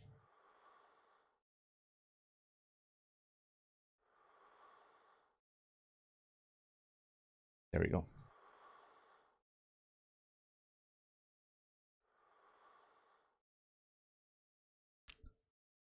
What an ad campaign. People arguing over... Yeah, I mean, I had never seen the ad, but apparently it worked because I've heard that multiple times lately, so... Used to eat Snickers and Twix when I was a driver. A lot of energy during nighttime. Yeah, easy to eat, right? Like, just whoop, pop one open, get it in. All good. I like Twixes. I like Snickers, but I get bored of them quite quickly. I like Mars. The Mars in... What the fuck was that? Holy shit, that was scary, dude.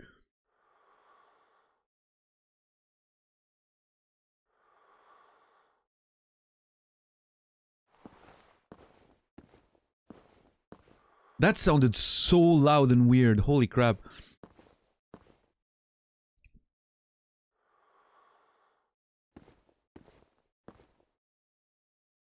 Is that sparkling water? Yeah. San Pellegrino, to be specific. So the Mars in Europe are not the same as in the US for you guys out there. So it's hard to, you know, compare. But I think our Mars is like your Three Musketeers, I think. And our sneakers are like your Mars and whatever. I don't know, dude. It's so confusing.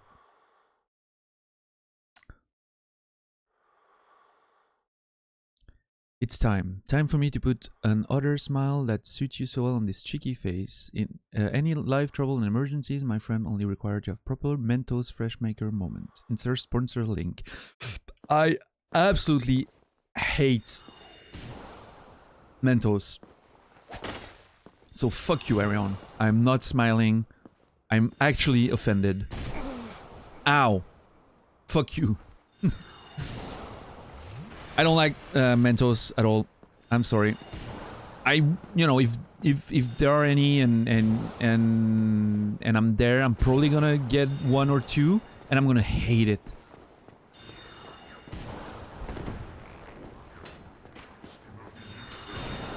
What's up, Fang? How you doing? Nice stash. Thanks. I'm trying to grow it out. It's a work in progress. Okay, let me just kill a couple cunts there, and then we can talk about sneakers or whatever. Oh god, drunk son of a bitch! Oh my god, I was... Yep. There we go. Was it you, Mark, that was scared because of the profanity and cussing? You just got like a pretty big dose of it right there. Straight out of the gate.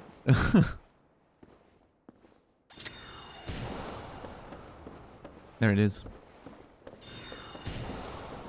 Oh my god, can I not die please if I do that? Oh, parkour! Look at that. Ah, god. Naz was not kidding. I mean, you know, I'm not just swearing for the sake of it or insulting everyone. I'm just... I do have a bit of a profanity in my my vernacular. It is true. I like strawberry Mentos.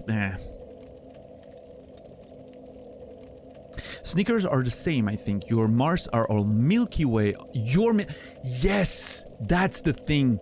And Three Musketeers doesn't exist here. Yeah. Mars is Milky Way. Milky Way is Three Musketeers. Our sneakers are your peanut sneakers because you have variety of them, and then we have other shit, you know, that goes with it.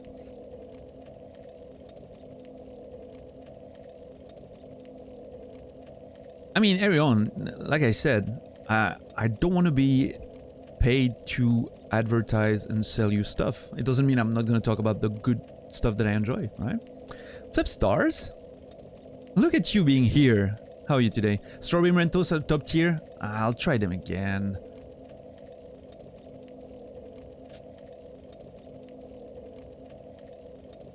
No problem, Mark.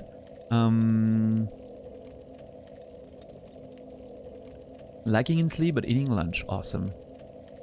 Can we get back to the important topic? Candy. Oh, Laura, you don't want to get me started on candy. I have opinions about what you guys call candy. If you're American, I'm not 100% sure you are, but... Right. Yeah, Arion. You say parkour, I say luck. Huh?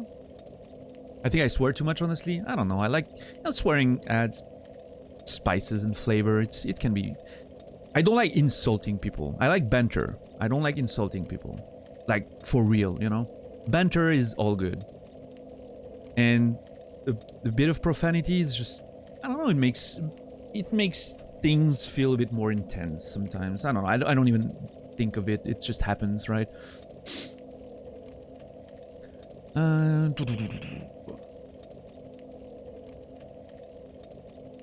Stars, how is the Elden Ring going? Let me know. Are you doing Elden Ring more again tonight? If so, when are you starting? I'm interested.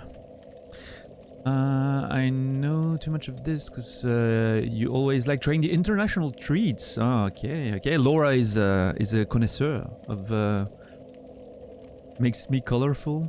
Word too much? Nah. Yeah, exactly. You get it. You get it. Americans don't eat bread. They spread peanut butter on cake. I've never had American bread. I don't know if it's way different than what we have. American chocolate is awful, I know. That's not the point, Laura. Candy is not chocolate. You guys are calling a Mars bar candy, and I don't get it. Because the candy in French is a bonbon, what we call a bonbon. And a bonbon is like a boiled sweet, right? It's, I don't know, like a gummy bear or a Werther's, you know, like that kind of stuff. Yeah, call it sweets. Sucrerie, sweets. A Mars bar is a sweet. Boiled, you know, candy is a sweet. But calling candy everything is so confusing to me. Like if I'm asking you for a candy, right? I don't want a fucking Mars bars. I want, I don't know, like a Mentos. What is chocolate? Chocolate can be actually in Switzerland, a chocolate bar is only going to be like a Mars or a Snickers. The actual, you know, like thin like chocolate things, we call that a tab. It's a tab of chocolate.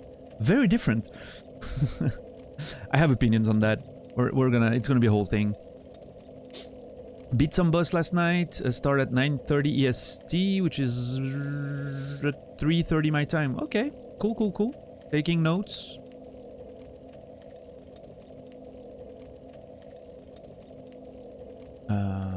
Lived on rice and eggs when the girlfriend had me over. Rice is delicious. Eggs are delicious. This is the opposite of Naz's channel. I love food and I love most of it. For those of you who came here from Naz, I love most foods. There's a few foods I don't like, but yeah. Having never played any of the Souls game, not having a proper machine console, I will say every to play in the game. I will make sure to play them as slowly as you are. I am much motivated from your playthrough. Well, Stab, I mean, you know, you're gonna have to have company if you're gonna sit at a bonfire for an hour and talk, but I get the general idea. Yeah, play it slow is awesome. It's the way to go, in my opinion. Evening, Facehugger. How are you doing? Chat just went real fast for a second, so I need to catch up. Facehugger. Quick visit. Big game in half an hour. Have fun. Enjoy your big game. Hope you're doing good. American bread is based on region and ethnicity. White bread is common in America. Okay. Mentos isn't candy? I disagree there. Who is this sexy motherfucker I've never seen before? What's up, Shira TV? How are you doing?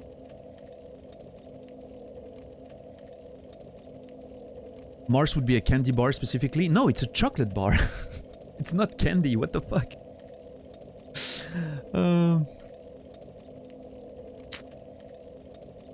Last night I beat a boss and simultaneously died and I had to do it again. That happens. That's gonna happen more than once, right? It's like a soul's rite of passage. We're not going to get stuck on food talk for 4 hours. Oh, we very much might get stuck on food conversations for hours. However, while that happens, I'm probably not gonna make much progress in games, which is something that doesn't happen on Naz's channel. Well, I mean, I guess, you know, if progress is calculated by how far you're getting into what you're trying to do, then I guess I'm doing more progress than Naz, actually. And I know he's not here to defend himself. But if he's watching the VOD, he'll get it.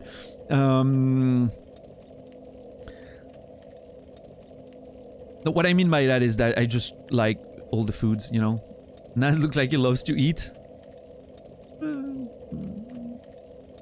Don't say that to his face, Mark Fang. Don't say that to his face. Let's be polite with people there. No, but the joke is, for those of you who don't know Naz, is that he likes only 5 foods, and 4 of them are about melted, you know, cheese, which is not perfectly true, but I think it's a good enough description. saw the clips on Discord and had to come hang out. Which community are you from, Shiria? Are you from... Because I have a couple communities that are hanging out here, and I know I've seen you before many times. I'm not sure if you're from the Cody community or the Naz community. Expletives. Good cunt. Welcome. Luckily the boss wasn't too hard. Okay, Stars. Where are you right now in the game? Like, which area are you exploring? Last time I checked, you were, I think, exploring Khalid and Celia, which was interesting, to say the least. Opinion on fresh toast? Love it. Love French toasts. It's amazing. It's just good. What else is there to say? Best opinions than waffle or pancakes? I think waffles are better than pancakes. Yes. Pancakes are just small crepes that are less satisfying. There, I said it. Take that, you Yanks. A good crepe beats a pancake every day of the week. But waffles are the best. Waffles are great. A good waffle covered in maple syrup. That's the shit. Love it. Fought my nemesis again last night in ER. I'm scared to fight him. Who's your nemesis, facehugger? Let me know. You love Naz's face? He's awesome. Melted cheese is great though. I'm not blaming Naz for liking melted cheese. I'm blaming him for not liking all of the rest of the good things. If I was a Naz viewer, you would need some training beforehand. Wait, if it was a Naz viewer, you would need some training beforehand. Oh. We're officially removed from Fogwall chat for a cotton candy wall. Baba Papa.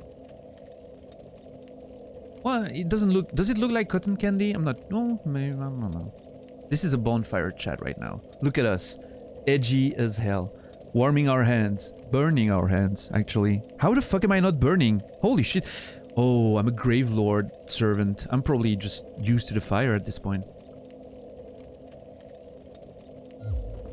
I want to stand up so people can appreciate the edgelord-inness. Oh, you can see my face there. Oh, when I'm human, you can see my face more than when I'm undead. Apparently, I've never noticed that. Really cool. Anyway. You're in Liornial North. Okay. Kaylee was a bit harsh. You went back? Yeah, I did the same in my playthrough. I knew I liked you. Hey, Laura. Always welcome. Let's talk about food forever. I'm from Belgium. I'm allowed to say it. Fuck waffles. Hey, Brainy, you know, not everyone's perfect, so you had to have a flaw at some point. I've got to experience a chicken waffle. That's a first for me. I'm not sure if I would like it, but I like both ingredients in chicken waffles. I'm not sure I would like them together. May I change your mind? A while back I added flour to a banana peach smoothie instead of fruit pancake. Instant fruit pancake. Beat waffles any day. I don't know. I'm not... Okay, I'll say this. I love fruits separately. I'm not big into putting fruits in everything. Like, fuck orange chocolate. What the fuck is up with that? Like, seriously, chocolate on its own is delicious if you get the good one, right? Why would you put orange in there? But on the other hand, an orange on itself? Awesome. Fire giant? Yep. Bed of Chaos was fun. I got it 2 days ago. Alright, Bobby. Have fun, man. Thanks for being around. What's up, Tube Socks? How are you doing? I still don't know how I'm gonna call you, like Kitty Sparkles, Tube Socks. I think Kitty Sparkles is a bitching name. I love it. Tube Socks is pretty cool too.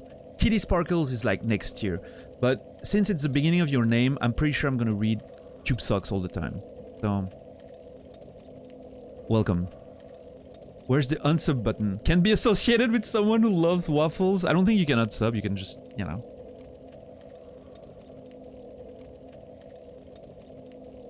Chicken waffle? Is that a cordon bleu? I don't know. Fried chicken and waffles? Okay, for me, okay, waffle for me is more of a sweet thing, right? With sweet stuff and toppings and Nutella or like, you know, whipped cream, all that good stuff. Not sure about salted stuff on, like savory stuff on pancake, but on a waffle. But I'll, if I have the opportunity to do so, I'll try. Promise. Fried chicken on top of a waffle covered in maple syrup? Huh. I like savory sweet mixes, you know, for the most part. I like a good sweet and savory chicken or sweet and sour, all that stuff. I might be coerced in trying that someday, I'm sure. Just nickname them in the chat and you'll only see the Kitty Sparkles part. I like keeping... I could, right? Sure. I like keeping the whole name. Or... Sometimes it's confusing when you start nicknaming people and then other people wonder who I'm talking about. It's a whole thing. But I appreciate it. Thank you for pronouncing Nutella correctly. Yeah, I mean, it's Italian, right? I have to. Nutella. My ex-girlfriend from the UK was pushing the orange chocolate like it was the best thing invented. Pretty big over here. It's terrible together. I don't like it. I like my chocolate pure or with like nuts or, you know, caramel, possibly. There's one chocolate that we have here made by Lindt. It's pretzel chocolate. There's like bits of broken pretzels, like with the salt of the pretzel and the crunch of the pretzel in a nice tab of chocolate. That is delicious. I would, you know, I would recommend getting your hands on that if you can, wherever you are. Maybe I'll stay subbed after all. All right, Brainy. We made it out of our first, you know, rough patch. It's fine. Yeah, that sounds good, Arion. I don't do the syrup part. Okay. Was TD Sparkles until someone in Twitch chat got a little delicate and reported me? Aw, come on. Yeah, I mean, Tube Socks, Kitty Sparkles. We'll see what comes out when you do it, you know. I'm American, the glutinous side comes out, right? No, I mean, I love to eat, right? I'm a bit, you know, I'm a bit on the chunky side, even though you might not see it because I'm just a face on top of the abyss, right? But I'm not a thin man, right? I'm a pretty, you know,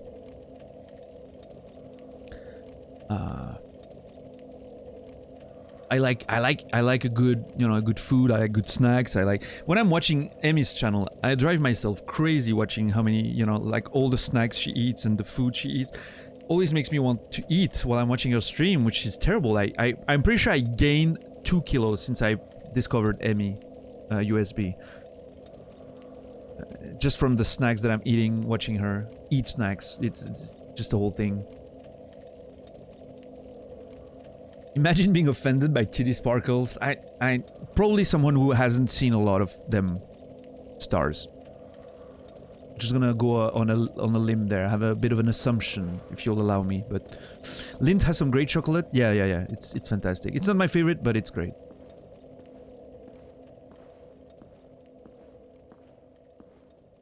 The hate for orange chocolate balances out the... Yeah, that's the best part, right? You have to... we can't love all the same things, Brainy. It wouldn't be a healthy relationship, a healthy viewer-streamer relationship. We need to have a, you know, a few contention points. And you banned yourself from a channel once because the streamer was insufferable. Oh my god. Insufferable. Tube Socks gifted us subs to Stars. Well, Stars, welcome on in. Thank you, Tube Socks. Appreciate it. You know, I've never done that, Ram. I don't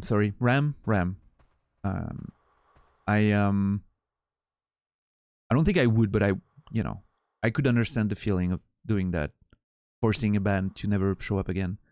What I almost did once or twice, recently actually, is ban people before they came in my channel, like preemptive bans, you know.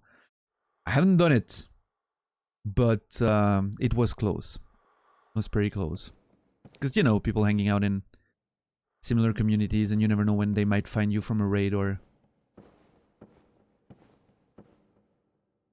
BRB bringing back artisan Swiss dark chocolate. Cannot handle this discussion. Yeah, Arion, man. One of these days, Arion, we're gonna hang out and we're gonna get fat together. Like, just fat to the sweet beats of a nice tune. Some nice jazz that you want to make me listen to. And we'll drink a nice whiskey or whatever and eat some delicious chocolate. And it's gonna be... We're gonna have a night of kings. Like, we're gonna, yeah, proper kings for one night.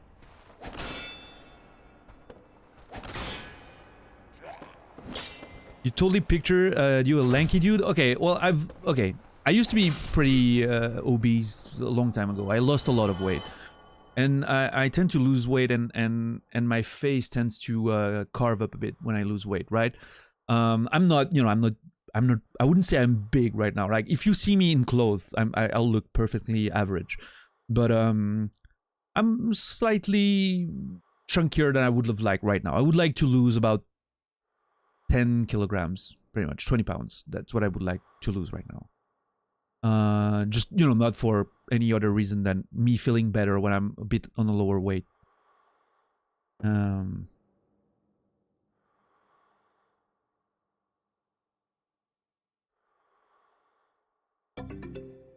Tube Socks gifting another sub to Marked Fang. Well, Marked Fang, I guess you survived the profanity and you're still here, so, well, enjoy your sub. Thank you, Tube Socks, once again. Appreciate the love, very much so. Sadly, enough a mod cannot ban the streamer. Sometimes I wanted to. Oh man, you're a mod in many other channels. Yeah. Yeah, and you know the best part of being a mod in certain channels, Cody's mostly, is the hate DMs you get. Oh, I know it's unhealthy and everything. I absolutely get off on those hate messages we get, and we have a whole Discord where we share, you know, some of the best ones amongst the mods. I got one yesterday that was chef's kiss. I don't know if it's someone I executed on the day or, you know, someone I timed out for backseating or some shit, but it was just, you know, like that moment of pure hate that you get towards you. It's just love it. I mean, you know, I can handle, right? Like, I'm not saying everyone should... Don't send hate mails to people. It's trash, right? Don't do that. Do it to me. I don't give a shit, but... I guess when you are an active mod at excessive profanity, you know that it might happen. So, thankfully, most of us are pretty thick-skinned and we know what we're getting into, right? And I'm not, you know, I'm not justifying doing it, but I'm just saying that me personally, I just... It's a bit of a... It's like, it's my pay, you know, as a Cody mod. You do not understand what power you've given me? Marked Fang, use that emote, baby. It looks good. I can do the face still, but I'm not going to. I imagine they're great. They're beautiful. Beautiful. Like the DM I got, yeah, Arion, you got it. You got it. I was hoping maybe the person would come on the stream today, because clearly, based on their message, they've watched my content, which is wild, right? To be so bothered because you got timed out for backseating or spoiling or being an asshole and getting executed, right? That you would go as far as to watch someone else's content to then insult them. If I knew it was so easy to get views, oh my god.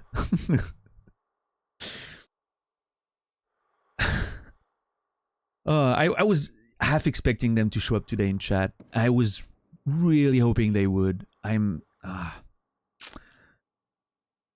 Anyway.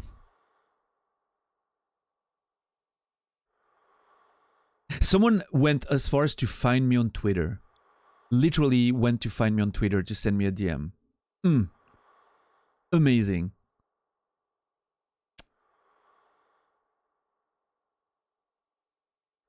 You enjoy people shit talking you?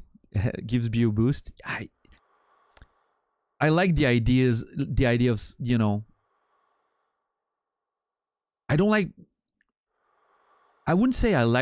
making people mad or annoying them, but when they're being an asshole in a channel to the point that they get timed out or banned or whatever, and then they go, like, it feels like if they go out of their ways to waste their time to get you a hate mail, it feels like it adds to the punishment, right? They've just wasted time.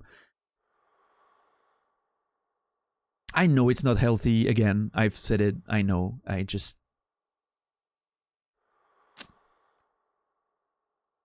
From the messages, you can tell they don't deserve your love anyway. There were, you know, some F words and some, you know... By F word, I mean, you know, F something G, right? You know, like... all kinds of weird stuff that I had no idea where it came from. That was some deep-rooted, you know, filth right there. It was just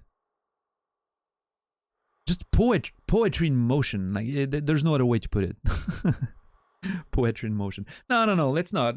Tube sucks. Don't need to know who it is. Don't need to troll them. Let's leave them. They're already, you know, they're already suffering enough being in their own mind, if that's the way they interact with people. So let them be. Lurking and waiting for the moment to strike. I hope they are. I hope you're there. You know who you are. I really liked your message. I was actually gonna answer. I started typing a critique of your prose. As a writer, I felt, you know, here's my time to shine. I have comments about that. It was good. It was, you know, it could have been, a few spots were a bit redundant, right? Like, you really insisted on the homophobia, and I think that could have been more variety in a few spots, but for a first draft, it wasn't so bad. I want to give you pointers.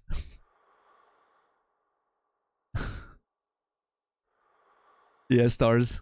Yeah, I agree. I don't think you can follow anymore if you get banned. I think it removes the follow. I think it's weird that bans don't prevent the person from watching the channel. I think that should be a thing. You can refollow. Is that it? Like, it unfollows you, but you can refollow.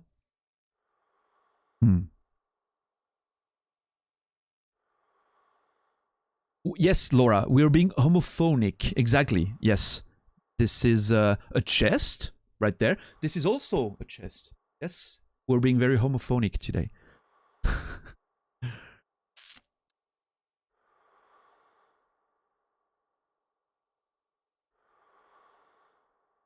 All right, tube sucks. Yeah, you've been stalking is what I'm getting. All right, I understand. You know, you do you. Fine.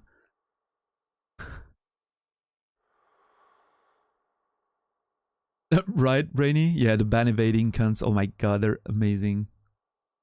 On Cody's channel, right? It's content, so we actually like that kind of, you know, it adds to the content of the channel, right? With the executions and everything, it's part of the show as much as anything else. So, yeah.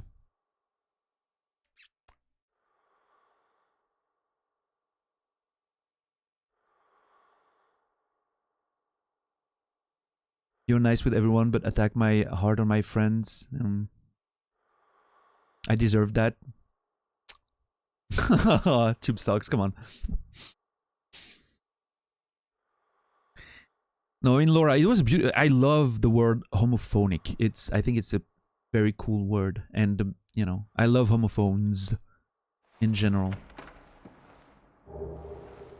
Oh, thank you. I was just saying I needed more of these. This is just... I feel rewarded right now. The other word, however, you know, these I don't like so much, right? Let's, you know, put them with the other we were talking about yesterday. Just punch them in the face. Deserve it.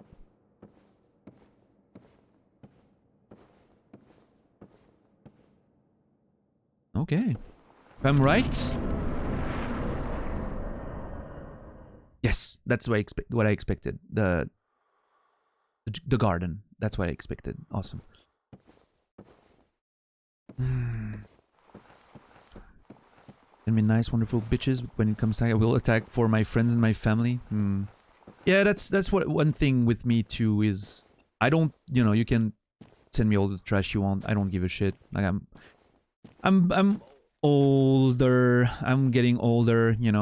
I'm impervious to most attacks at this point. I love a good banter. I'm pretty thick-skinned, I think. I'm not easily offended or bothered. I think I'm relatively self-confident, even though I have my insecurities like everyone, but it's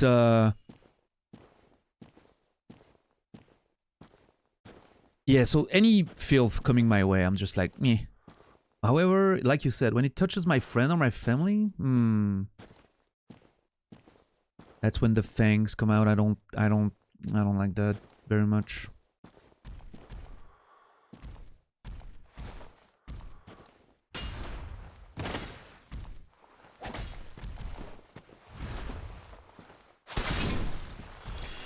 Friends, yes. Family, meh. But I know they don't care too much either. That's, yeah. Depends on your family, obviously. Pappy Matt? Yeah, I mean, I'm turning 40 in a month, guys. We're gonna have a birthday stream and everything. Gonna probably do like a 12-hour type thing with terrible games. Like Jump King or some shit. I'm hoping Tube Sucks didn't actually leave. I don't know. I'm hoping I didn't phrase something poorly that came out as insulting, but I don't think... I took it as humor, otherwise they wouldn't say they're unfollowing and leaving, right? But...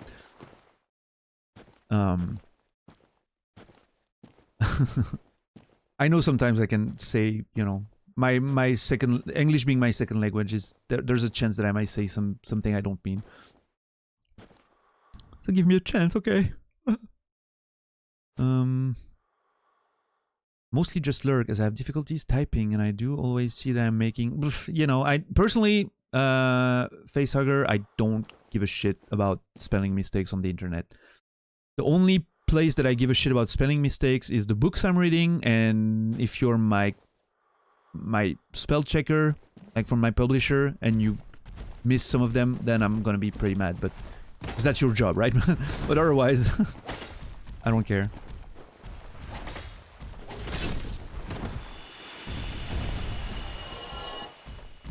The weather in your Elden Ring is broken. It hasn't stopped raining for 3 hours. I am so jealous. I always thought the storms didn't last long enough. Yeah, I guess, Brainy, that's true. If I'm, if someone I really like, for some reason, starts insulting me because of something that happened, yeah, that can hurt. I can see that for sure. Yeah, I meant more like random shit, from pieces of shit on the internet. Oh, you youngster? Oh, Facehugger, you're one of the older ones. I appreciate you, man. Also, ow? Oh, you're in the Weeping Peninsula. Yeah, it never stops raining there. And it's beautiful. It was one of my favorite areas just for that. Come back, Queen. Yeah, Stars. I was not expecting there to be a weather system when I started the game. Suddenly, like the first time there was a storm and everything, I was mind blown. It was great. Okay, this is weird. There's a golden one here. When's the last time we found a golden one? When we found Dusk of Ulasil in the Darkroot Basin. That's the last time we found one of these ones. It was imprisoning someone. Is there someone imprisoned in that one as well? From one of... Oh, wait. Was Ulasil captured by one of these things because she was one of the test subjects for Seath? Oh, that's interesting. An interesting thought there that I didn't think of earlier. 52 in 8 weeks, Facehugger? Nice, man. I'm hoping life and health treats you well. Alright, Mark Fang. See you later, man. Thanks for stopping by. Ow?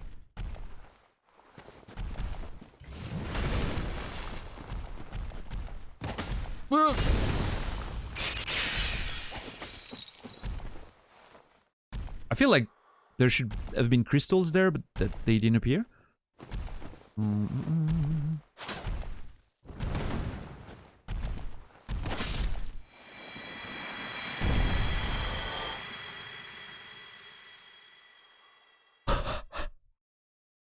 He's fucking back!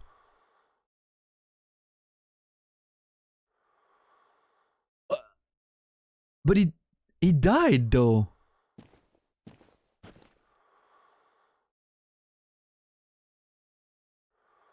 Has a different sword. He doesn't have his Zweihander. It was you who rescued me. Why, thank you. I am Sieglind of Katarina. I don't know how I ended up in that crystal.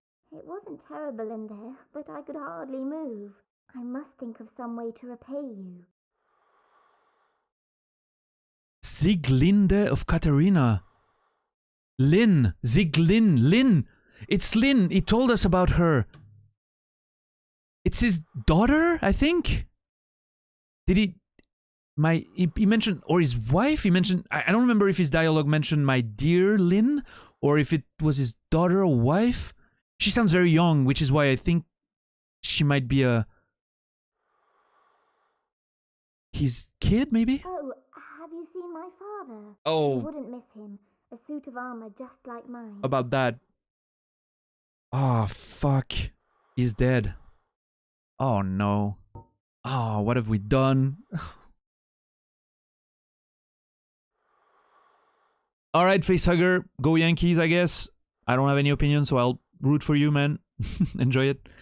Oh, no. We killed her. Oh, I mean, her father died. Oh, we should have come here before. I didn't kill him, Laura. He died fighting with us. What happened to Onion Bro? If we fought in Lost Izalith against creatures and he didn't survive, unfortunately. Oh no, yeah, that's unfortunate. I'm sorry. Thank goodness. I knew he was here somewhere. I'm so sorry. Well then, now I must find him. Thanks again, truly. Now if we'll just stay put and keep out of trouble. Thank goodness. Well then, now if... Fuck. As a Gravelord servant, there's a part of me that's like, should we reunite them? But I'm not going to, because she sounds sweet. And I hate that. I hate that I'm getting, you know.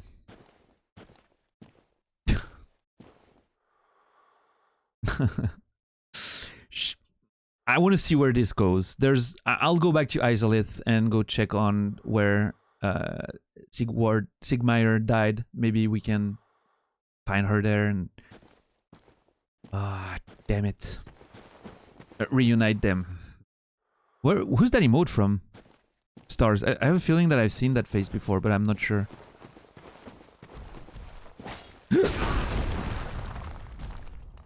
That's dark? Really, is it? Ouch. Cheeky Goblin? Okay. Don't know her. Them.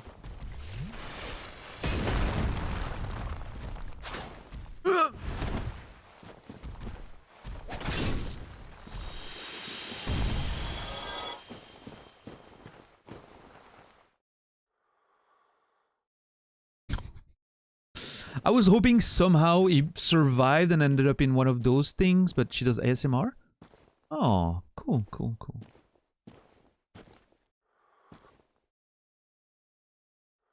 I don't know how to ask this. The cool kind of ASMR or the let's get all the creeps in kind of ASMR?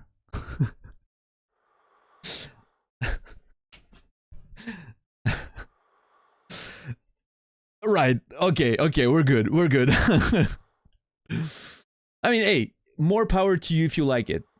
More power to you. I absolutely no king shame of any kind. That's fine. Just not my, not my style, and I think it brings in a lot of creeps. I think that's true. Oh, baby. What is that? Crystalline. What's up, Conrad Rieg? Conrad Rieg? Oh, Conrad Rieg. What's up, Conrad? Yeah, I got it now. Welcome. Hope you're doing well, man. Sick looking build. Yeah, I think we have good fashion going. Grave Lord, servant of Nido. Cool sword, cool shield, cool drip, like the young people would say. Already, well, no, actually, young people would probably not say that, but... You have misophonia? Yeah, no, I get it. I totally get it. Unless king shaming is your king. No, that's not fair. If your king involves... unless it's consensual. Let's go with that. Yeah. What's up, Tube Sucks? Welcome back.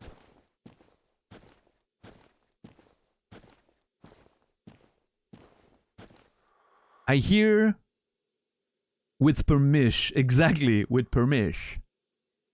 Man, I love Lopes. I wish I had more time to watch him. Absolutely love Lopes. Yeah, it's weird because let me kill that thing and I'll tell you why. Yeah.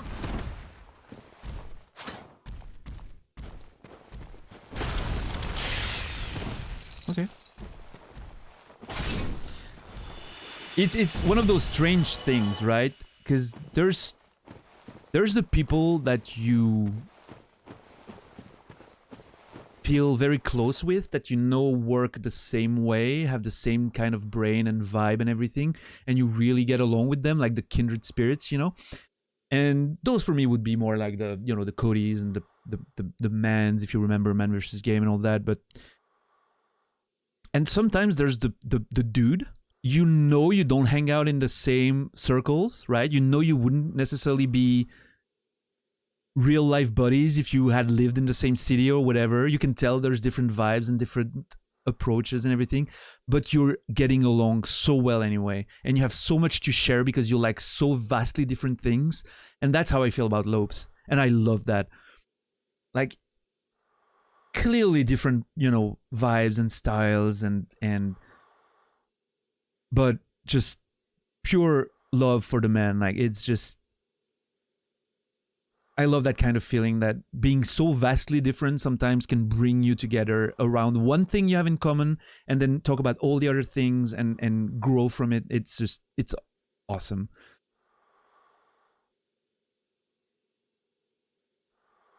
I may need to present you some ASMR meta. Consists of doing other stuff with big...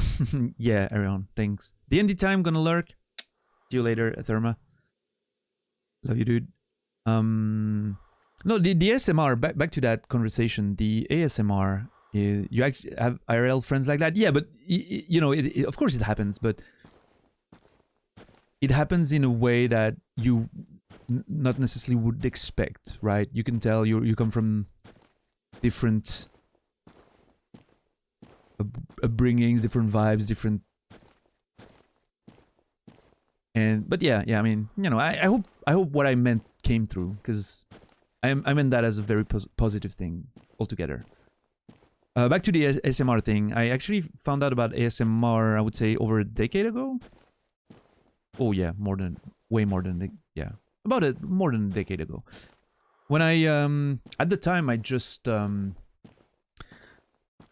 had broken up with my then girlfriend long time ago, and lived alone, like moved to live alone. Actually, I had a flatmate, but what I mean is, alone in the bed, like, after living together for 4 years. And somehow the nights felt too quiet, and I had trouble getting, I had trouble sleeping and falling asleep and all that. And so I went on YouTube and looking for, like, I don't know, anything to keep my mind busy, right? Sometimes it would be streams, sometimes it would be whatever. And, what's up, Nasrallah? And then I found this guy called Ephemeral Rift. Ephemeral Rift. One of the first ASMR YouTuber, one of the big old school ones. And he was doing like absolutely trivial things like opening magic cards pack and putting them into sleeves, or bagging and boarding comic books, or walking in the forests or around his house and just having thoughts out loud, or sometimes not even whispering, or all that kind of nice vibe. And that helped me sleep so much. That completely fixed some of, well, not fixed, but helped a lot with some of the insomnia I had at the time. And yeah, absolutely love Ephemeral Rift. Oh my god, drink, you son of a bitch. I'm almost dead. Oh, swish swish. How are you? Nice. Nice. Okay, dude. Let's chill out for a bit. Let's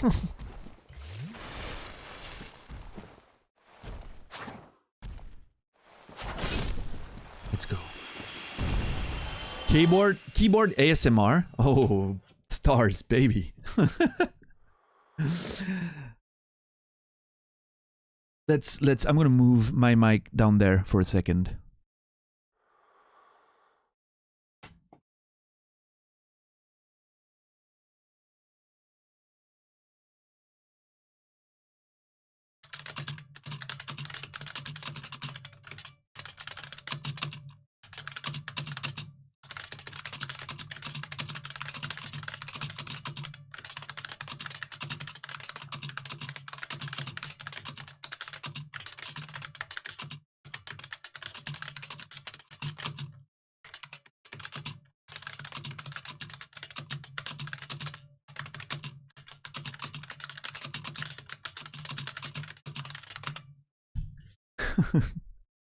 Model F, baby. Yes, Arion, exactly. Model F, baby. So, different vibe, right? If you like the the very heavily looped, more thug sound, like very silent keys, that more plastics. This is, this is some like old school Model F reproduction with like it's metal on metal. It's like buckling springs, It's more of a, old school vibe. So I'm, I love it. Yeah, it's my beautiful, beautiful keyboard. It's I would lift it to show it on camera, but it's actually almost 10 pounds. So yeah. Channel redeem, Emmy, maybe one day. Who knows? It's the best keyboard I've ever had. Probably the last I'll ever buy, and it's also a very nice weapon in case someone invades your home and you have to just smack him around the face with it. Wow, Nasrallah going for the jugular immediately with the Emmy trash talk. What I would love to see what keyboard you have. I love a good keyboard, even though I a nice lube silent one or talky one, Even though I'm personally more into the big clackety clack with the metal, the proper pings. Tasty. I'm just sneaking for a moment while I can. Well, you're quite welcome, Naz. Welcome here. I mean, I know the phrase I just said sounded like you were thanking me, which you weren't, but yeah. Whatever. Anyway. You bought $300 noise cancelling headset just to get rid of the keyboard sounds? No, not me. I'm specifically loving... Well, I mean, one of the things that I love about open headphones is that I can hear my keyboard while I'm writing. And I... okay. Sometimes I even remove an ear, or sometimes I even remove my headphones entirely just to listen to the keyboard for a while. It's beautiful. I love it. It's just I'm a keyboard nerd. I'm sorry, everyone. I know it's not a good look. So I wonder now. I wonder if this place existed before, like the crystal formations, and it was used by Thies for his experiments. Or if this is a formation that sprouted out of wherever Seath is doing experiments.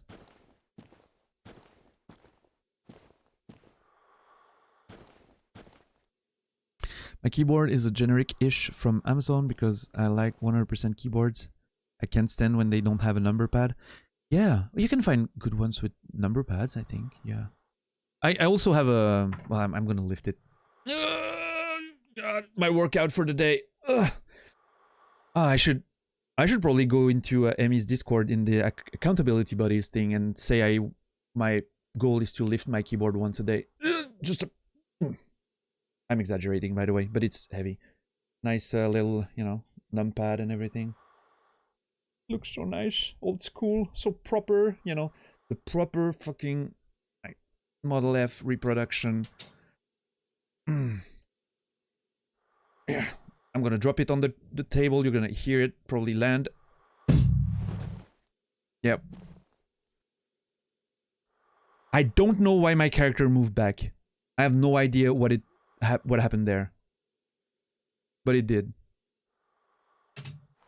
Okay, probably the space bar activated when I dropped it.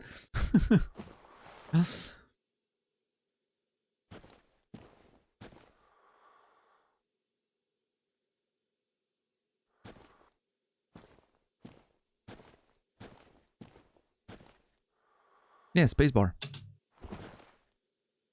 Again.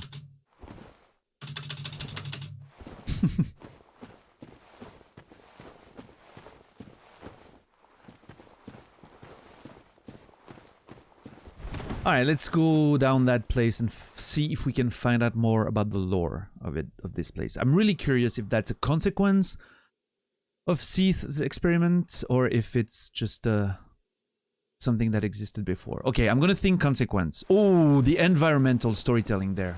Oh my god. Whoa, I'm gonna be a bit graphic there, but I'm hard. Look at that. You can tell it came from the bottom and just sprouted because the tree is turned into crystal.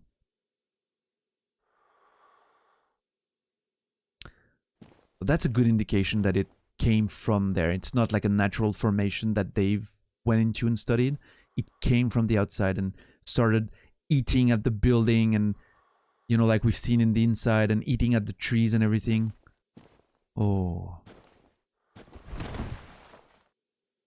Crack open a bottle of wine. Tube socks. Santé, as we say in French.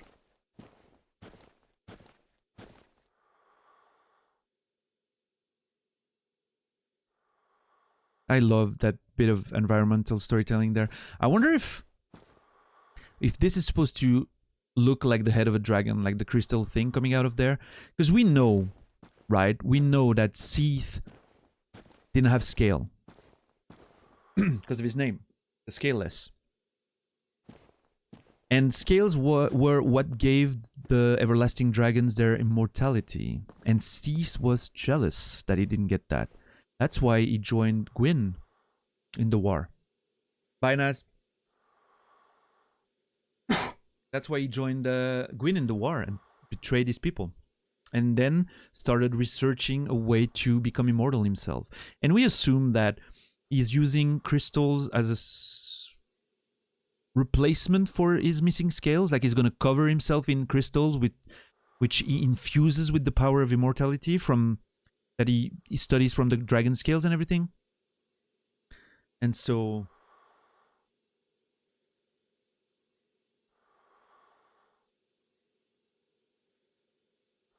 that's probably a bot. But in case you're not a bot, fuck you. I don't want your shit.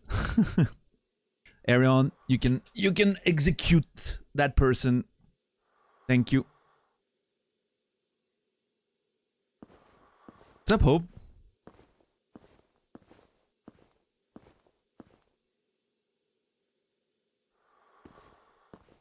How are you doing today? The Crystal Cave.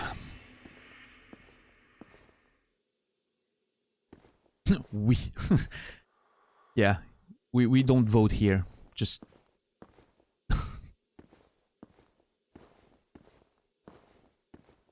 going out on a date today with the missus to a Harry Potter festival event and rave. Oh my god. Sir? Yeah, that's gonna hurt. I don't want to get... Crystal Cave sounds like... Yes! Oh yes, I forgot Stars was a... a crystal lady. I don't want to say a crystal mommy because I don't think you're a mom. But... yeah, Stars is gonna... yeah. She's gonna, you know, recommend you crystals, and I'm kidding. I don't know. you can just say freak. No, you're not a freak. I love people that are passionate about things, especially if they don't try to sell you on those things, right? They're just passionate, and you just love listening to them talk about it and sharing their passion. There's nothing that I like more in life, I think. It's such a good fucking vibe when someone really likes something and they share it with you. First of all, the simple act of someone sharing shit with you is so great. Like, it means they value you in some way. Like, you know, it's a sign of friendship and understanding and just, you know, just good vibes, right? They're sharing something with you, and especially if it's important to them.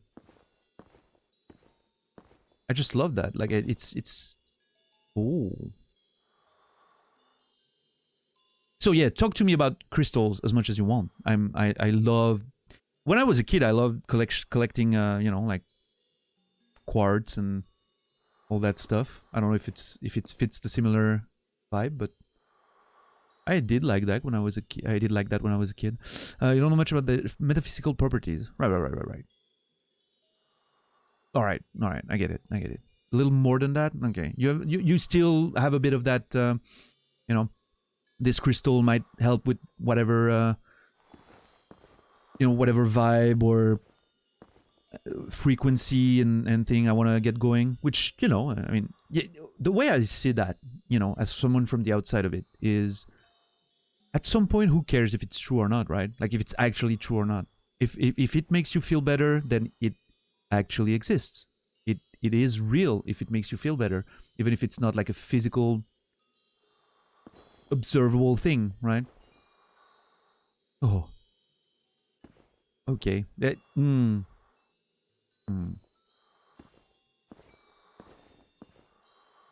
worried.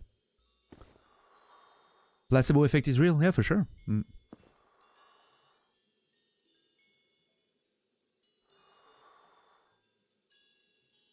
Yeah, Tremolo? Nice.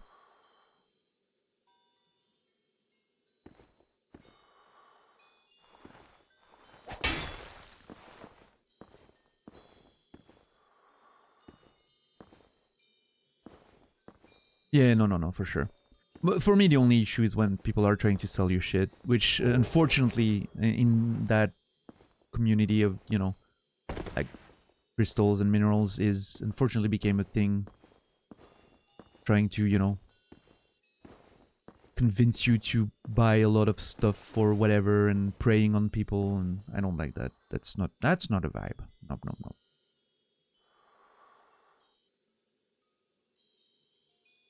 Oh yeah, Mopo? Nice. Alright, so I don't think I missed anything coming all the way down so far. So this is what got me to freak out earlier. This is very interesting.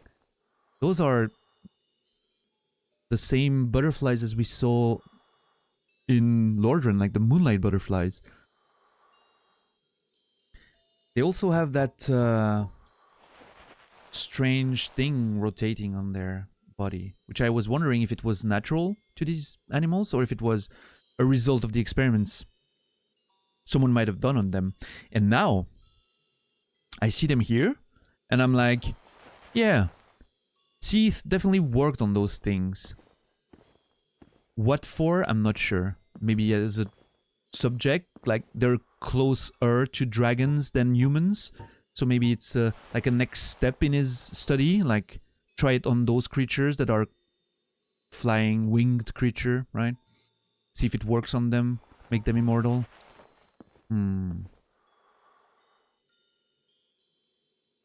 I'm not sure what the point of that passage was just there.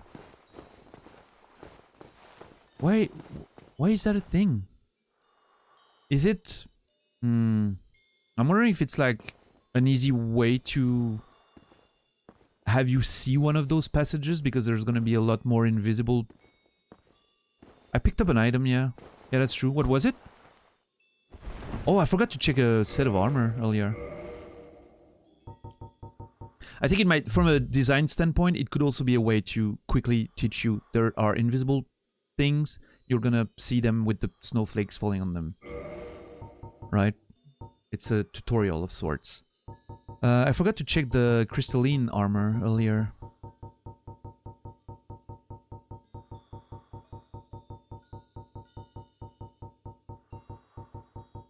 But yeah, Stars, did you play Dark Souls 1 at some point? Because you mentioned the Crystal Cave, so I'm assuming you may not have.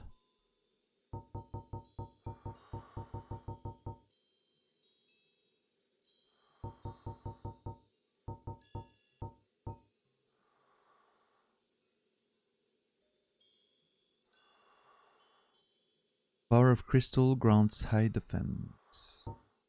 You did. Alright. You've played 1, 3, and Bloodborne. Naz will be very happy to know you skipped 2. I'm going to play 2. Yeah, so you've been here before. Right.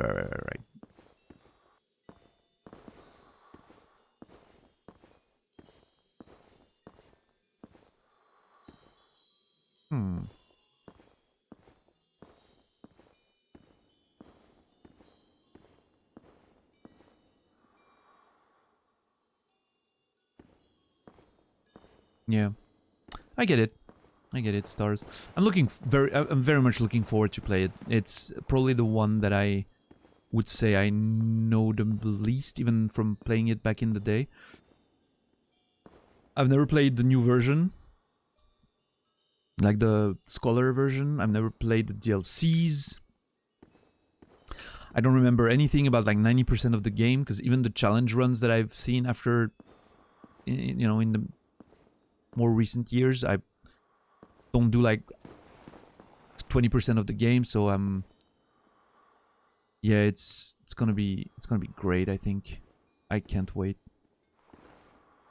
3 is your favorite FromSoft you played. Okay, cool.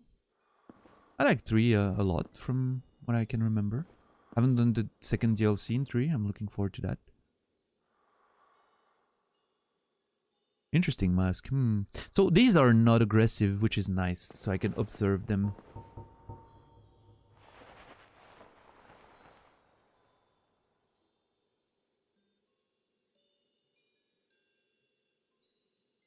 What a beautiful creature. I'm sad I killed one of them, but I had to, and I'm sure I'll have to kill more at some point. Really cool.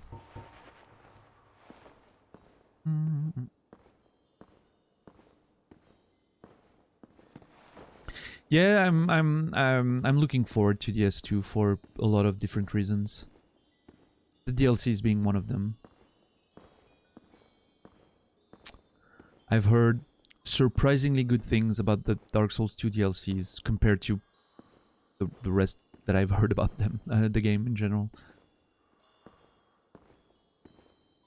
Path ahead. Okay. Sweet.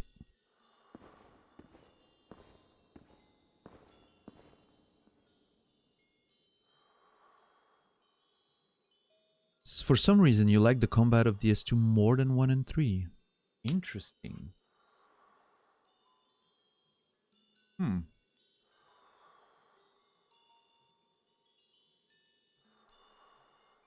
Can you explain why? Like, do you know why it's the case, or is it just like a general...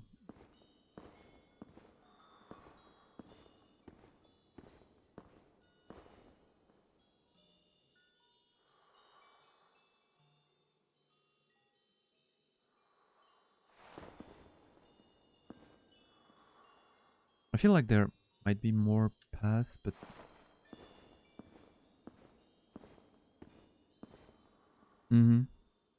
Faster and healing.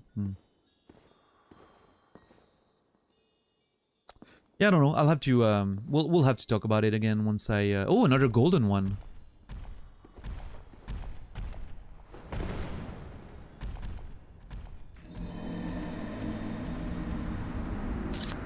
That was an extremely poor calculation on my part. Bye. Fuck me. Ah. Fuck.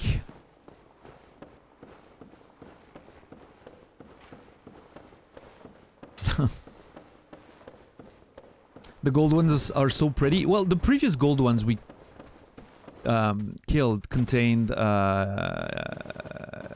humans in them. So I'm wondering if this one is gonna contain someone as well. I'm gonna kill it for sure.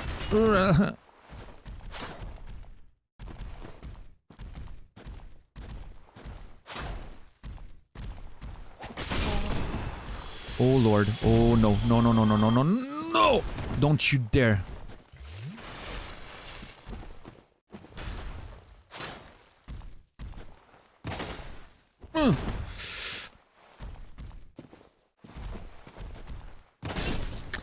One thing I remember not liking about DS2 combat was that your character can only roll forward.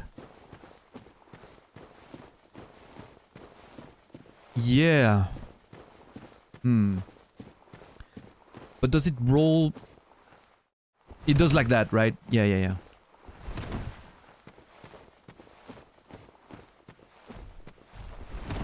Which I guess it kind of does here too. If you look at the roll, it does turn around, like it rolls forward but towards the back. But it does it in a faster way, I guess, than Dark Souls 2. Like you don't even notice it, right?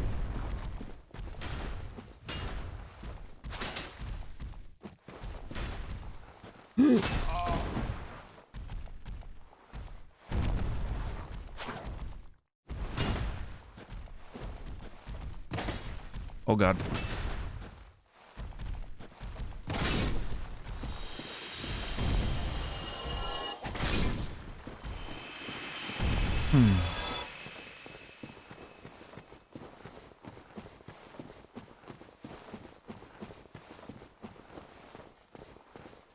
Alright, let's see. Let's not die before we get our souls, okay? And I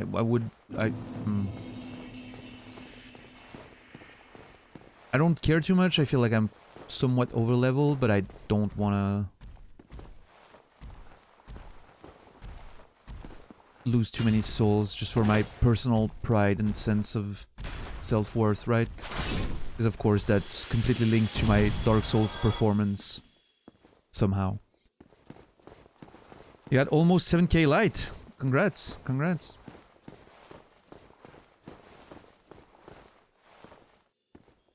Oh yeah, Brainy? Yeah, that can definitely taint the experience.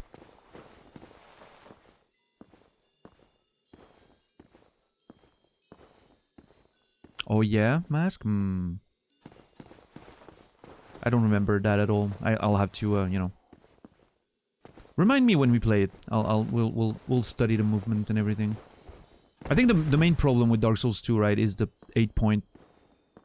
8-directional movement. Like you cannot do a proper analog turn. It turns by increments, which I think are 8 total increments. Like back, the sides, forward, back, sides, and diagonals. Yeah. I think that's the biggest issue with the movement in Dark Souls 2, but I think it's fixable. Like there's a way to fix it with a little mod, so I might look into that. But I also kind of want to play the authentic way the game was developed. I understand why Naz uses a mod for challenge running, but for me, yeah, I'd like to keep the original version, I think. So, yeah, this one has 4-point rolls in when you're locked on. Exclusively. But it does movement normally, like the analog movement is full analog. Dark Souls 2 isn't. And on the other hand, Dark Souls 2 gives you more than 4 directions to roll. What happened there? My blade bounced of the ground, I guess, maybe? Alright, who's in there? No one. Okay. You get used to it, Ran? Oh well, I'm sure. I did the first time, right? So.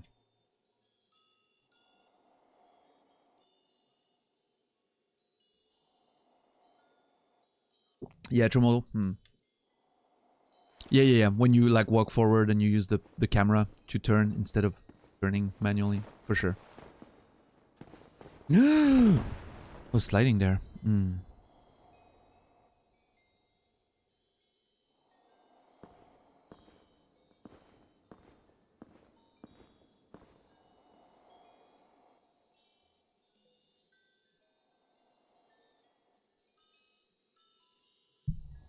Oh, not what I wanted to do. Sorry. Let me adjust my mic. There. Much better.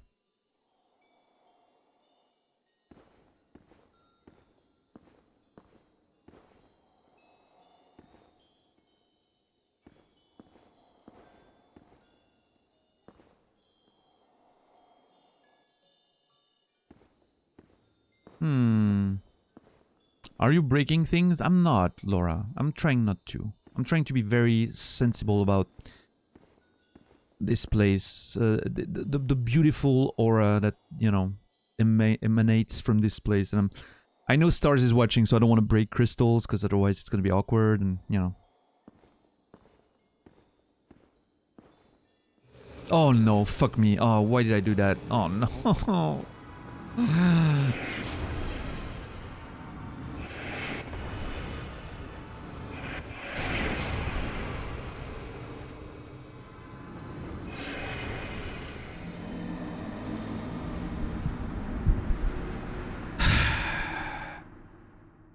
Bye!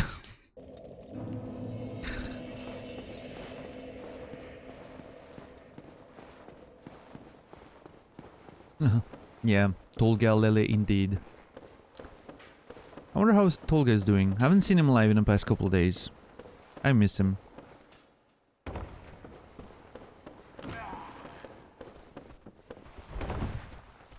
Alright, you know what? I'm not gonna fight those dudes every time. I'm just gonna go and hope they don't follow.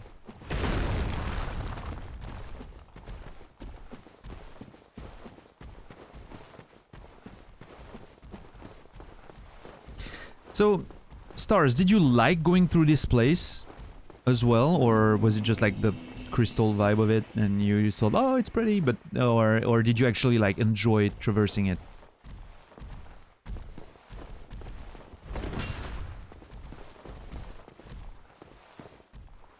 Oh my god, they're following. No! Oh no, I might have made a mistake.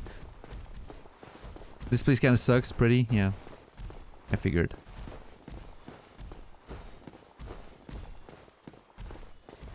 Oh no. Oh, okay. Oh god, where am I? There.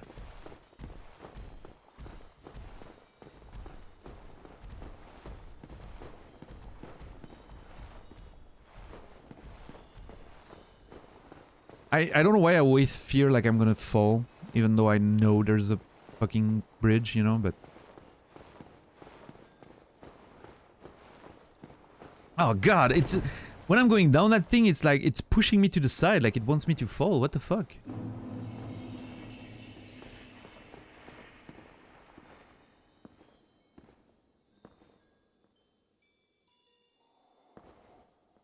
It's the worst, right? It's not just me, right? It's like an actual thing. Specific spot is pretty dodgy.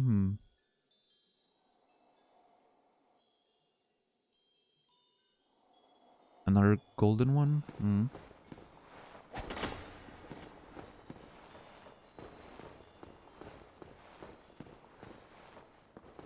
I feel like there's only one path? That's so weird.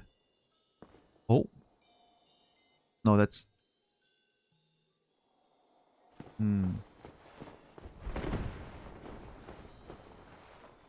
Alright, here goes nothing. Oh, we're good. Oh no! Cunts! Ah, I got one. There was another There was another one. Damn it.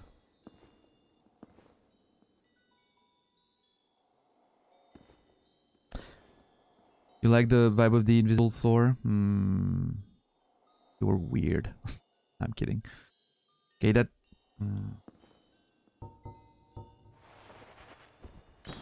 Oh, okay, well.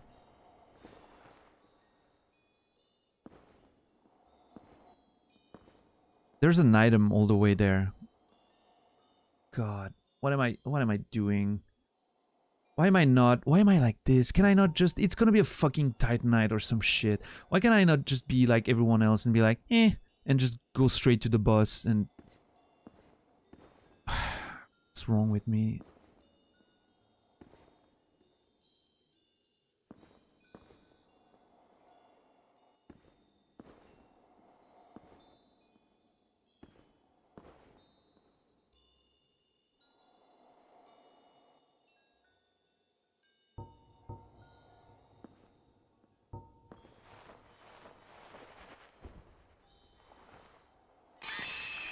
Yeah, no, good. I'm good. I'm good.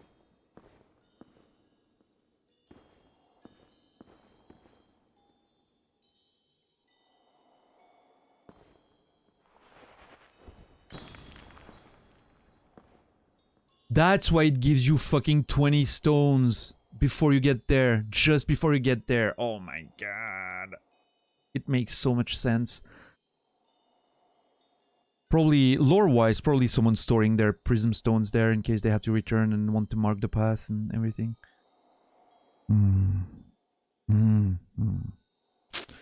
But if it's the dry-hander you've been looking for, metal, I mean, I swear to God, you be careful, man.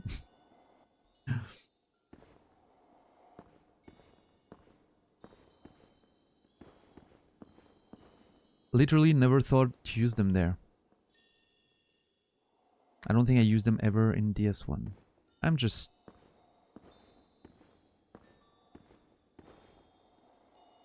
I don't know. If I see an item, I'm gonna use it. I like using items. Very pleasing to me.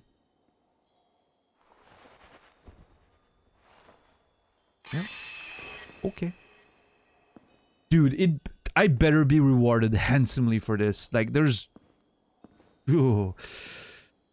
Oh, it better not be a fucking, like, proud soul of a fucking random knight.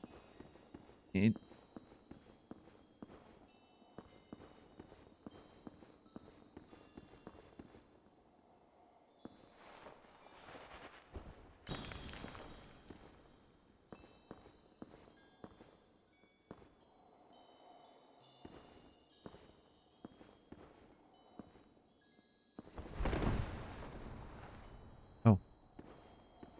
Hey. Alright, here it goes. I'm not gonna look. I don't want to look. I don't want to look.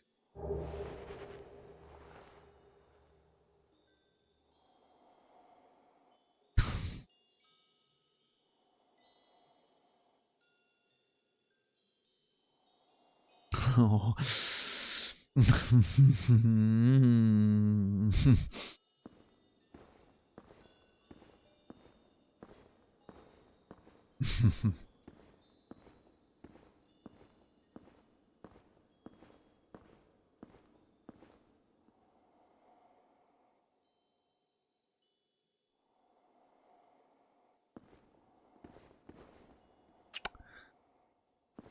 I will abstain from commenting on that. What just happened? Right.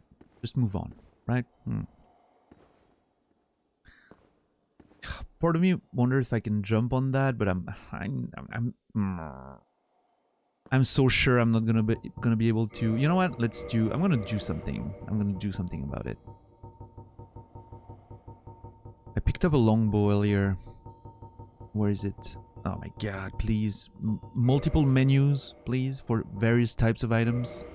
Would that have been hard? Alright.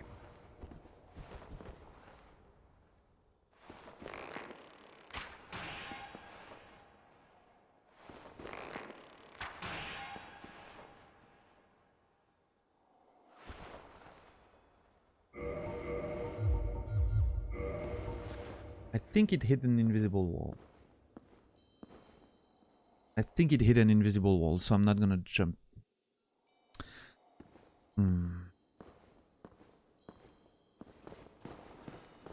How do I go back then? Do I have to walk all the way back? You gotta be shitting me, dude. I'm not... Oh my god. This is not worth a blue titanite stone. Just, you know, manage. It's alright. It's alright.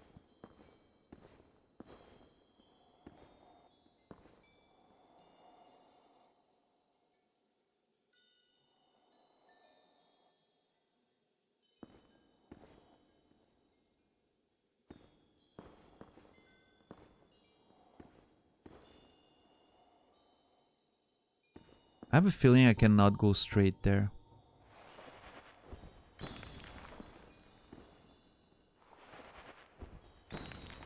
Oh, could have been wrong. I replaced the Titanite with that crystal set as a reward? Yes. Yes, I think that makes sense. For sure.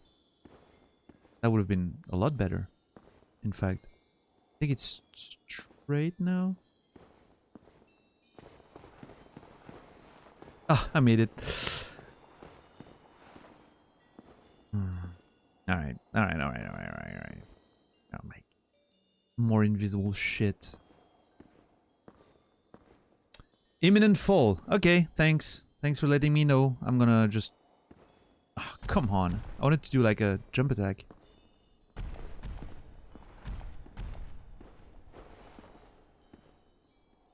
God damn it, it's not letting me do it. Oh my god, if that thing activates while I'm on there fighting that golem, I'm gonna be... Oh, I'm not gonna be happy about it. Nope! I realized the mistake the moment...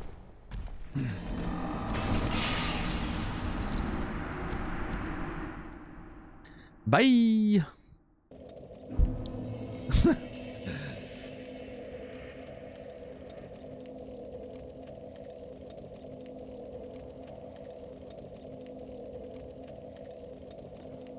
Oh man, Nasrallah is missing this. He would be so happy right now. He would literally be so happy right now. This is so unfortunate. How's everyone doing tonight? We having a good time? We're having a... Is this real? Despite my lack of, you know, skills, we're still having a good moment of adventure. I promised I was gonna do a bit of progress, right? We've done a lot of discussions in the early part of the stream. Now we're more like trying to get some progress. So, yuppers, awesome. We're in a crystal cave, so I'm chilling. Okay. So it's the well, basically kind of telling me that the environment is more important than what I'm doing. But okay, no, I just understand.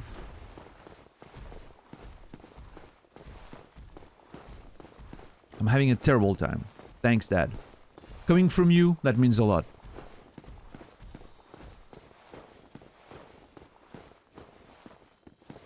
The deaths are an added plus. Oh my god, I'm getting roasted there. What about the... I don't know. In-depth approach to the game.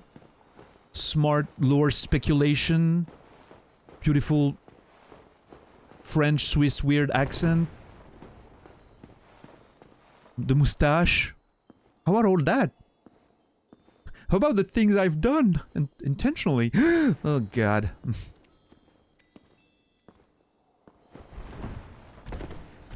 It's alright, I'm kidding. Yeah, fucking piece of fucking shit. Dude! Get off my back. Drink, you son of a bitch. No. Well, drink, bastard. Oh god. Yeah, okay. Okay, no. Dude, I'm fucking hate that thing. No.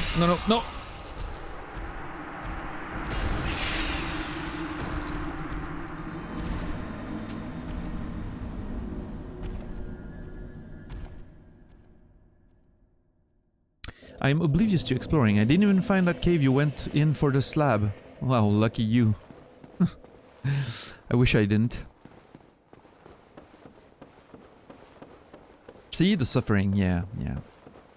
And the accent, yes, okay. At least there's that.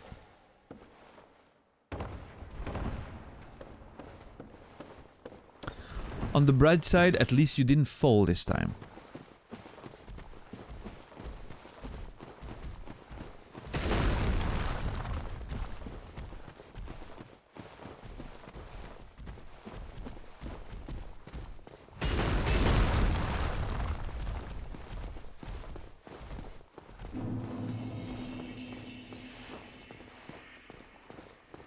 What does, I'm not very good at English, so what does beware mean, Dad?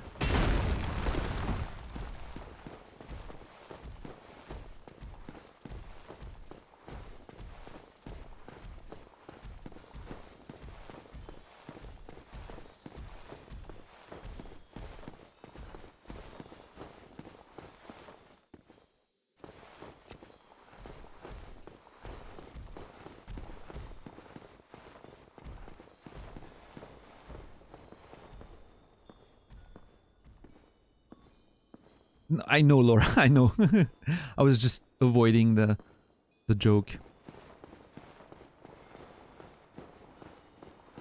Yeah, we always we always ask what is an updog, but we never wonder how is the updog, you know? Like it's just or where is the updog? Yeah. Oh damn. Oh my god. It's alright, Laura. You tried to help, and I really appreciate it. You're a nice person. Much better than I am. I'm just out there being sarcastic and shit. Oh god, I hate that fucking asshole. Oh no. Yeah.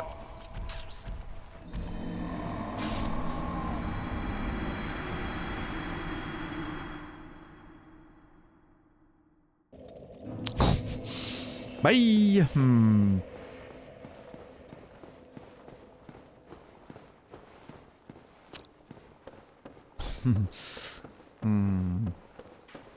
I'm just gullible, it seems. Nah. You would get a. Are you familiar with Emmy USB? Unintentional roast. Sorry, Emmy. Wow. Yeah. That was a proper wow moment there.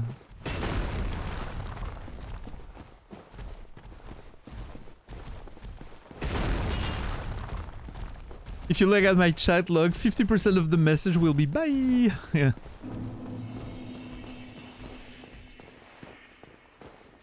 Should send a screenshot to Naz with all the bye and convince him to watch the VOD.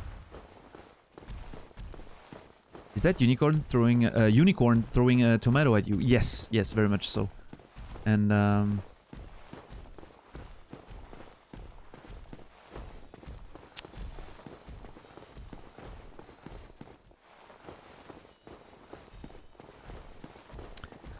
Emmy also invented a creature that I've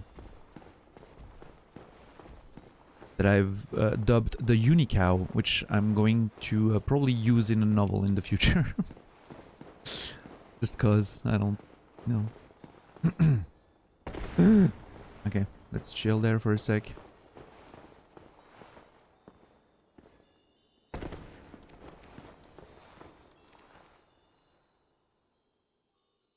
Wait, where is he? Oh, oh my god, the fucking asshole fell, didn't he? And he doesn't respawn.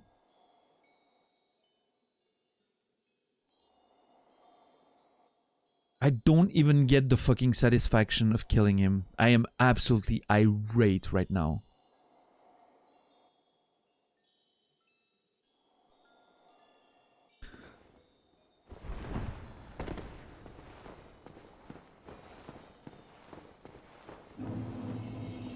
This one is specific, is the Unicow. Looked like a cow to me, so you just made it canon. And you better do that kind of stuff. I'm very good at developing lore on Twitch channels somehow. No, but yeah. This is Amy. Hey, Amy.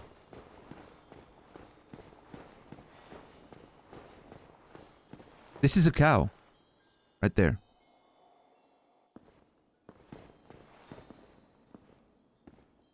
It do be looking like a cow though. Yes, yes. It totally does.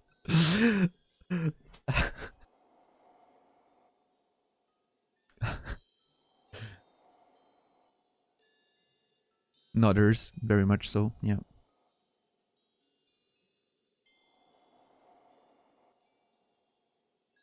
He was wondering why I was jumping down. I wanted to find out what was down there. Oh, yeah, that's a nice way to put it. Thank you, Brainy.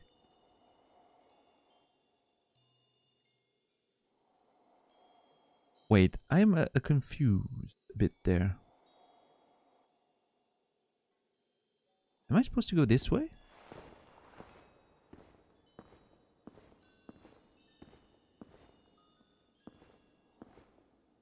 Oh my god, dude, I hate this shit.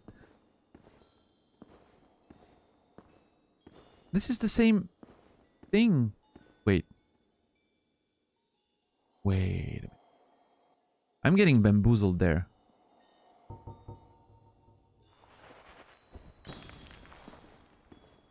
No?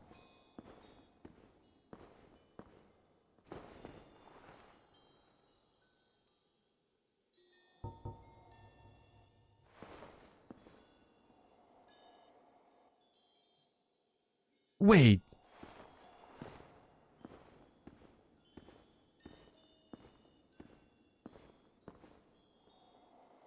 I could have just went all this way? From the start?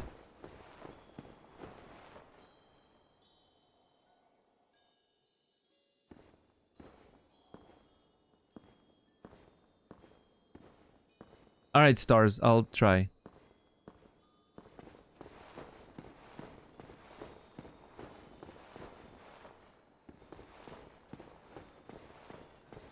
But I don't understand. Why am I here? I mean, actual question, like in general, like for life, you know, why am I here? That's a very good question, you know, very existential. But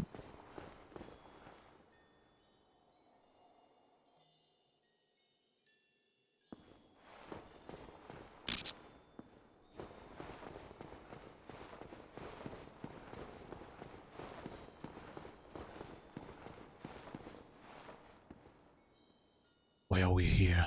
Just to suffer.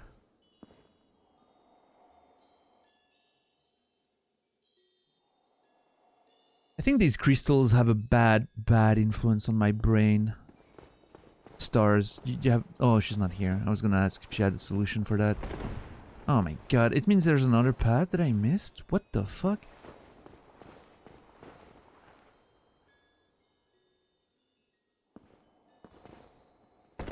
This goes here, and then...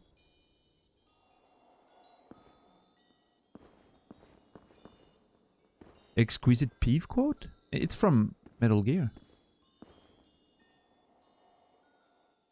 I don't want to say that Peeve never said it, but... Wait.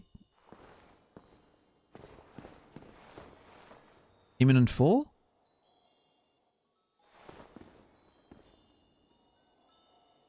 Oh, you lied to me!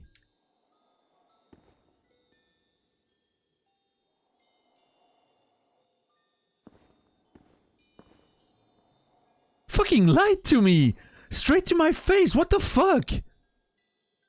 Okay, dude, I'm dropping the controller for now. I cannot believe they've done this.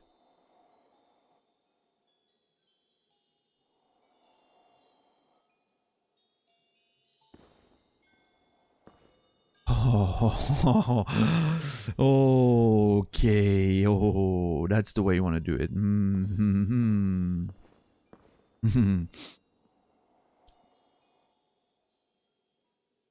You figured it out faster than I did in my playthrough. To be honest, I forgot what the sign said, and I just kept going forward. That's why. No other reason.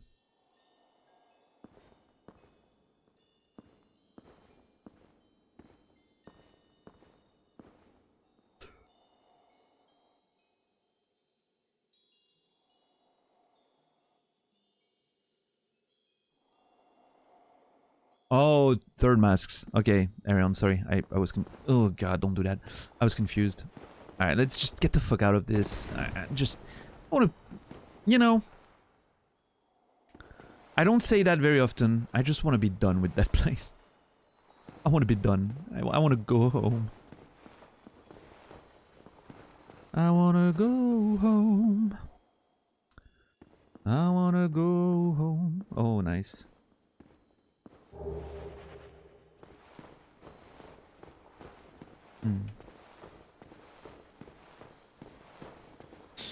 I wanna go home. I wanna go home. What's up, Camel? Welcome, welcome. Crystal power? Okay. There's some clams here. We found some of these in what's the name? The Ash Lake area. Yeah. Oh, Genki. I don't know what that means. You okay? Yeah, I am. I'm doing good. Doing good. Bit of a rough time getting down here, but I'm now feeling a lot better that I'm on solid ground. And there's a thing there. No. Stars, we haven't died again. Almost, but haven't. And we figured out how to get, you know, down there. So we're good. Alright, there's a... Oh shit. Oh no. Oh fuck. Oh man. Fuck me, dude. Oh. I gotta kill one fast before the other one gets to me. Okay, too short. No. Yep, slash it. Oh, that's sweet damage. Oh, yes. Come on. Kill it. Yeah. Your Japanese means, how are you doing? Alright. I'm doing good. How are you doing? Yep. Stagger. No! Oh god. I'm fucked. Fuck. Drink. Son of a gun. Okay. Bait. And then hit. Yep. Bait. Ow.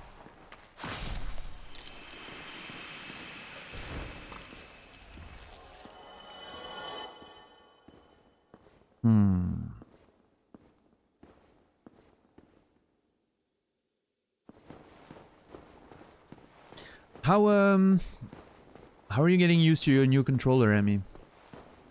I saw you were not quite sure about it because of the like analog placement, like the PS4. Just wake up and watch Dark Souls streams. Awesome, man. I'm glad you picked this one.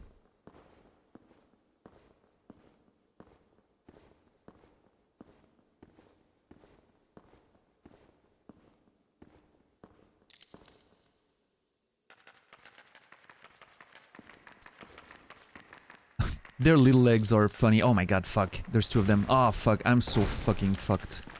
Oh, this is bad. That smells like fucking expired clam. Yeah. No, just drink. Oh god, fuck.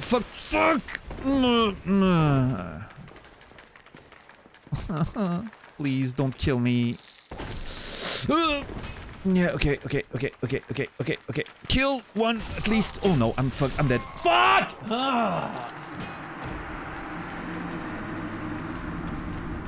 Sorry for screaming. That was very loud. I'm sorry. I apologize. I'm sorry.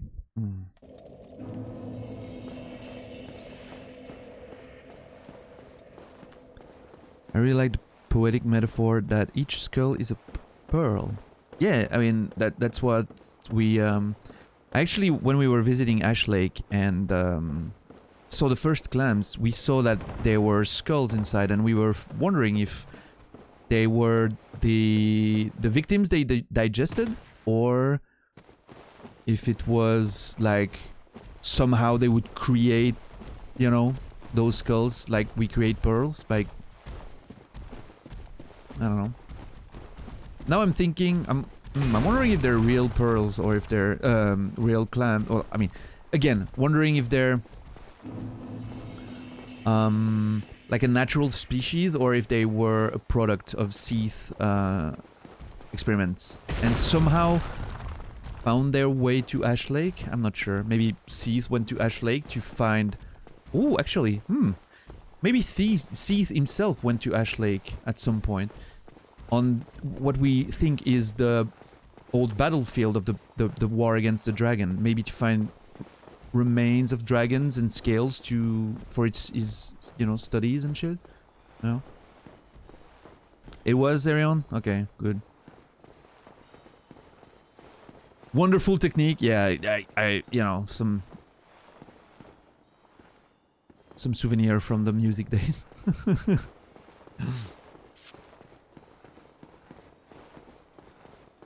Come on, Dad. You know there's no spoilers, not even fake ones. And I'm hoping for you it's a fake. And the reason we don't want them is because now I know that Aldia didn't make them. So when I meet whoever Aldia is, I have a theory less to explore. I went the wrong way again, didn't I?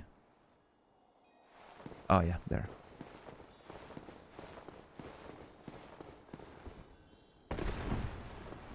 I'm assuming Arion is too busy enjoying whatever he's doing to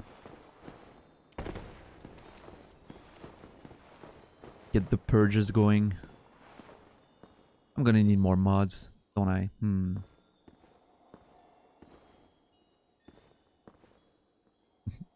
I mean, in that case, it's Dad, so I don't, you know. I know it's just him being his usual troll, but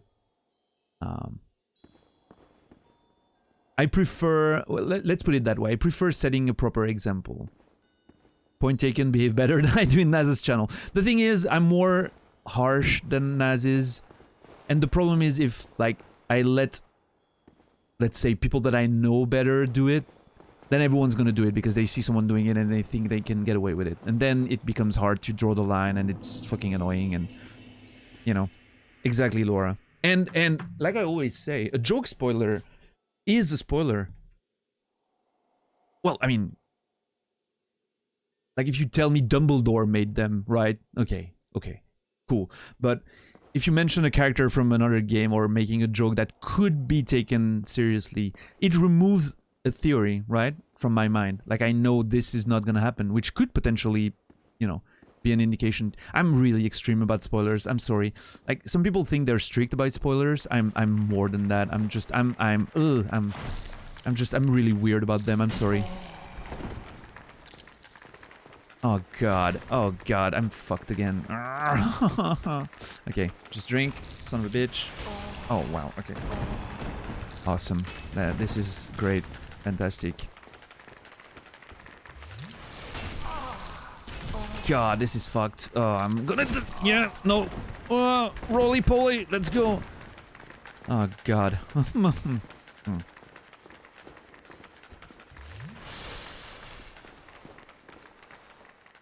Oh, thank God. I was so scared I would have to fight them on an invisible bridge. Oh, they can't come here. How quaint. Yeah, exactly, Laura. Yeah.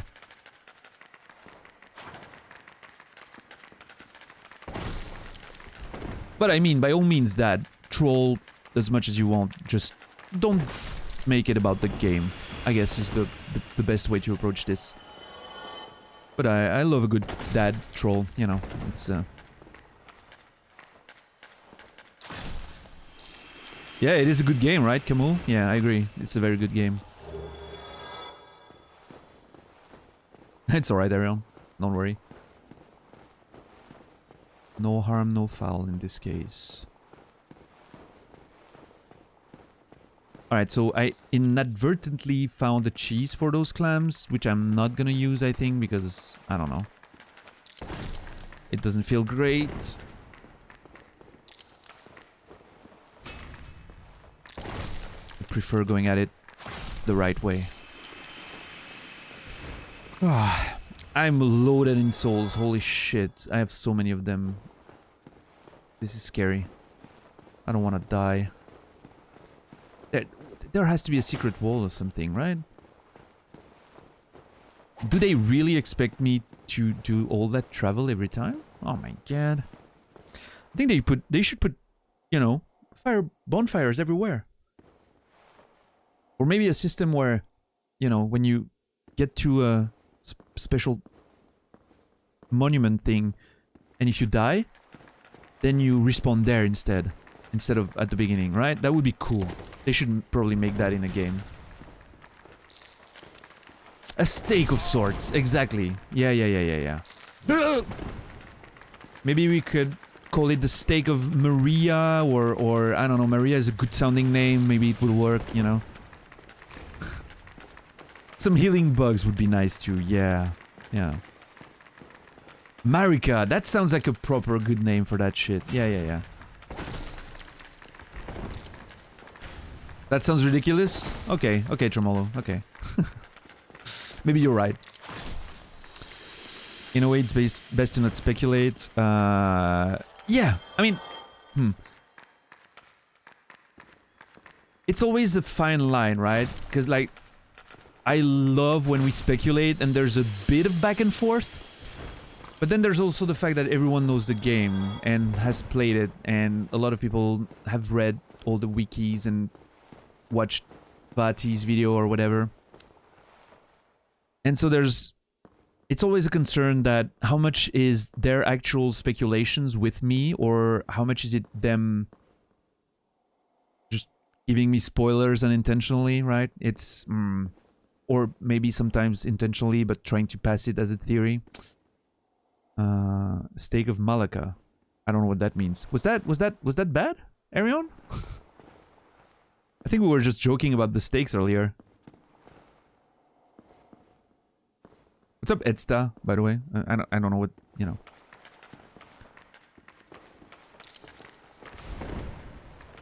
It was probably a wrongful purge there, Edsta. We were just talking about spoilers and all that, so he probably overreacted. Arion, come on, get on your game.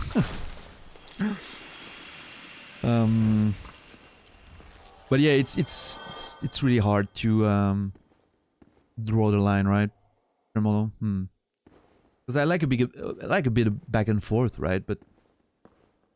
And the way it happens, for instance, on Cody's channel, I think, is that he knows who we can listen to and have a conversation with by virtue of knowing them for so long, right? He knows the people that will legitimately be in the speculative thing without having read wikis themselves and all that. So here it's a bit more complicated for now, and no, it's fine, Arion. We were just having a joke conversation about stakes and everything. When in doubt, I prefer that you purge. Indeed. Thank you for your work. But yeah, I'm sure we'll figure it out as we go, right? It's just... That looks like somewhere you would fight a creature a bit larger than others. You know, something that's more important than other creatures. Maybe we could call it a boss. What's up, Sexy Time? Good day. How you doing, guys? Oh man, I cannot believe I'm about to fight a boss here. I have many souls, and such a long ride back.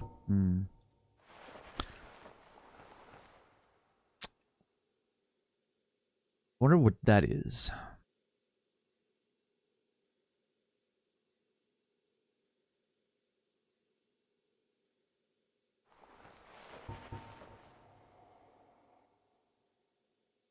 Well, at least I have Istus. I have quite a few of those.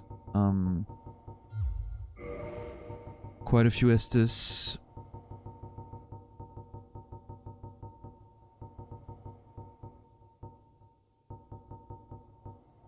I need to remember to go to a Firekeeper that's alive. Nacre is also Madre Perla in Italian. Ah. I mean, yeah, the Nacre relates to pearls for us as well in French, I think.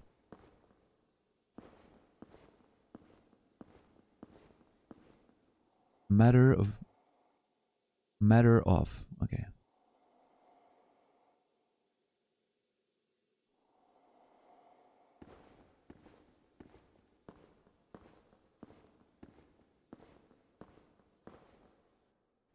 Oh boy, here we go. Here we go.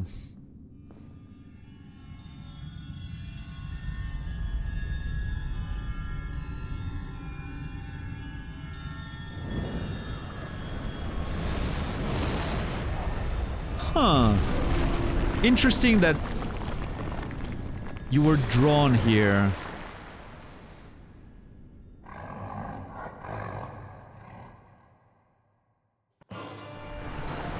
Oh, here we go. This is it.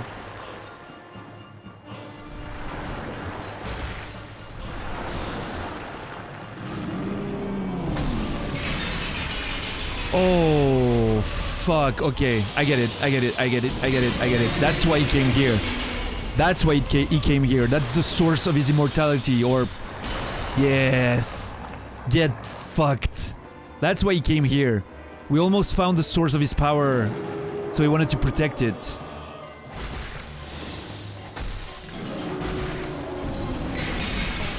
Oh god, that hurts. Oh my god. Oh god. Yeah, this is bad. Oh no, I'm gonna fucking die. Tank it, tank it, tank it.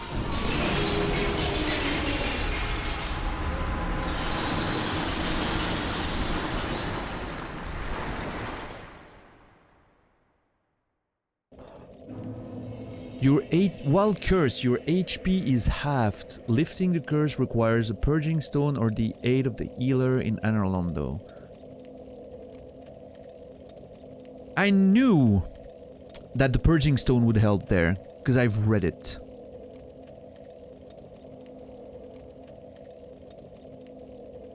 In the original game, would the game give you a message like that? Or not? Is that an addition to the remastered version?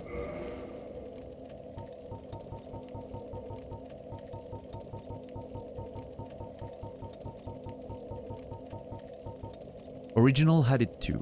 Okay. I have 3 purging stones. You know what? I have a bit of an idea there, and I'm not sure if it's a good one. Oh, man.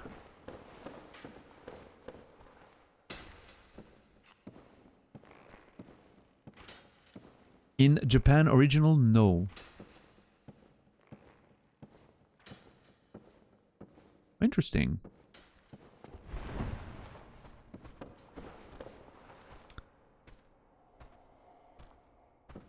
Oh, no, I don't want to fight. With that low HP, I'm not picking a fight right now. Ah, god, I might have made a mistake there. Okay, my idea was, what if I go just get my souls, bone out? Right? Get my souls, bone out, and then use the fact that I'm cursed to go to Anor Londo.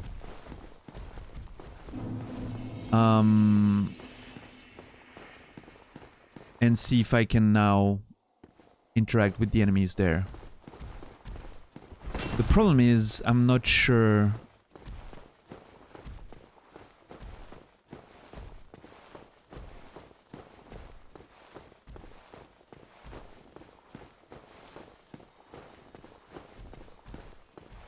Oh, I mean, Brainy, that wasn't smart. I had some at some point. I don't think I bought. I don't think I bought one. I just think I had some that I picked up somewhere. Taking advantage of your disadvantage, exactly. Yeah, you get it. You get it. It's I could use it to go explore, but at the same time, I just kind of want to kill Seath right now. We're here, right? Yeah, no, fuck it. I think I know how to get cursed again if I need to. Based on the icon, I think if I go to the Great Hollow and get those frogs to spit at me, you know? Yeah, I should get cursed, so I can do that whenever I want to go to Anor Londo. I'm not even sure it's gonna work, so I'm just gonna uncurse. I only have 3 though. That's a bit scary. That's a bit scary, I'm not gonna lie. I'm not sure how to avoid that. It's interesting though that the crystal damage of Seath curses you. I wonder if that's a result of his experiments, like he experimented and that somehow made things, you know, become curse or whatever. I don't. So interesting that we found the source of his power, or if not immortality, at least resistance, right? If he achieved something that managed to make him at least invincible. I don't know if it made him immortal, but at least invincible, like he would regen his health immediately. The moment we approached it, he sensed it, I'm assuming, and left his room in the archive and came here. Which I'm interested now in like if we kill him, I wonder if we kill him and I go back then to the archive, what I'm gonna find in his room. I'm gonna keep playing. I'm just gonna go use the restroom. I'll be right back and we're gonna go for a bit more, at least an hour, maybe a bit more. I'm gonna be right back. Don't go anywhere. Cheers. I'll be right back.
Yo. Thank you for being patient. Okay, everyone go somewhere. Wow. Wow. Stars, you still here?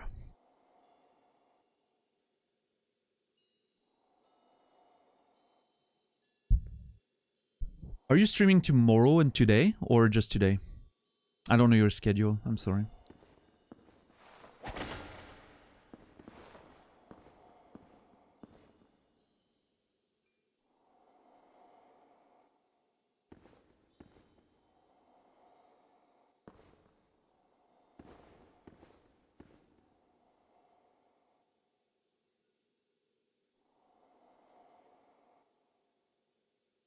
Saturday is my day off. I do tonight, Sunday, Monday. Okay. Got it.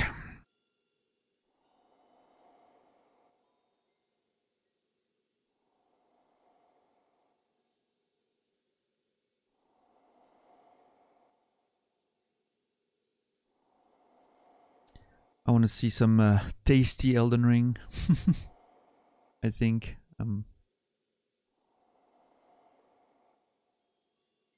Gonna chill later. Sorry,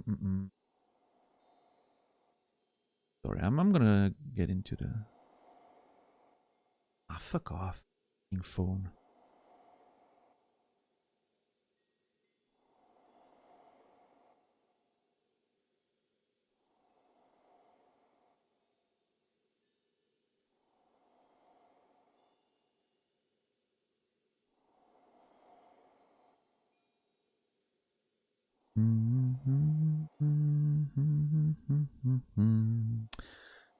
Don't kick a chair, the chair always wins.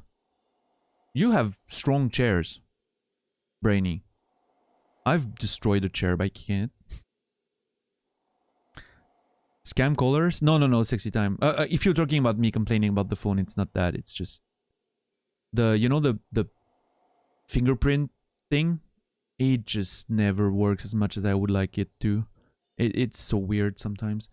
And then like sometimes you press once and it like goes and then it's locked because it thinks you tried 5 times somehow in half a second. And then you have to input your fucking code and it's just I'm getting old. I have to get mad at electronics. It's my right. I've lived 40 years almost on this planet to get the right to complain about electronics. So I'm not letting anyone take that away from me.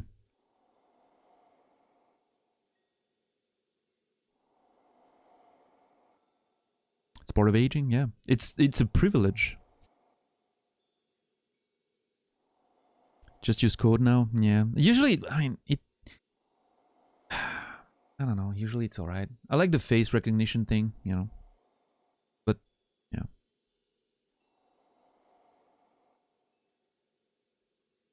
Well, I mean, there was always something, Brainy, but yeah, no phones, no, well, I mean, no, you know, mobile phones, no laptops. Or like huge ones. I stood up the other day and my knee shot with pain. I just stood up. Getting old, lady. Getting old. You refuse to do the face recognition? It's probably safe, but... Love it. Fuck youth.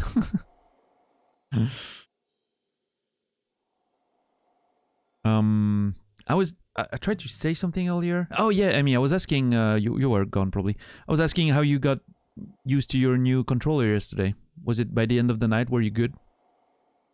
It's funny because I hate the analog positions of the Xbox controller. I'm used to the PlayStation one from all the fucking way back, you know. It's just what you're used to, right? So it was interesting seeing you. However, I mean, you got a pretty cheap controller, so I'm sure it, you know, for the price you paid, it's you got what you paid for. Yeah, right. Yeah, I would say I would phrase it like that. I've had that controller in my hands at a friend's, I think. I don't quite like it. I think it feels a bit light and cheap, if you know what I mean. Like it feels cheap. But of course, it's like the price of proper Xbox or PS4 controllers or PS5 even are just so expensive. It's insane. So yeah, for like a you know, yeah, exactly, right. It is cheap, but I mean for the price, it's quality. At least it's, you know, it's probably durable enough, which is what you want, right? But yeah, I like the sturdiness and feel of a proper PS4 and whatever controller.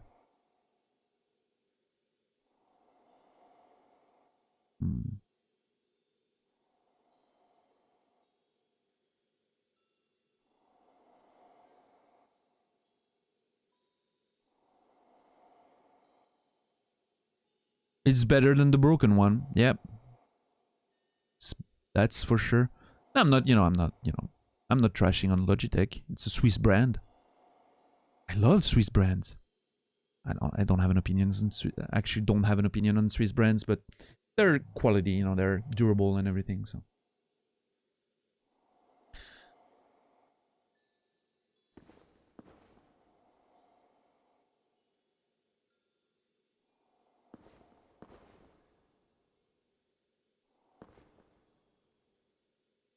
PS4 is not my fave. Yeah, I like PS4. I've always liked the PlayStation controllers. I didn't like the PS3 controller so much. I thought it had a bit of a weird shape, but the moment I put my hands on a PS4 controller, I was like, yes, they're home. My hands are home.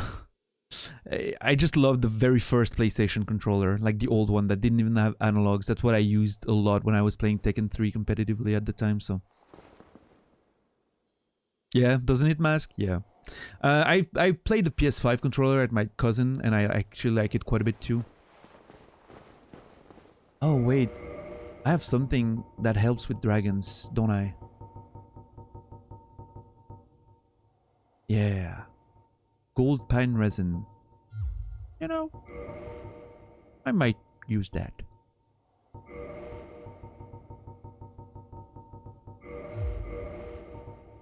Who did you main in Tekken 3? Jin. Yep, I was a Jin main.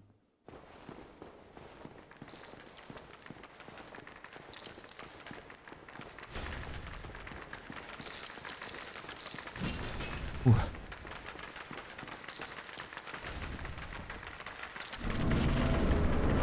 Alright, here we go, you and me again. Oh no, you cannot enchant that weapon. Fuck me, piece of fucking crap. Oh hey, that's me. Look at that. Okay, I'm gonna focus for the boss and then we'll resume that conversation. Oh, fuck me. I thought we were good. I forgot.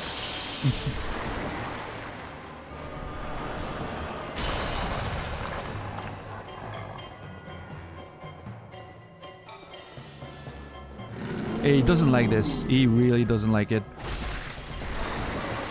Oh my god.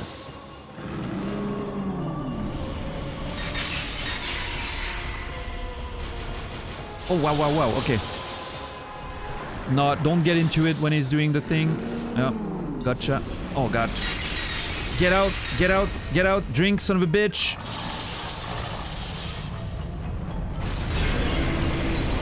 Oh god. Oh god. Oh god, please don't curse me, please. Don't curse me again, please. Don't fucking do it. Drink, you piece of shit. Okay, we're good, we're good. Okay, don't go in the back. I got it. Got the message. Oh god.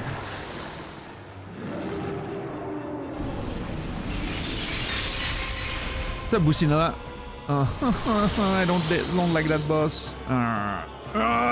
Fuck. Get one more and two more and run away. Oh no. Oh fuck no. Okay, oh nice, nice, dodged. Oh, let's go. 1, 2, run away. Do you feel the power of the Grave Lord? It's coming for you. You wanted to avoid death? Well, today you're gonna meet it.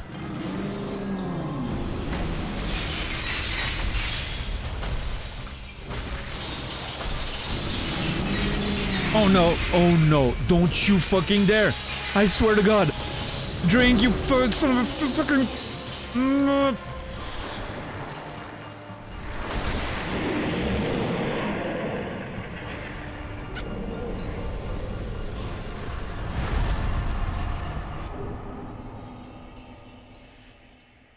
Bequeathed Lord Soul Shard. Well done, my lord. You can rest now, Seath. Your quest is over. You found immortality in death. And the horrible things you've done on this land. Anyway. Ooh. GG's, GG's. Thanks, everyone. Thank you.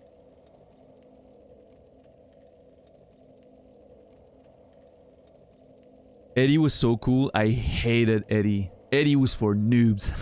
Everyone would pick Eddie and just smash the controller. And I would destroy them every time because Jin was perfect against fucking Eddie.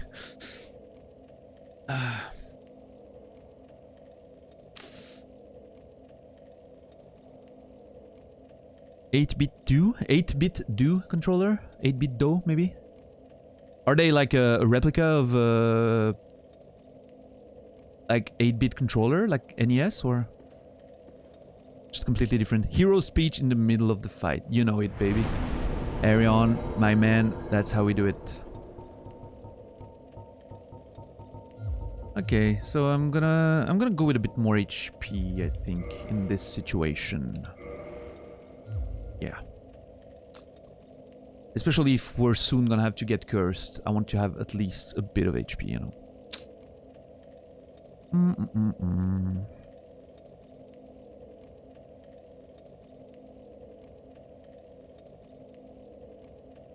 Beautiful, Mopo. That combination of emotes, perfect. Eddie was my main, don't you dare call him out like that. Okay, good Eddie players, I respect. They're impressive, and it was very fun to play against. But, you know, Eddie, there are so many people just playing Eddie and going like that. You know? Nah. Not under my roof.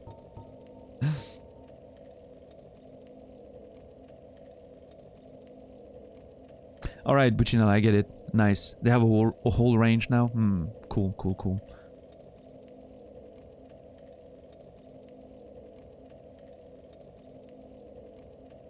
Aw, man. Did you like Celeste, Stars? It's one of the games that I plan on doing soon-ish. In between two other bigger games, I guess.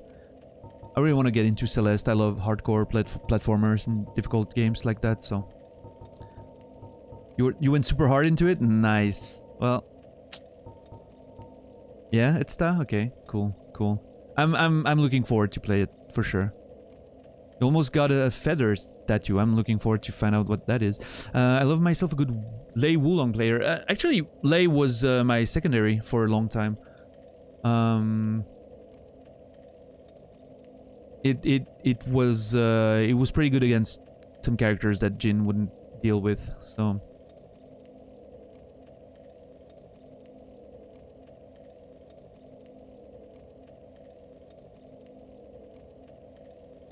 The music is god tier. Yeah, I'm really excited about Celeste. So that was it, right? We got a soul, and that's what we came for, right? Soul of the Albino Seath the Scaleless. A fragment of a Lord Soul discovered at the dawn of the Age of Fire. A fragment of a lost soul, a Lord Soul discovered at the dawn of the Age of Fire. A fragment, it says.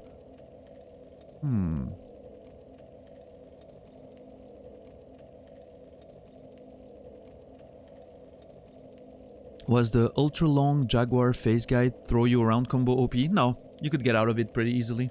Most good King player, King was his name. Most good King players would not even get into like grab combos because they're so easy to... Well, I mean, you would do it against people who didn't know how to play, right? Because nobody could really get out of them. But against a good player, you would use... He was very strong without the grabs. That's the hard part about it. He was really strong without using his grabs. One of my friends was a main... One of my practice partners, yeah, was a main King.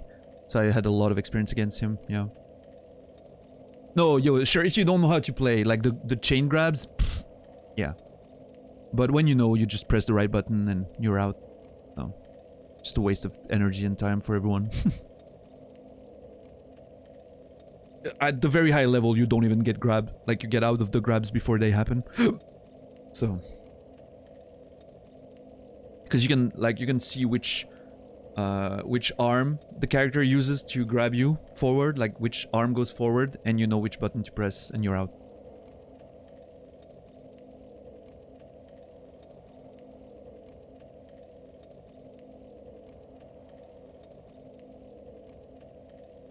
What is it, Ram? Why is it rude? I'm super curious.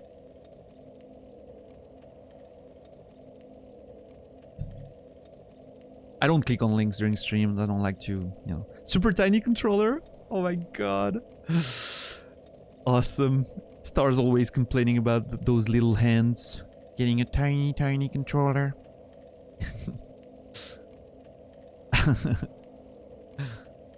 Hey, I mean, you know. Seath allied with Lord Gwyn and turned upon the dragons, and for this he was awarded dukedom, embraced the royalty, and given a fragment of a great soul. Oh! Oh, of course! Oh my god, this is amazing! Seath was part of the dragons that were before the souls were even a thing. He was given a fragment of a great soul. Oh, this is so nice. I wonder whose soul it was.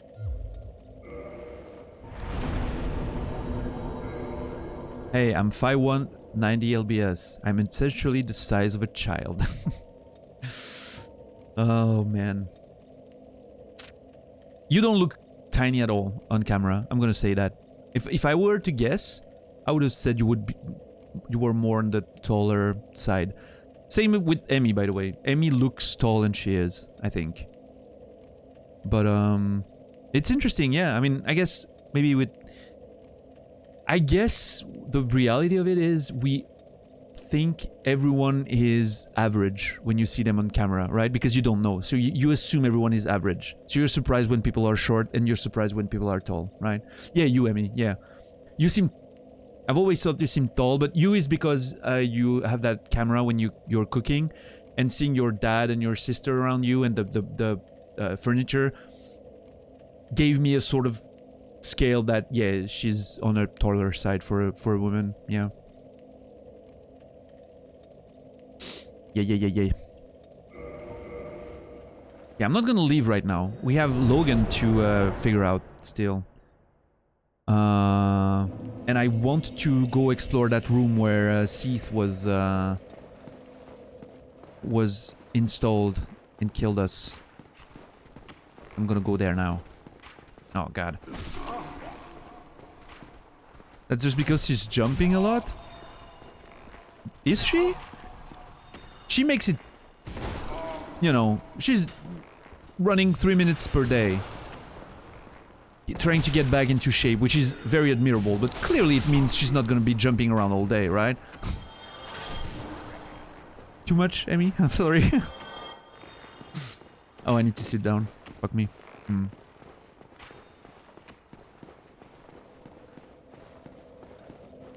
I didn't hear. Perfect. Was writing someone. Yeah, good. Don't even worry about it. No, I was saying, otherwise it's shitty if I don't tell you. I was saying, you're making 3 minutes on a treadmill, right? And it's great, you're getting back into shape, it's awesome. But it clearly means you're not jumping around all day, right?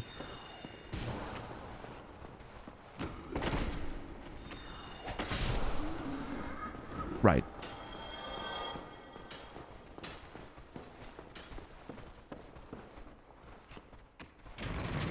You're incredibly out of shape. Yeah. I am too. Let's be honest, right?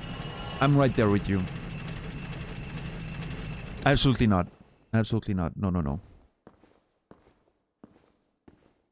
It does not. Alright. Wonder what I'm gonna... It's gonna just be... I know it's just gonna be an empty room. I just have to see it. It's probably just gonna be the same area where we fought Seath before, and there's just gonna be nothing. I'm pretty skinny, definitely not in shape. Oh, no, I mean, you know, being...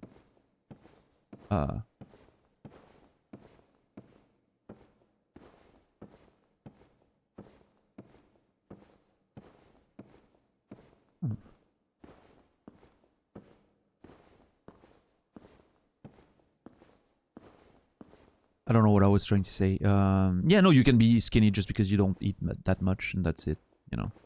Or you have a illness or a condition of... Oh. Oh, ho, ho, ho, ho. Okay.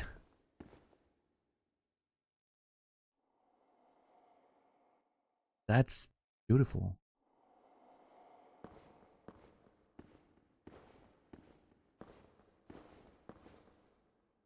Wow.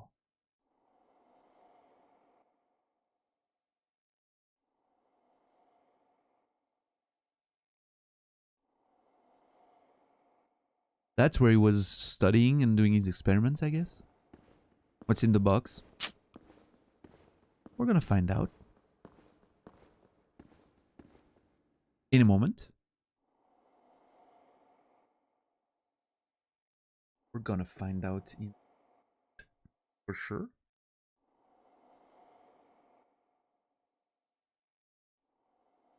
That's what Brad Pitt said.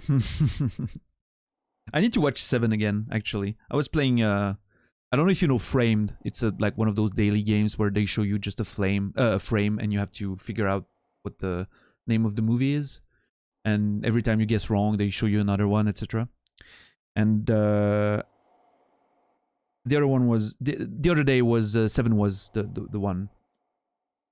And I haven't seen the movie in so long and I really want to watch it again. But the next movie I'm gonna rewatch rather, because I have plenty of new movies that I want to watch. But the next movie I'm gonna rewatch is probably gonna be Whiplash, because Whiplash was one of those as well, and I really want to see it again. I love Whiplash; it's one of my favorite movies, I think. Yeah.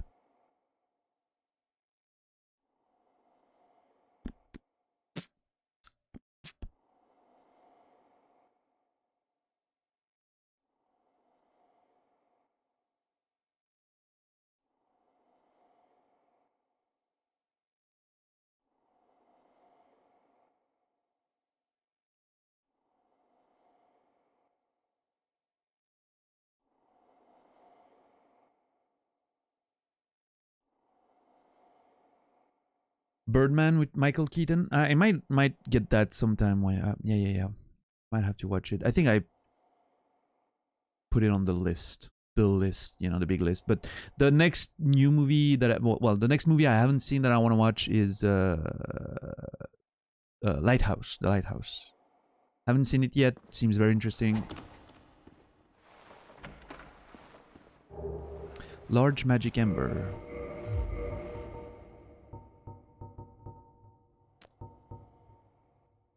Handled only by the Vinheim Magic Blacksmith.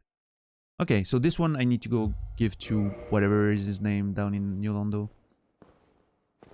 What's up, Redbeard? How are you doing? Welcome, welcome. Greetings and hello.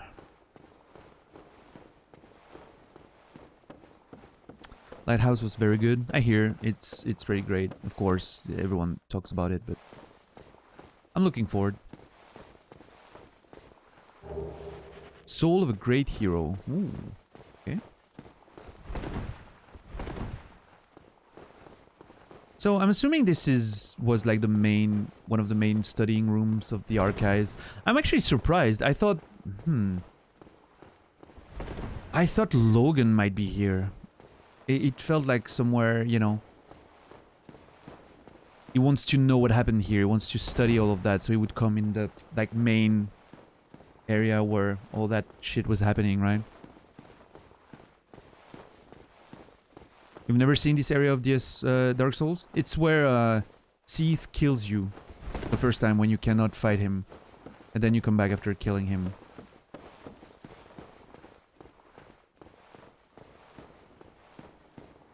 That was it? Okay. An Ember and the Great Soul. But yeah, right now I'm more into TV shows than movies, so I have a lot of TV shows to catch up on. I have I'm currently watching The Wilds season 2. I think I have 2 more episodes. It's getting pretty cool. And yeah, I don't think you see them during the first fight, can I, Redbeard? And after that, I think I want to watch Euphoria. I have to watch season 2 of Euphoria. I'm gonna rewatch season 1 before I watch season 2. Euphoria was fantastic. The Wilds, yes, Ram. It's the way it was described to me before I watched it was Lost, but with a whole female crew, all women, young adult crew. It's like, yeah, it's a young adult Lost with women. It's the best way to describe it, and it's amazing. It's fucking great. Season 1 was incredible. Season 2. I'm not 100% convinced yet. I need to see the end of it. I think the end could make everything perfect. There are a few scenes that I'm like, I'm not sure where they're going with this. I don't get it yet. So the end could either, you know, just make it a nice little package of greatness, or it could just fall flat. Never seen Lost.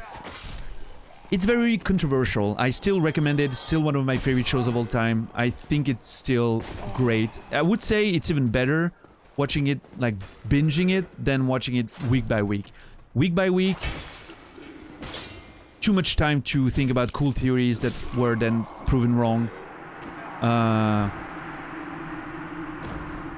Binging it, I think it works better. A lot of people were mad at the ending. Yeah, I think it's because... just because of that, right? So many people had great theories of their own and they were mad that it didn't pan out that way.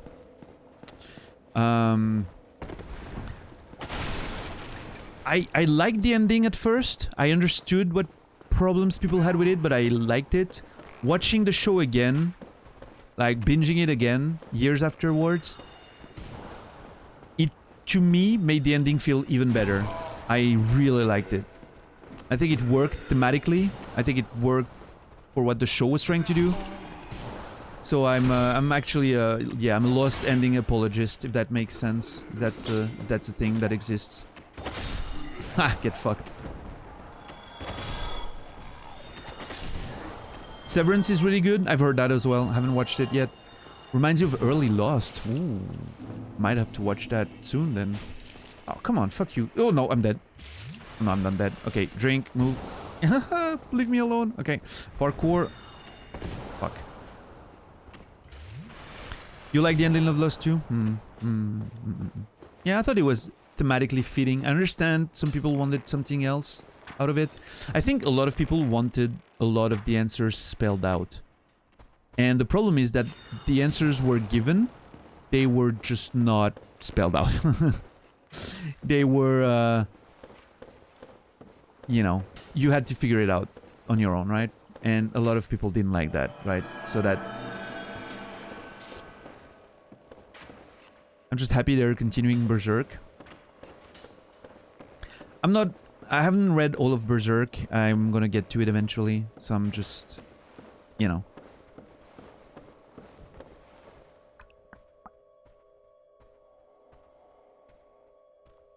I must agree, this blade animation is way too satisfying and sexy.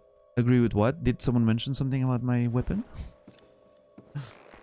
There's an enemy. Okay, I don't know where he is.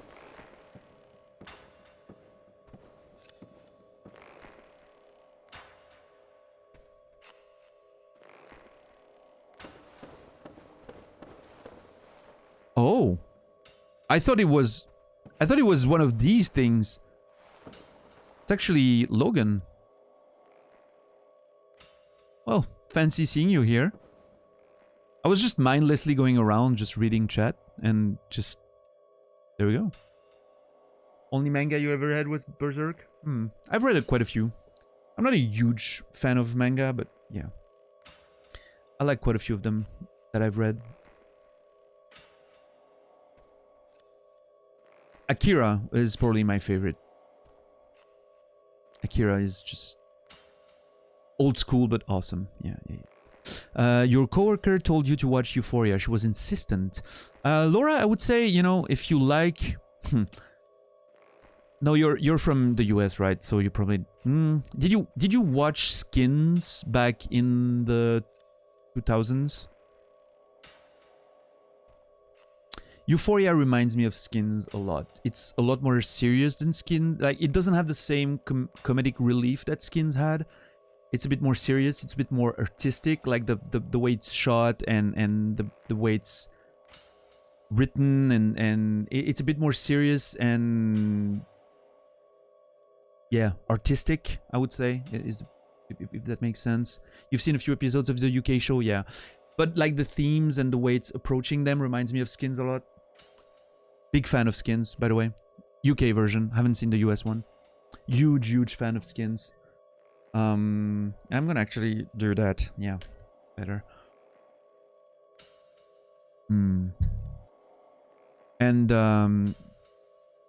yeah, Euphoria season 1, loved it. I'm obsessed with Euphoria season 1. When I was watching it, I was like watch episode per day, one episode per day, and like that was the highlight of my day. Every time I was like, holy shit, I want to watch the episode. And it was so good. There's one episode, I'm not gonna spoil it, but there's one episode. Hard for me personally to watch show where 30-year-olds play. That's the thing though. I felt like Skins were real teenagers. And I think Euphoria, they're pretty young. Most of them are pretty young. I mean, like, well, actually, how old is Zendaya by now? Might be like 24, 25 maybe, potentially. I mean, the first season of Euphoria was like 3 years ago when it was shot, right? So she was still in her early 20s, at worst.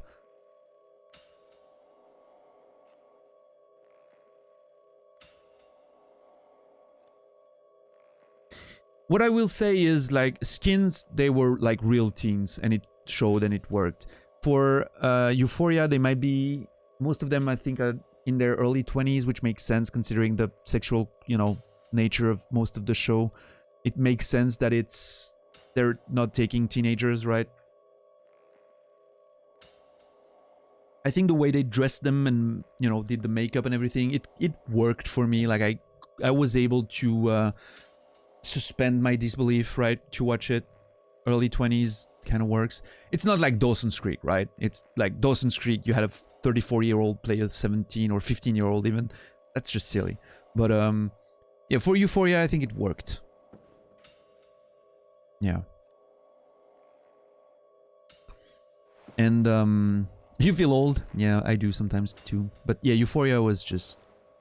There's one episode that I wanted to mention, and I'm not going to spoil, but let's just say it takes place in... for those who've seen it, takes place in... how do you call that? Like a fair? With the wheels and games and... A fair? Is that the word? The word? Sorry? Oh. Always mix world and word. I don't think the word I'm looking... I don't think the word I'm looking for is fair. There's another word for that. Is there a synonym? Amusement park?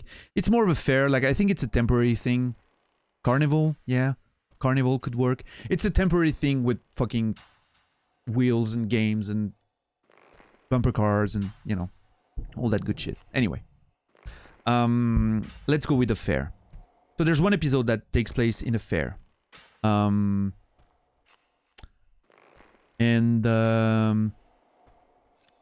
There's a music track that goes through most of the episode, cuts for some scenes, but then comes back. And it's one theme that always progresses and evolves along with the episode and what's happening. And it led to such a weird feeling of pressure all the way through. And oh man, that episode made me... I'm not prone to anxiety, not too much, at least not from TV shows and shit. That worked. Like, I was feeling oppressed by the fucking atmosphere of that episode, and it was just fantastic. Great work. Yeah. Love that one. But yeah. So yeah, Laura, I would recommend it. Word of warning, if you're, sensitive to some topics of drug use, sex and abuse in the hard type of topics that you'd assume from a show like that would, in that regard, be careful. But other than that, just a banger of a show. What's up, Mono? Look at you. Hey, man. The monolith. I hope I pronounced that correctly. You'll quickly realize, Mono and viewers, that I have a very strong French-Swiss accent. I'm French-speaking from Switzerland, and so you know, my accent is just all over the place. Welcome, everybody. Thank you for bringing you people over. What were you playing today, Mono? Arion, if we could get a shout out to Mono. I don't always shout out everyone. You know, I like to shout out the people I've seen and I know I'm gonna, you know, like I want to recommend the people I like to the people that are watching me. So yeah, please, Arion, drop a link for Mono. If you download the monolith, just go with it. He's a cool fucking cunt and beautiful hair and just, you know, a vibe, you know. So thanks everyone for the raid. Appreciate you coming along. Thanks for everyone who follows. I appreciate it as well. Accent? I'm not hearing one. You do speak fluent sick cunt, so it's easy to understand. Yeah, man. Welcome, welcome. I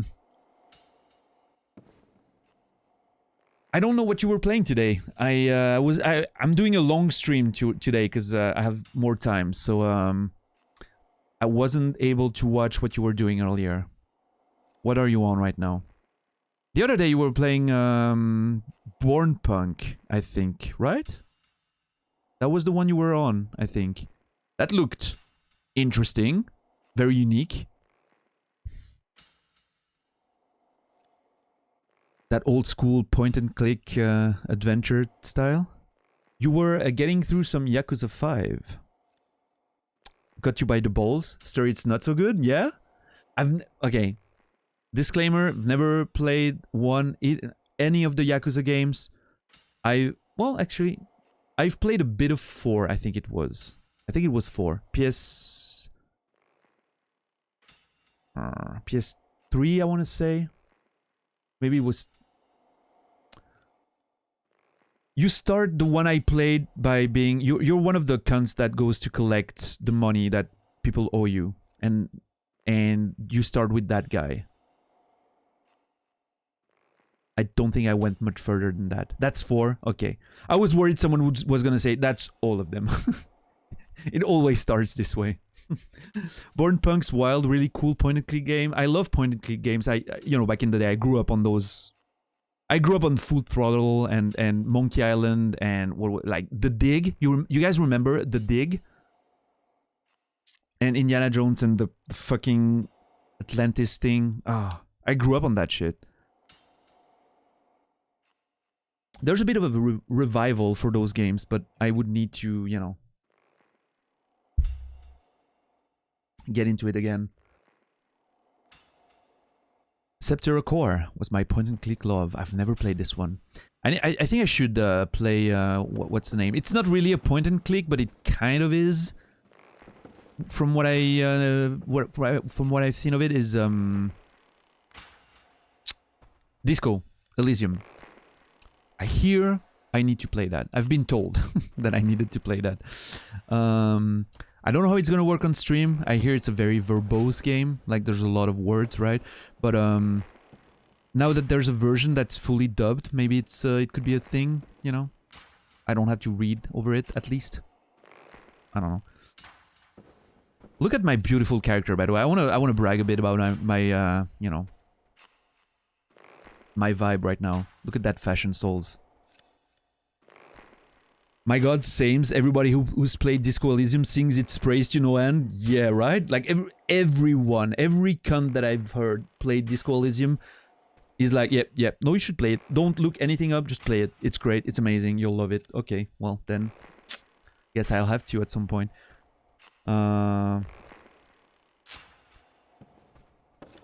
I'm worried about streaming it. We'll see if it's a streaming game or more of a like chill, you know, watching another stream and playing it on the side. We'll see, but yeah, I'll get there. The other one, the other big one, Mono. I don't know if you played that one. Is Outer Wilds. Everyone's telling me it's exactly your vibe. You should totally play it. You're gonna love everything. So yeah, the Outer Wilds. Fuck me. It's wonderful. Oh man, everyone who's played it tells me the same shit. Like it's you're gonna love it. Play it. Don't look anything up. Just love it. And yeah, it's. I'm tempted to play it after I'm done with DS1 before going to DS2. Like have a palate cleanser, as one would say. And I literally know nothing about it. What I always say is the only thing I know about Outer Wilds is that I think it takes place in outer space because I've seen a thumbnail on Twitch once.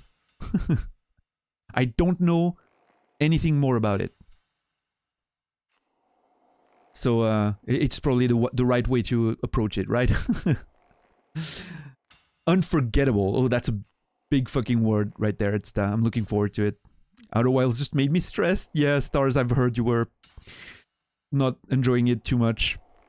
Good game, but maybe a bit too much for you in terms of the phobias and shit. Outer Wilds is a game you can only play once. It's not terribly long and a damn good watch for the first playthrough. Hard to recommend. Dude, I think it's gonna happen. Dark Souls 1 is taking more time than I thought it would. I was worried it might not take as long as I thought. And I know 2 is gonna take a hell of a fucking long time because there's a lot of content in 2. So what I'm gonna do is probably play Outer Wilds in between the two of them. Right? And part of me was like, maybe I should do Outer Wilds when there's more people watching me, when I've rebuilt the channel a bit more. Now that I've returned after 7 years of not streaming, right? And then I was like, based on what everyone told me, might as well play it before there's too many cons to spoil shit. So that might be the play. Doing it now while we're still, like the good crew, like the good people who know they're not supposed to spoil anything and that won't do it. Could be the play. Yeah. Yeah. Tell everyone you're playing it. All the cunts will be here. Yeah, I'll tell Cody. Cody was telling me that he would like to know when I'm playing it, so it's probably gonna be enough to have him appear out of nowhere. But yeah, Mono, man, thanks again, for bringing your people over. I know, I always know people coming from that community are gonna be good people. They're gonna get the vibe we're going for. So I'm never worried about those kind of people showing up, and it's always good times. And yeah, I'm supposed to talk to that cunt for 20 minutes now. We've just talked about TV shows and all kinds of good shit, but Arion, thank you, Arion, for gifting us up to the monolith. Is your name from, like, is it because you watched 2001 when you were a kid and that just scarred you to life and then you just kept the name, or is it completely unrelated? But yeah, thank you everyone for the support and for gifting us up to Monolith. I appreciate it. I'm gonna call you Mono, it's easier. Everyone does, after all.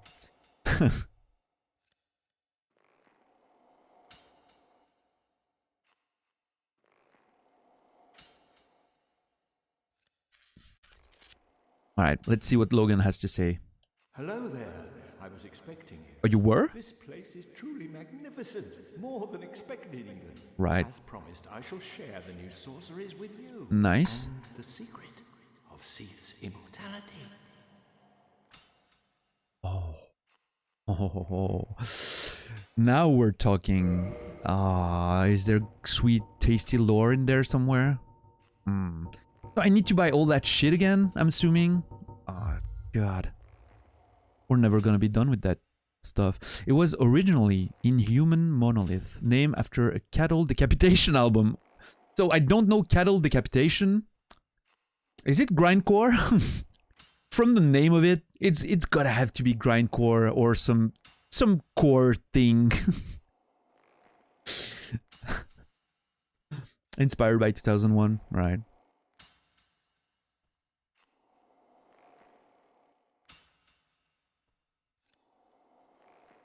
Shortened it, now it's just kind of a double reference. Awesome, man. Works.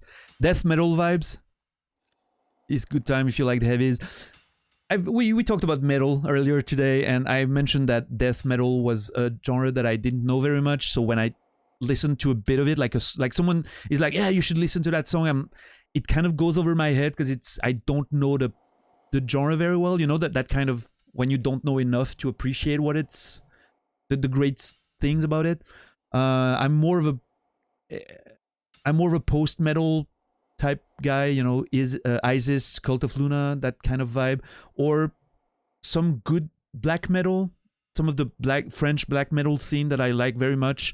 The side of the scene that's not fucking neo-Nazis and shit. the good side of the scene, you know, that's kind of my vibe.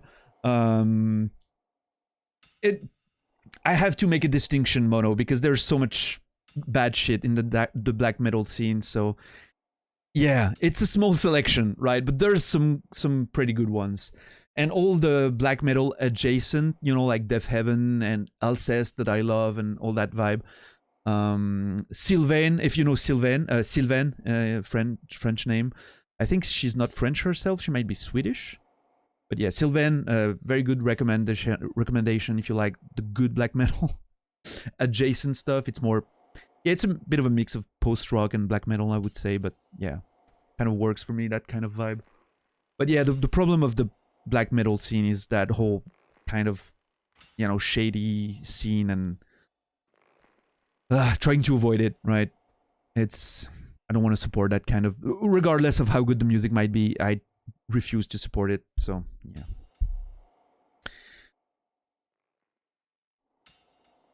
But yeah, the post metal scene, like Cult of Luna is one of my favorite bands. So yeah.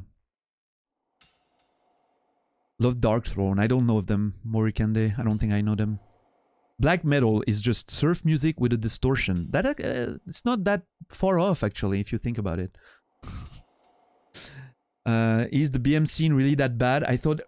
okay, I wouldn't say the BM scene is very bad in general. However, there's a very... there's a strong core of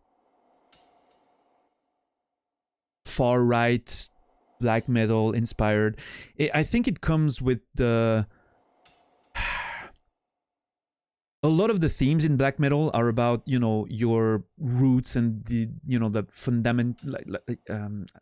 pagan type ideology, right? Which often goes hand to hand with, like, how to phrase it, like I don't have the English words for it.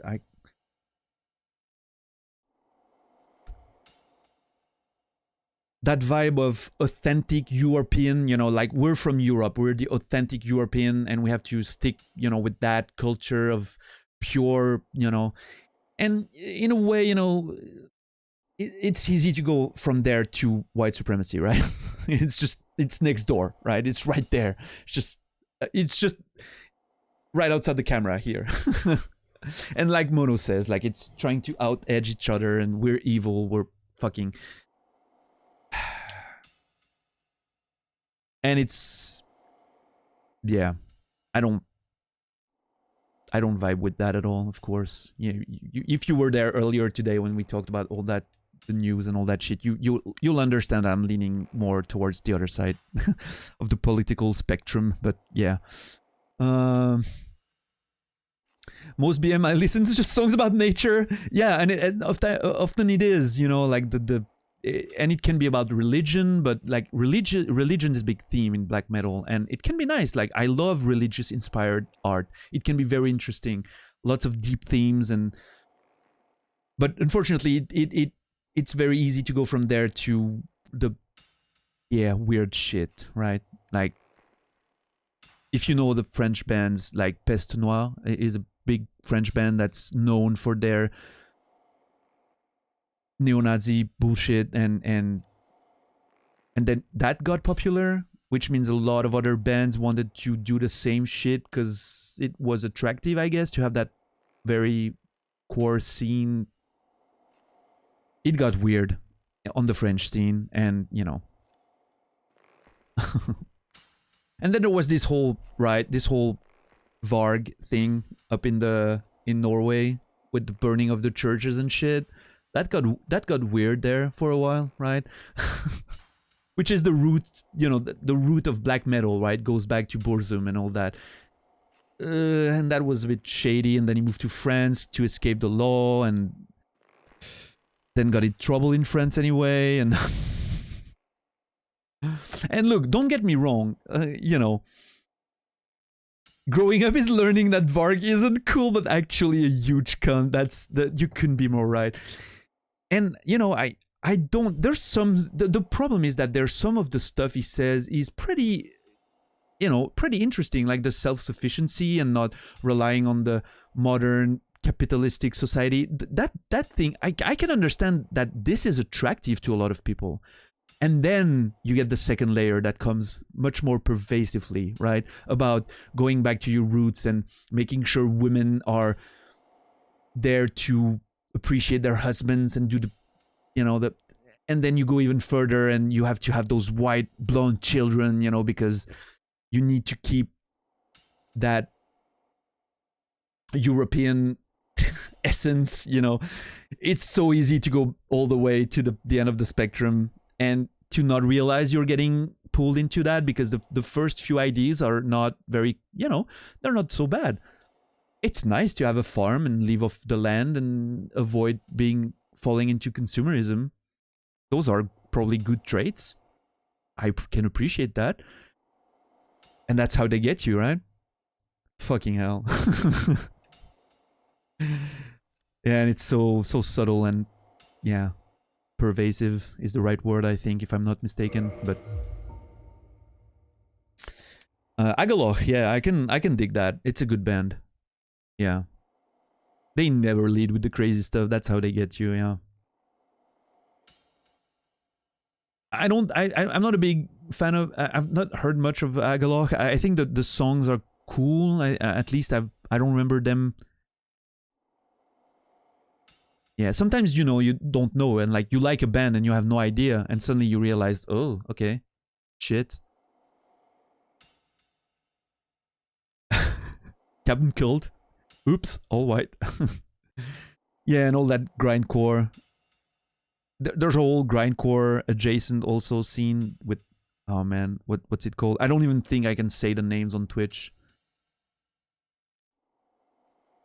I probably should not get into the naming of those bands, because that's real bad. Like, they don't try to hide it at all. It's like, oh no, yeah, no, we're totally about that. Yeah, burn everyone who's not, you know. Anyway. So yeah, Mono, good. I'll look into that that album you mentioned. I would like to open my mind a bit more to those metal genres that I know very, very little about. But yeah, I would say the big vibe for me is the post-metal shit. Yeah, Cult of Luna, their last album. I was supposed to see them earlier this year, and it got cancelled because of fucking fifth or sixth wave or whatever we are on now. And I was so sad because it was Cult of Luna and Alcest was opening. So it was like, oh my god, I'm gonna come. And yeah, very sad. Yeah, Alcest is like totally my vibe, dude. Love it. That's what I meant earlier, like the black metal adjacent, you know, bands. Death Heaven's a big one I liked. I'm not a fan of their latest album. It's a bit too shoegazy for me, but like the first few ones. The first, like, Death Heaven's first album, Sunbather, is just fucking insane. I love it. I can.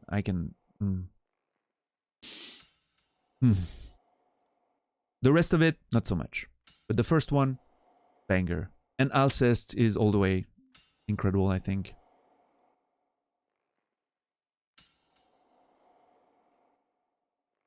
The latest album, Death Atlas, is on a whole other level. Cattle Decapitation. Dude, I need to remember that, or I'll need to hit you up. I'll probably see you one day on stream and be like, when I'm not streaming myself, I'll be like, what was the band you mentioned? And I'll go listen to it right away. You know how it is, right? I'm sure you understand. I'm not gonna like take all kinds of note right now, but you like grindy stuff? Yeah, I don't know. I'm not against it. I almost pressed R2 right now, by the way. Just wanna, you know. I just want to mention that we almost killed Logan. Gotta talk to him. Of course. Yeah. Okay, Toxic is approving of cattle decapitation. Awesome. Mask, you've got one Alcest album of vinyl. Which one you got on vinyl? Because if I was gonna get one of their albums on vinyl, it would probably be... actually, I don't know.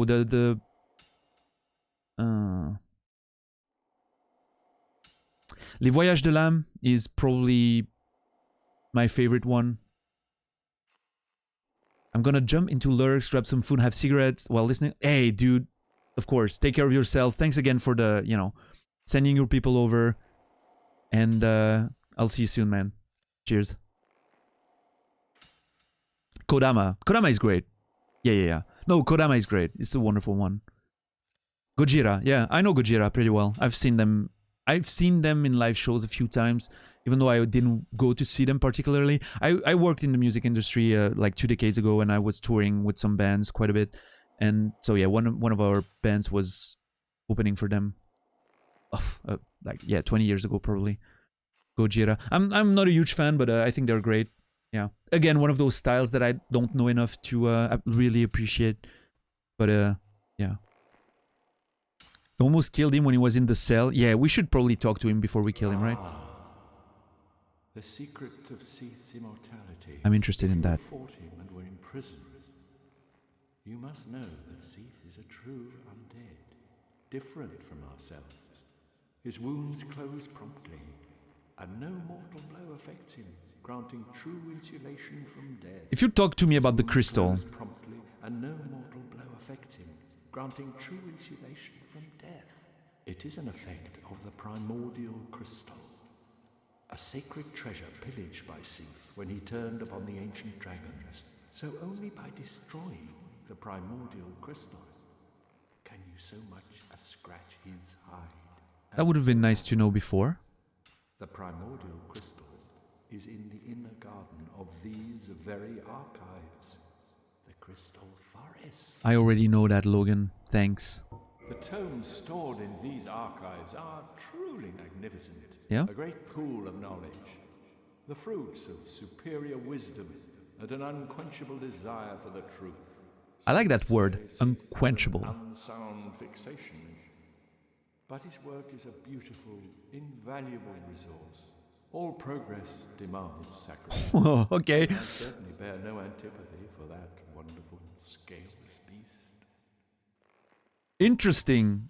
We were just talking about, you know, the, like, how easy it is to go to the extremes. Progress demands sacrifice. Yeah, I know a couple of cunts that thought the same. Logan. I can't remember the death. The undead. Is he sleeping? Where's it? What the other one first?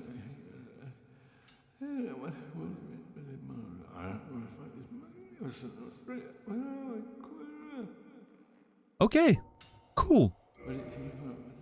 Yeah, no, I'm not gonna listen to all that again. Okay, how much money do I need? How much money? Oh my god, that's a lot. Okay, let's start. 160, 170, 182, 183. 183, I think. My calculation is correct.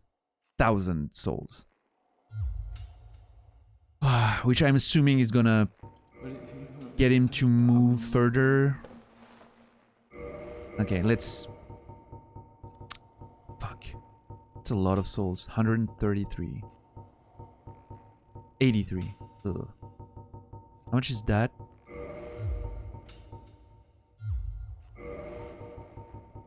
Me too, Logan. Yeah, I can relate. Can relate with the poor guy.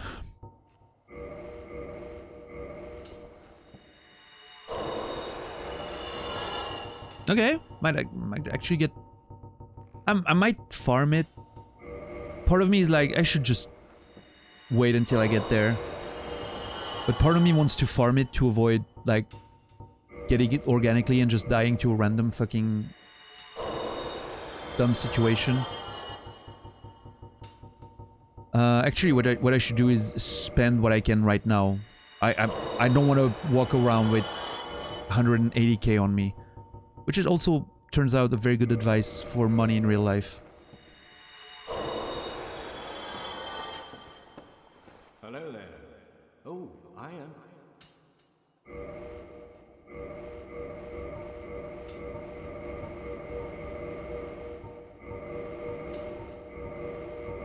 Okay. Cool. We need 120. And I know just the place. I know just the place. I think. I hope. How's everyone doing tonight? How was everyone who watched Mono? How was Yakuza? You guys, is it fun to watch on Twitch? I'm asking the viewers because, you know, it's a different perspective than actually playing, right? Playing, I'm sure, is amazing, but how is it to watch? Is my question now.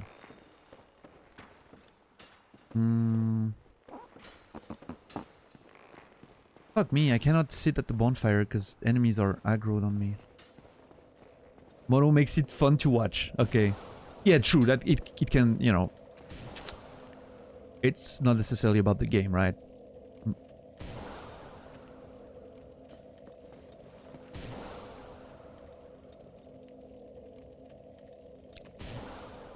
Not my kind of game, but Mono is great. Yeah, sure. Makes sense. Not, Actually, I'm gonna let him kill me.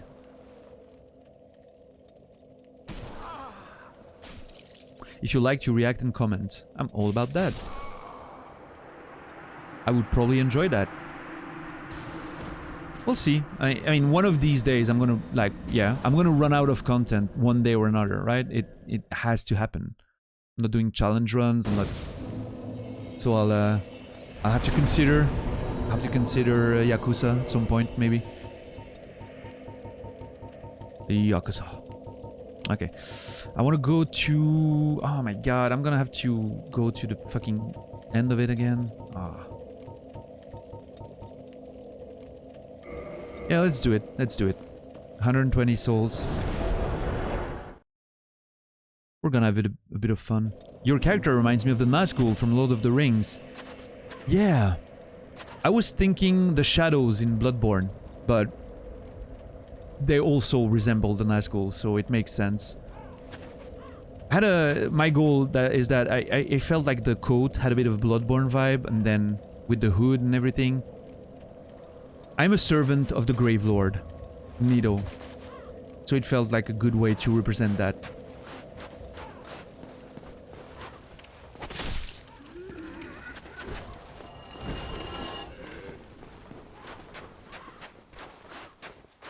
Alright, I'm gonna kill these and see how much it gives me.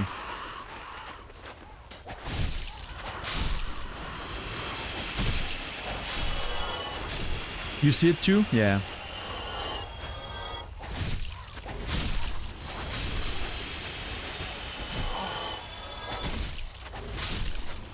Slightly tankier with the big shield and the, you know, proper greaves under there. I don't know if those are greaves, but the boots, metal boots.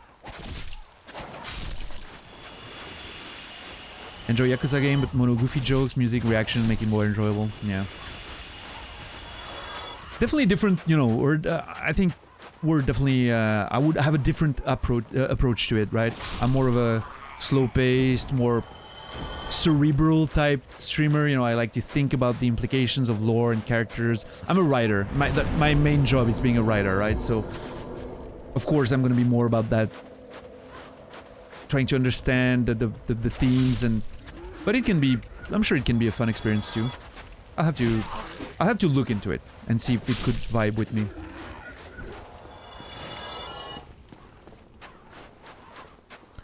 I'm definitely not a comedian. I'm leaving that to the people who are actually funny.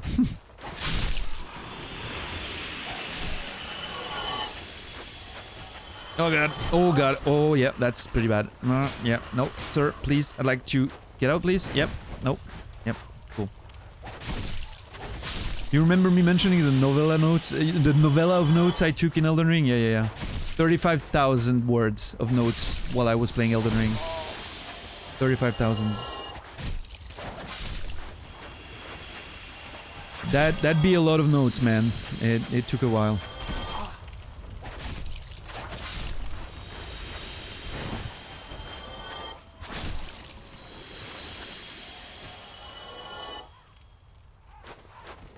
I wonder what this does. It seems to be to do a little effect. I'm gonna have to try that. Okay, how much? It's gonna take a while, doesn't it?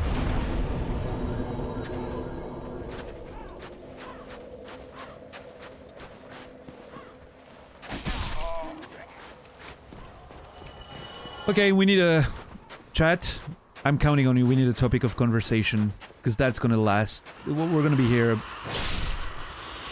while, I think.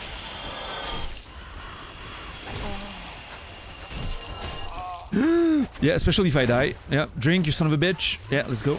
Cool. What can we talk about?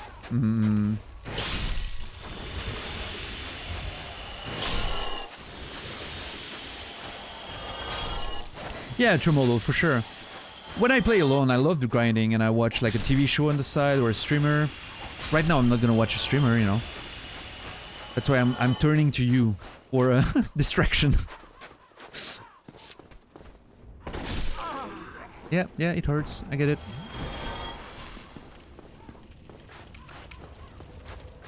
Okay, a bit over 10k every time.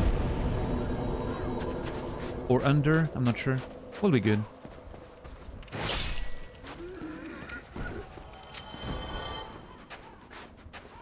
I'm a blank slate at the moment. Yeah, I don't wanna... We've talked about the news already. And all that annoying... painful... real world stuff. Yeah, let's...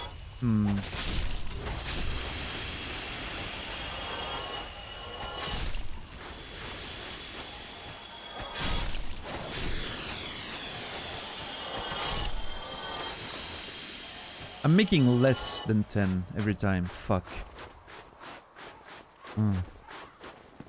I can think of something, but it's way too political. We went through that. I'm sure I know what you mean. We went through that earlier today. We talked about it at length and in depth. Yeah. Storytelling in video games.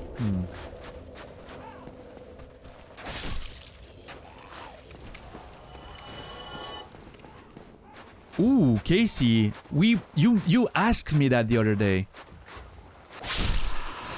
No, it was perfect, JC. I would have gone with it, but actually, Casey brought the right topic. Because you asked me that on stream the other day, Casey, and I was like, ask me again when I'm streaming. This way I can, you know, get into it. Oh, fuck. Oh, fuck. Okay. So, first of all, let's go over what made me stop.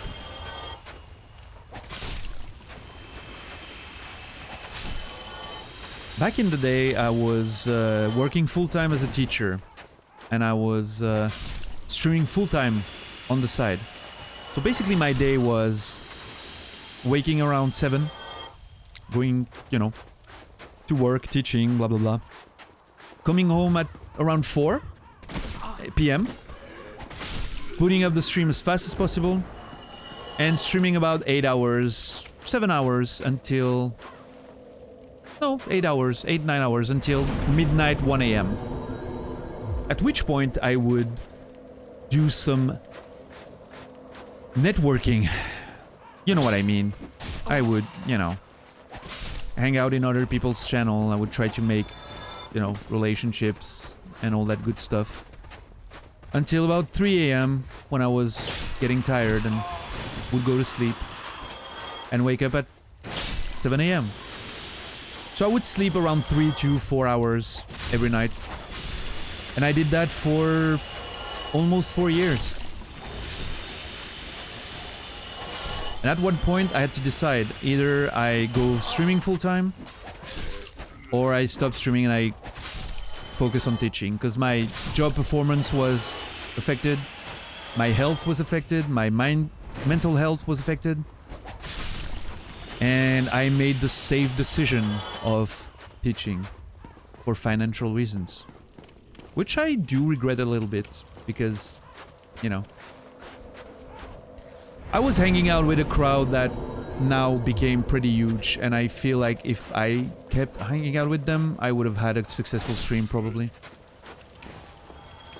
And instead I kept doing a job that I realized not long after was still making me miserable, even though I was sleeping more.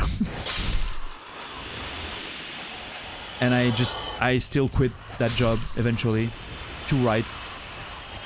But maybe if I kept streaming, I would have become a writer, a published writer, so I'm thankful for that. But anyway, I digress, as they say.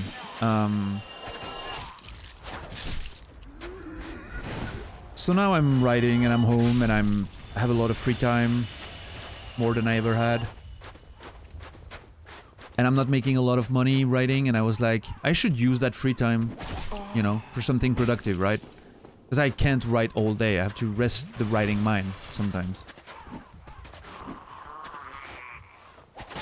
What I would usually do was playing video games or watching TV shows or watching streams, and then the realization that I might need supplemental income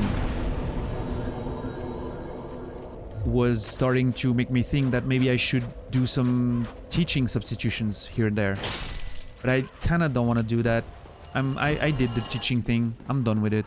I don't want to do it if I don't have to. And so I was like, you know,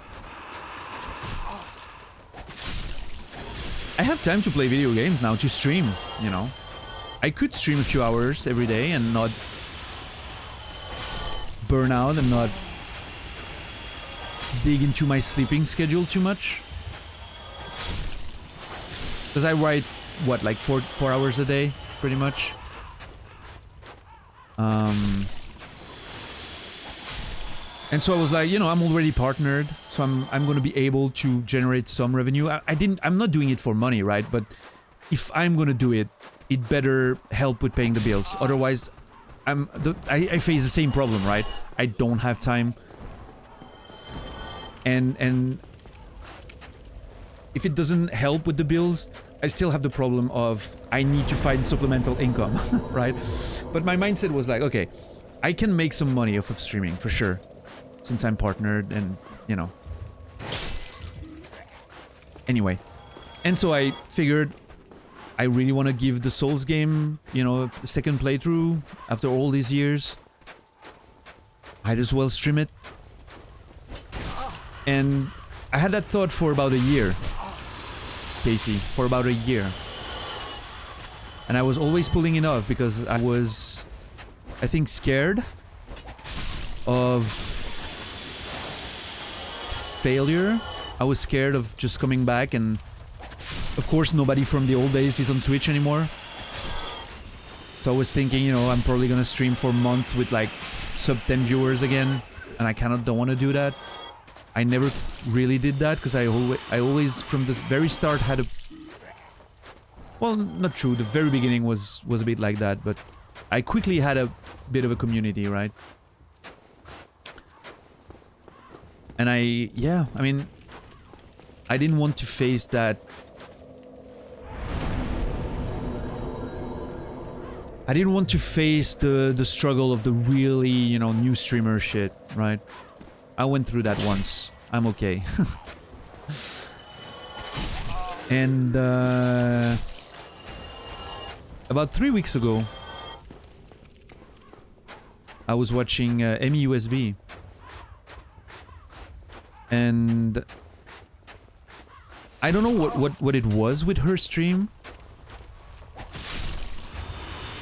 I can't really pinpoint why it worked the way it worked, but I was kind of inspired. I was like, you know, if you know Emmy a little bit, she, you know, went through a lot of shit, and managed to help herself out of it, in part thanks to streaming. And it kind of resonated with me in a way that I felt like I'm not doing so great right now.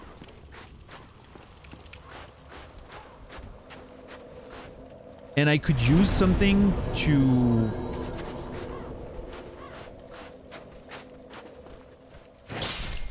fill the hours and express myself in a different way than I'm doing when I'm writing. And yeah, I don't know, I figured, you know, if she can do it and all of that, you know, with everything she's been through, I have no excuse to be scared of doing it, to put myself in front of people, you know?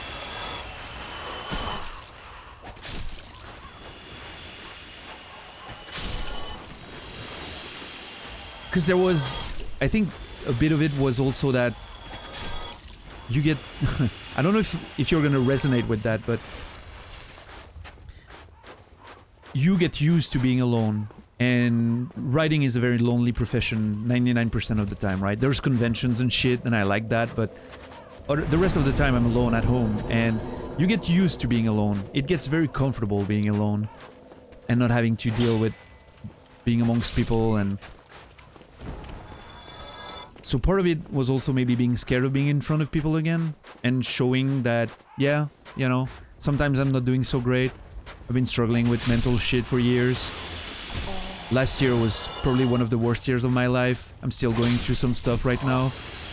There's health issues in the family, and I'm not sure what's gonna happen with that, and I'm gonna have to probably deal with some of the consequences of that real soon, so... But yeah, then I, you know... Again, was inspired that if she can do it, I have no excuse, so... It might even be good for me, you know? And turns out that was the right call. I came back about 3 weeks ago.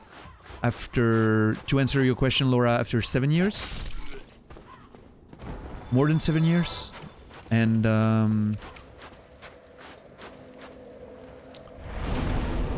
it was the right call. I'm feeling pretty good these days.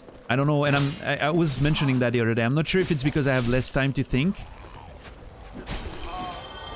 or if it's just because I'm legitimately feeling better, because I'm out there doing something.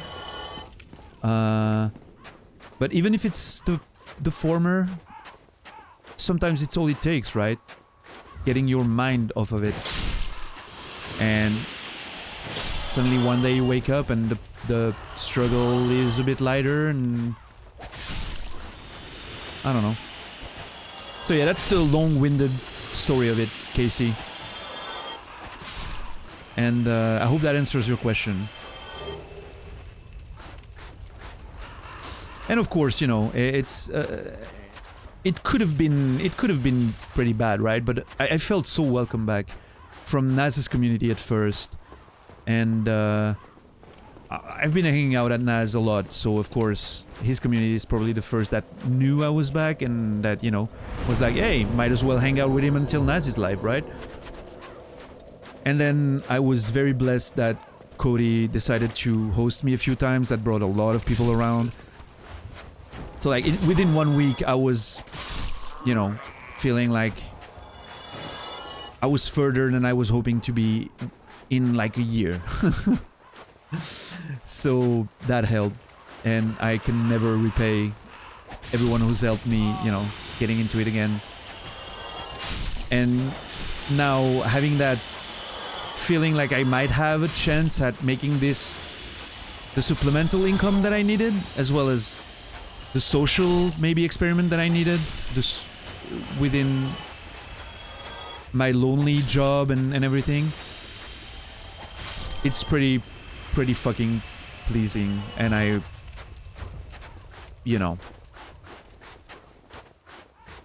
I'm hoping I'm not getting excited before, you know, before it becomes real, because getting hosted by a big streamer of course is gonna help for a while, but I need to see, you know, some proper organic growth and some retention and all of that. So Yeah, we'll see where it goes, but I'm feeling really...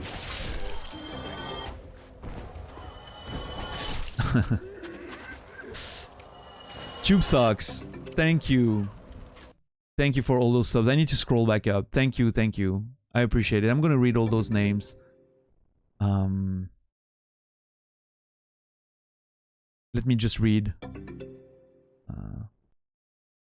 I have an infinite resource of energy, Ariel. No, I feel like I'm getting a bit tired, but it's good. You tried for a bit, quickly realized after 24 hours that I'm not a streamer. Hey, you know, that's fair. Are you the one? No, you're not the one that mentioned to Cody that he found his wife, but not a career. Someone on Cody's channel mentioned the other day, I tried streaming, wasn't for me, but I found my wife that way. It was so cute.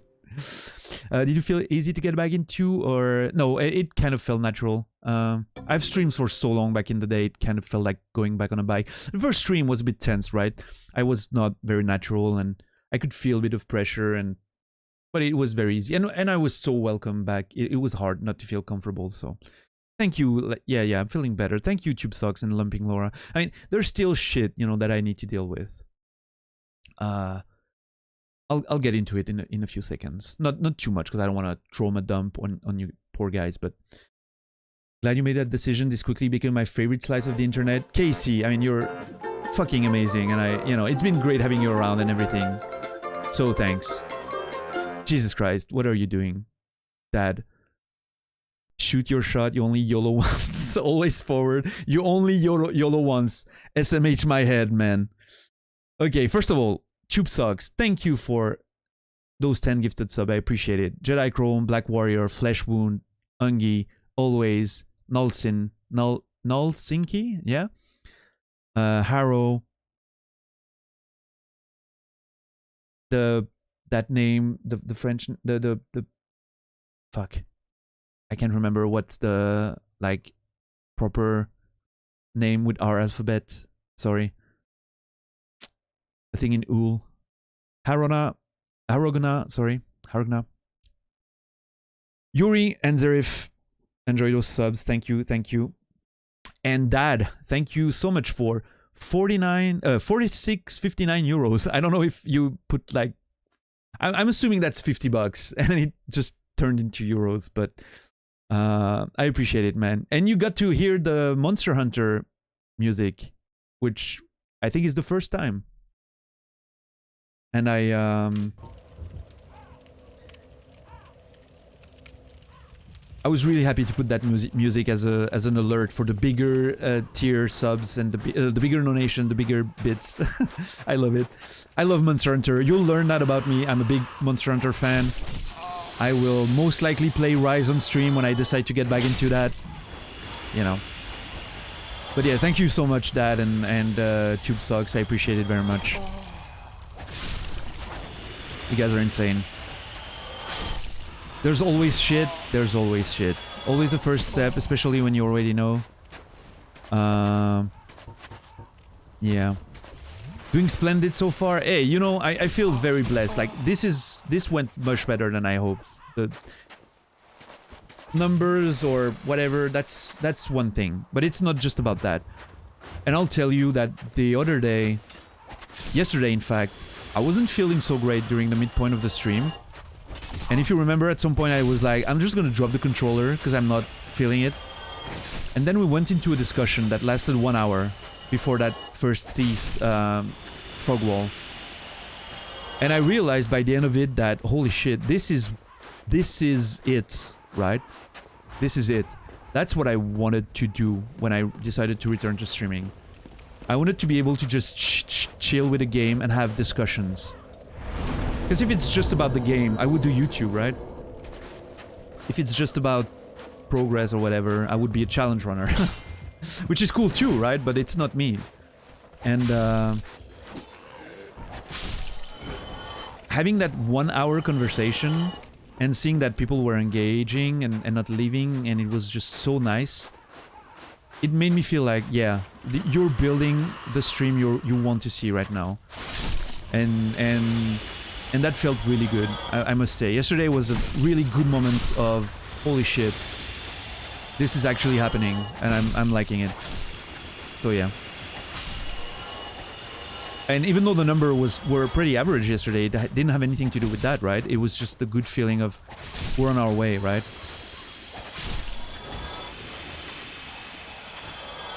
Yeah, that's what I mean. Chris, exactly. But, yeah. But going back to, you know, to the shit I'm going through, and I don't want to go too much into details because I don't want to dump all of that on you, even though I know you can just leave if you don't want to listen to it, and that's fine, but yeah, last year, you know, I got out. The relationship I was in for 6 years ended, and it was definitely the right decision for us to end that relationship, but it kind of sucked. The way it happened sucked. Having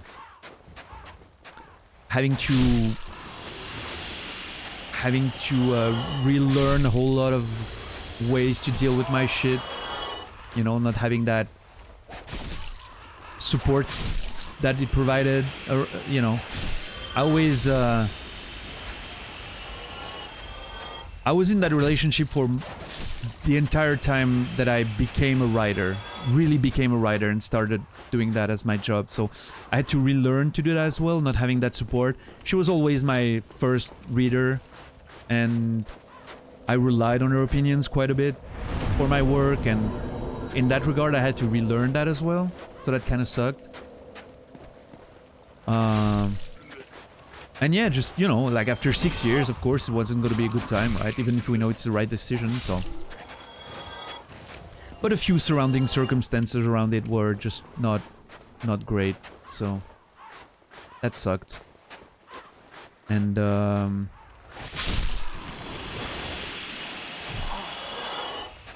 that made a lot of last year not so great. In conjunction with my grandmother being sick, and still that's still an ongoing thing. So I'm dealing with that, you know, as much as I can, and in as much as you know, in the healthiest way possible, which is kind of hard to, you know. But yeah.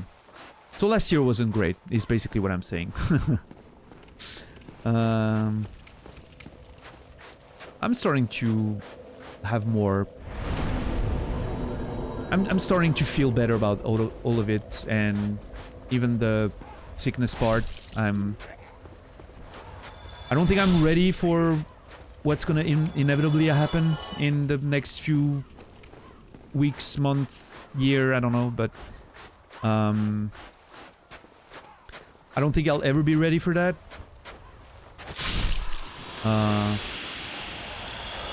But I would say I'm prepared as much as I can be by now. So we'll see.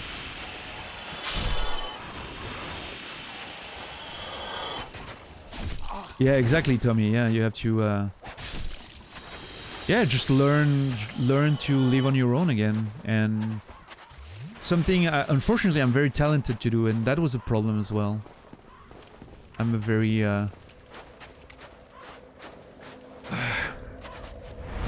I'm kind of too independent in some ways, not every way, but in some ways, and that was hard on the relationship, so you know. Dealt with similar last year, yeah. Yeah, I've dealt with that in 2019 as well. Lost my father then. That was not great, but I think it was easier because my dad was sick for a long time. It got really bad,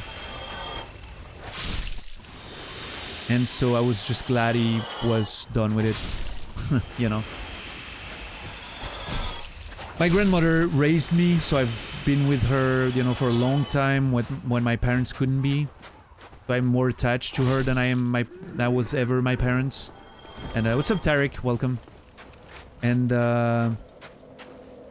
for my grandmother, it was very fast. Like, my grandmother you would have had no idea she was sick only a year ago.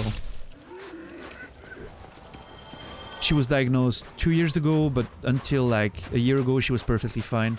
Then she had a treatment that took a lot out of her, and then got better for a while.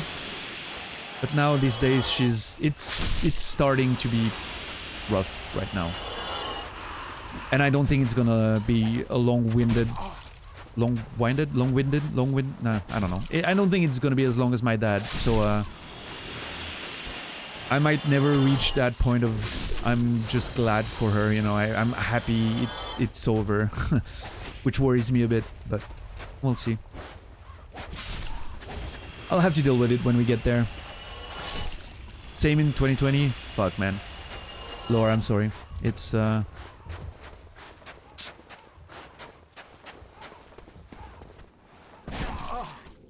you eventually learn to live with it, right? It's the best you can do. Alright, a few more, and we're good. But yeah, I don't want to, you know, like, I don't want to... I'm not looking for pity or you know, sympathy, or I'm not trying to do that kind of shit, but... I just, you know, wanted to share because it's part of the whole thing, and... I like being quite transparent and, you know... I don't have any issues sharing and talking about myself, so... It's been a couple of years, fuck man, it's been a couple of years, that's for sure. With the fucking, like, situation with COVID and shit as well. If I can avoid that for the rest of my life, that would be great. Yeah, exactly, tube sucks, yeah. You remember the good. Hopefully, because sometimes you cannot, yeah, there's no way to avoid remembering the bad, but... Yeah. But anyway, thanks for, you know, allowing me that moment of sharing, and hopefully, you know, that wasn't too much for some of you, but...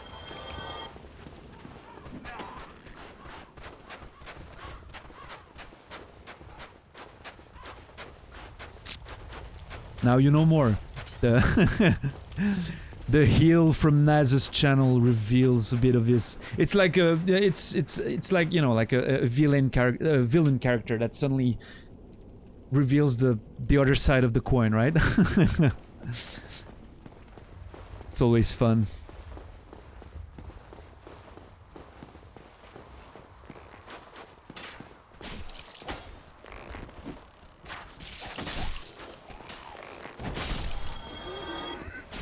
And this is why he became the villain. No, I'm just a villain because I'm a dickhead. I'm just a fucking dickhead. That's it. It's fun to torture everyone else. Oh god. Oh shit.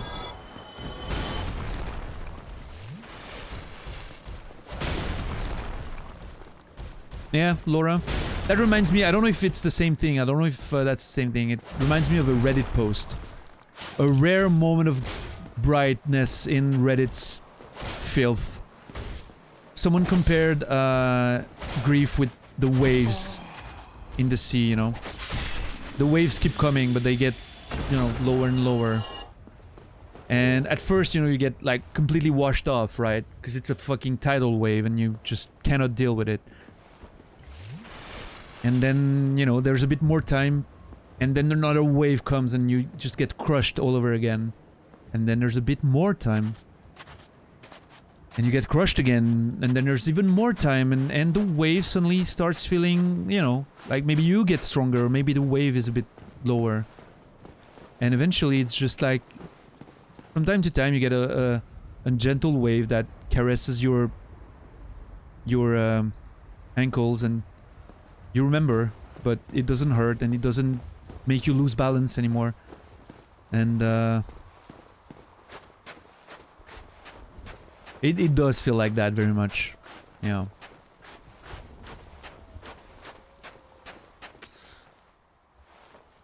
Yeah, Arion. Yeah, you told me about that, and you know, whatever happens, I hope you get however much time you can get with your dad.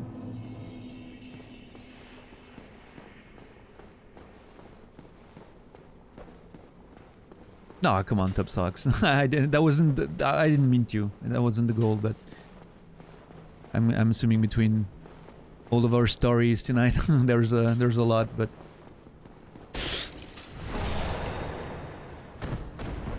what the fuck was that? Wow. A jumping attack turned into a fucking backstab. Right. He's in a better shape now?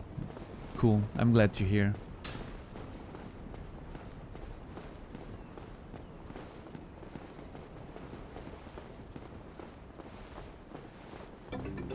Yeah, Tremolo.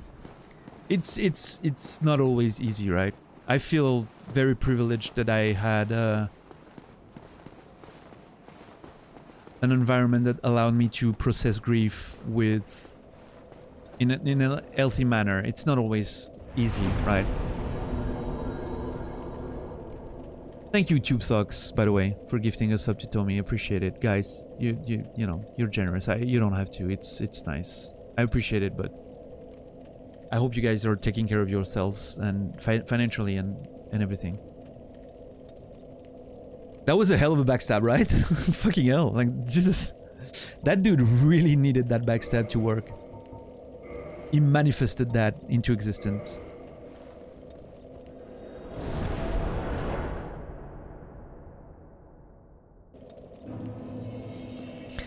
I'm quickly just gonna check something real quick. Don't go anywhere. No more today, that's all you get. That's more than I need. Thank you. I appreciate it.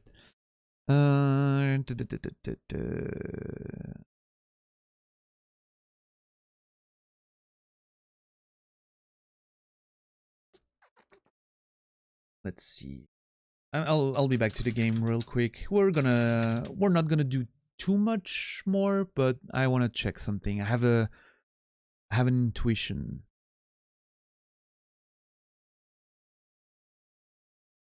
that I need to verify.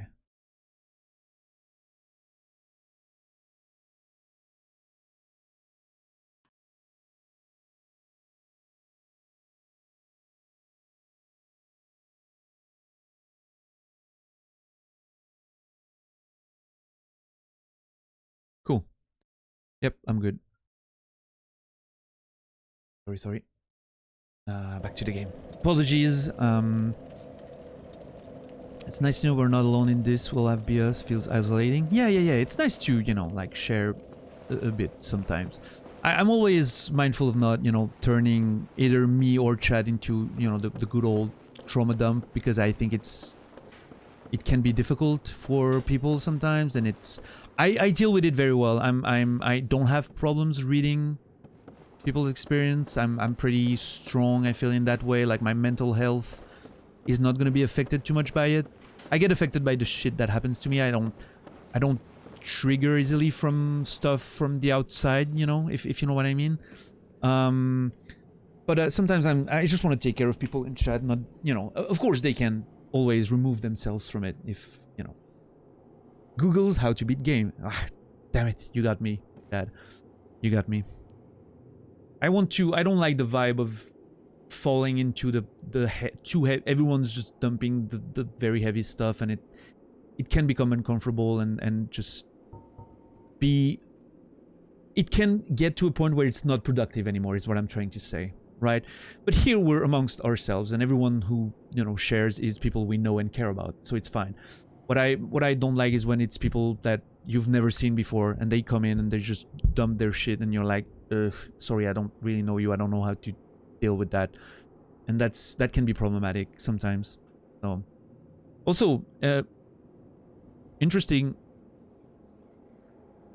No, actually, not interesting at all.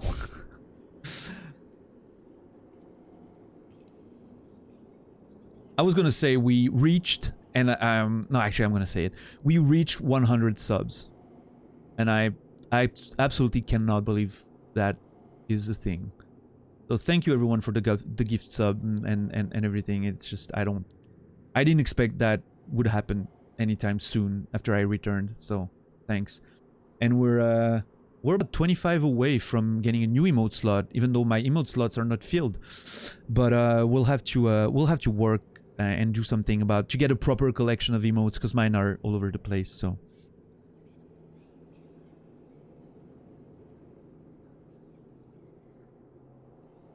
yeah, Arion, for sure. Oh, there you are. Oh, this fascinating place defeats my sense of That's time. new. That's new. No, okay. But I'm thinking a Gears one. Yeah, for the when I'm thinking, that could be interesting. We have to figure out what kind of you know. I'd like something thematic. I'd like something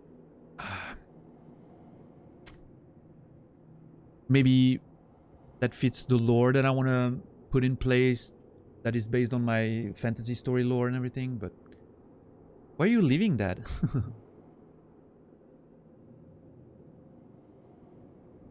You can thank me later for the gift sub. Yeah, I mean, you know. Oh, was that a? Okay, yeah.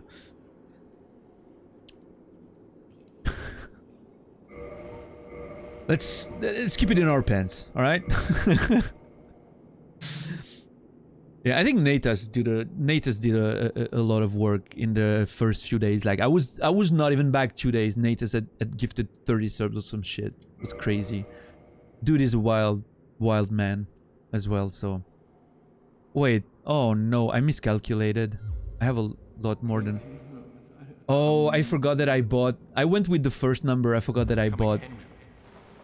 Wait. Are you done now? Are you leaving? who are you? Curses upon you.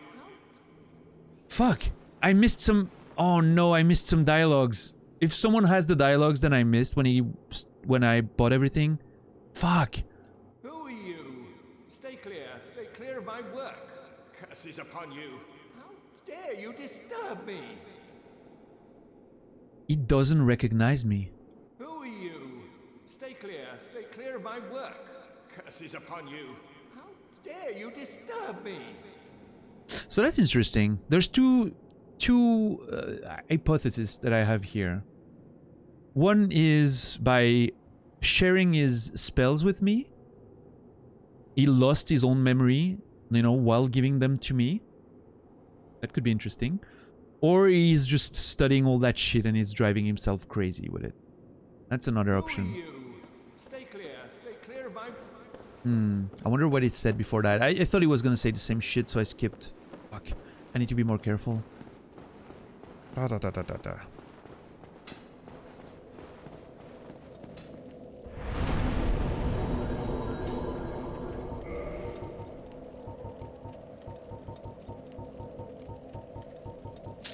I'm gonna put in a bit of dex, I think, or endurance for more stam. No, I'll go dex.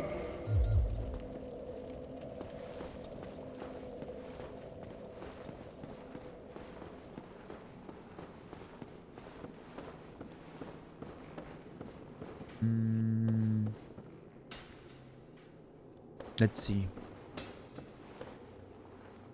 Who are you? Curses up... I wonder... Okay, I'm gonna try... I know sometimes you need to actually properly quit and come back for the characters to move. His outfit doesn't scream mental stability? Come on, look at that hat! Or not? Huh.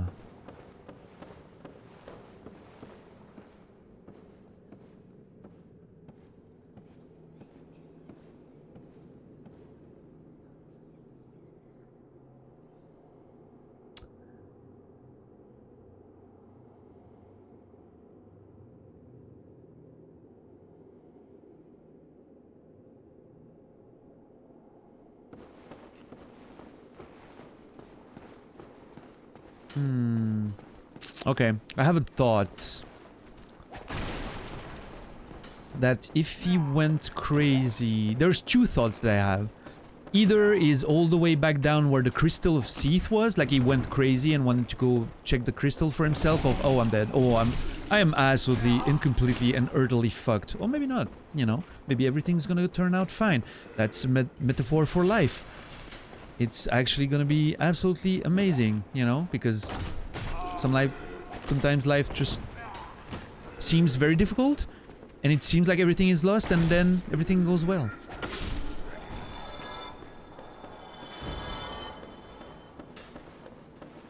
What a lesson we just learned. Thank you, game. Always look at the bright side of life. Doo-doop, doo-doop, doo-doop, doo-doop. I wanted just to whistle, but it probably would sound horrible. Always look on the bright side of life. Doo-doop, doo-doop, doo-doop, doo-doop.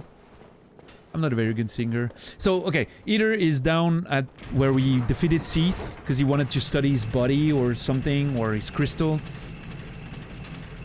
Or he's up there in Seath's room where he was studying. To, you know. Especially when Rose's weight was overturned. Actually, I have no problem with politics, by the way, I'm just saying. Every conversation is open here, I don't have any rules against it. You know, within the limits of not being a hateful cunt, right? But we talked about that a lot earlier today. Tube socks, so I'm not getting into it again. Because we... Oh, fuck me, dude. Now he wants to kill me. Oh, why am I always right? I hate it. It's... He's naked now. He learned crystal sorceries. Holy fuck, this is huge.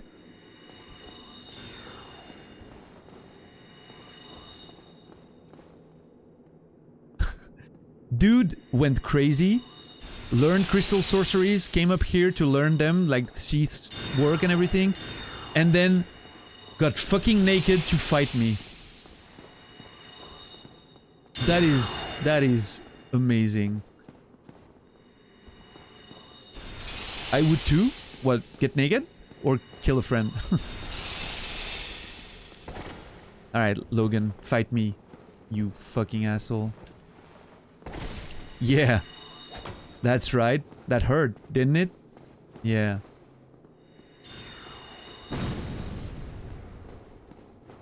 Interchangeable? Cool. You're a funny dude, Tremolo. Person. I don't know if you've specified your gender before, but oh fuck, I'm dead.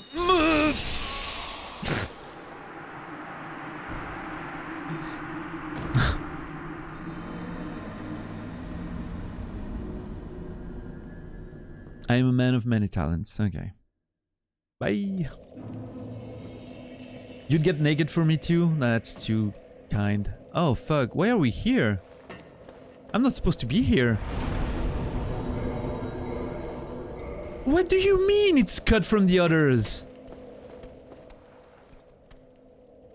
I'm lost, I'm not sure where to go. Up there, I think.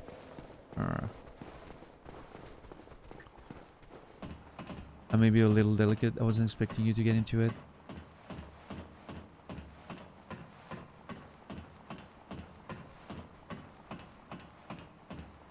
Yeah, no. We, you know, you're good. We totally go into politics and shit. I don't mind. I like talking politics.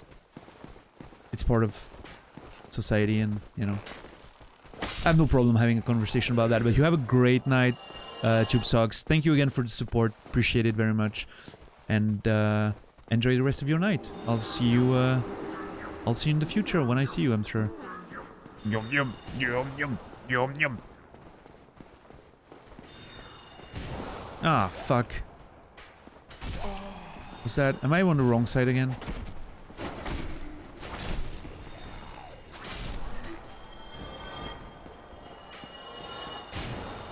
Have a lick on the house. Give it a lick. This tastes just like raisin. What's that song? Oh no, it's that awful... Oh no, why did I go there? Look at my horse is amazing. Give it a lick. Tastes just like raisin.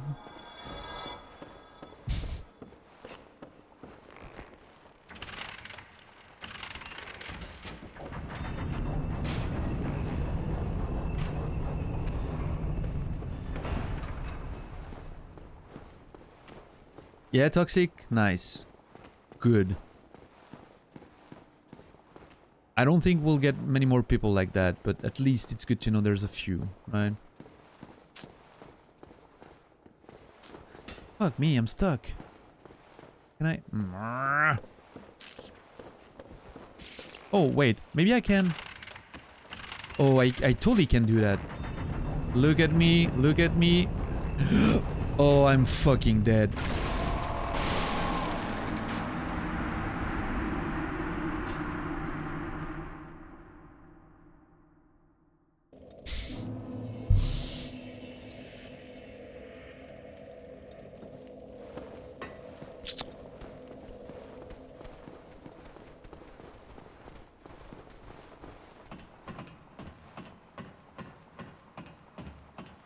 I hate this place. I want to kill Logan and just leave and never come back. Clip it, ship it. Oh man.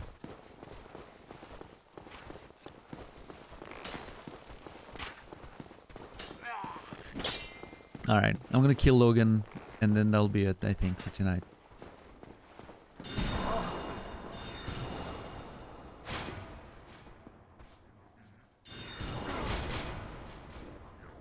Yum yum. Yum yum yum. Ah, leave me alone. Oh my god, I'm gonna take that bonfire.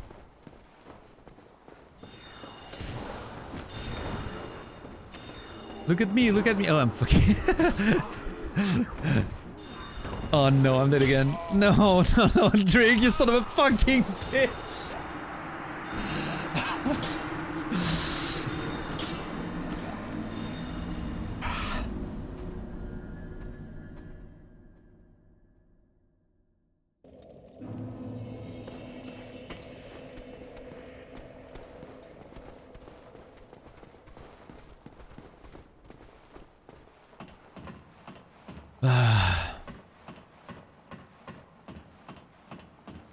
I'm starving. I cannot wait to eat.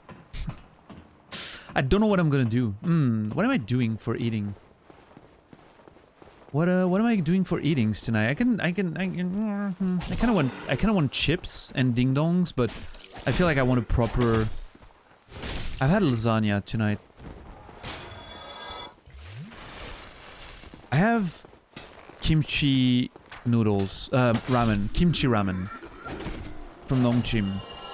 I could go for that. Oh yeah, actually that would be.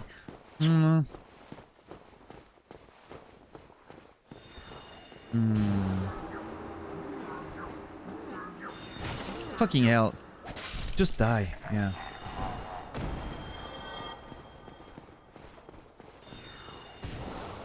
Yeah, kimchi noodles is a vibe that I'm not hating right now. I just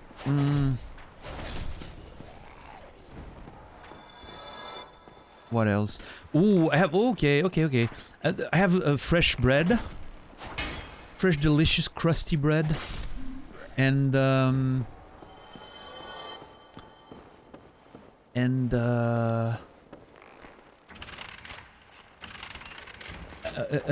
nice assortment of cheese that I could go for. I like cheese. I have some Gruyere, some Vacherin, Fribourgeois. Some Emmental that I like a bit less, but it's always good. Maybe that with some paprika chips. Yeah. I have olives. I have black olives that would go very well with all of that. Or I could do a Simmental toast. I don't know if you know Simmental. It's like an Italian beef preparation. Very nice. Like it's kind of canned pulled beef, which sounds in jelly, which sounds really weird, but it's actually high quality beef and very good. So I could mix some of that with some pickles and oh, I made it! I'm alive! I'm dead! No!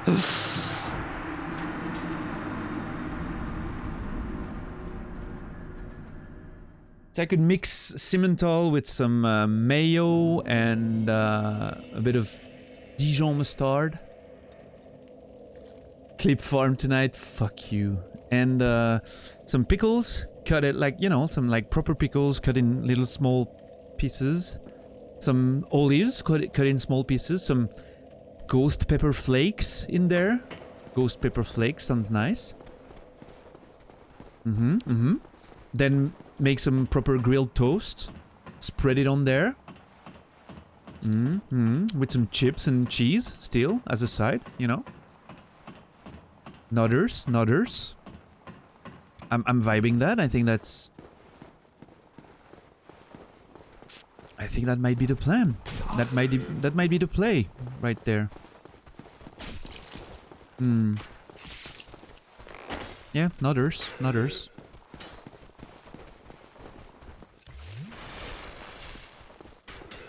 Okay, the problem I have right now is I'm completely lost in terms of how am I supposed to go back.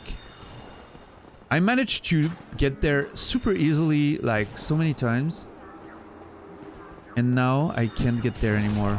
Oh my god, if I die again. Oh, dude, you've got to be shitting me right now. Just drink, you son of a bitch. Fuck! Oh.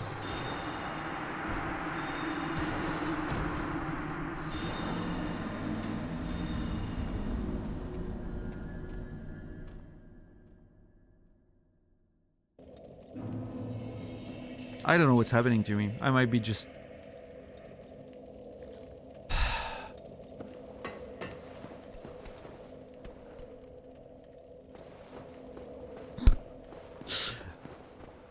Oh my god, we have 7 clips tonight. I don't know what those clips are from.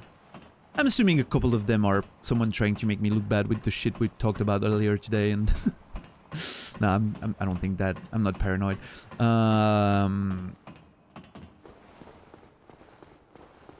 Daniel, if you could slow down, I can't make that many clips. Now you know what I feel like when Nasrallah is just dying over and over. And I'm like, I have to make the clips for the... and record all the death and everything. Okay, this time I'm gonna focus. This time is this is the run.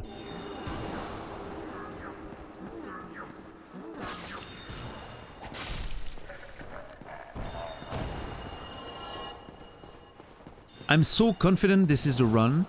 I am not even gonna grab the bonfire that I wanted to grab.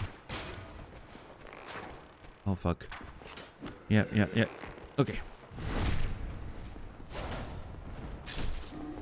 We could do a montage. Yeah, I don't have time for that, but maybe one day, you know, we'll get an editor or something like that. Someone who can do some good work.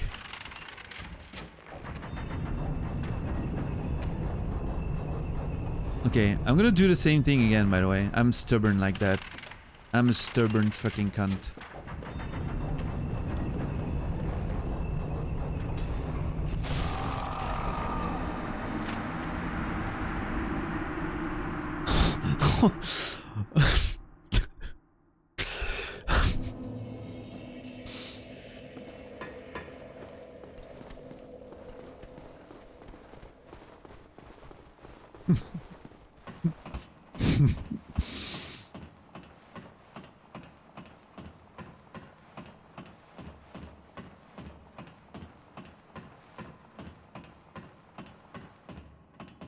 So, how's everyone doing?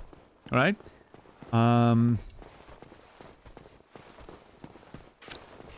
As you can tell, haven't died tonight yet. You know, just like perfect run so far.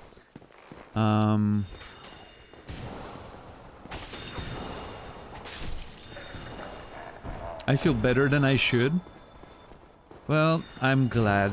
And if I'm in small part responsible for that, you're welcome, I guess. Fine, just fine. Good luck with the runs. I'm actually in a really good mood. Yeah, I can imagine. Not even hit. Yeah, just now. Just the one there. Okay, this time I've got this. I know exactly what I'm supposed to do.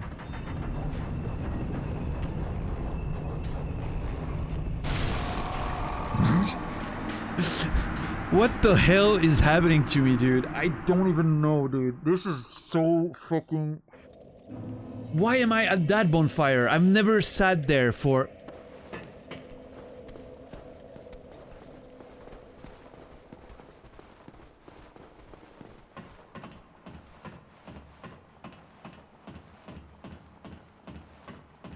Thank you, everyone.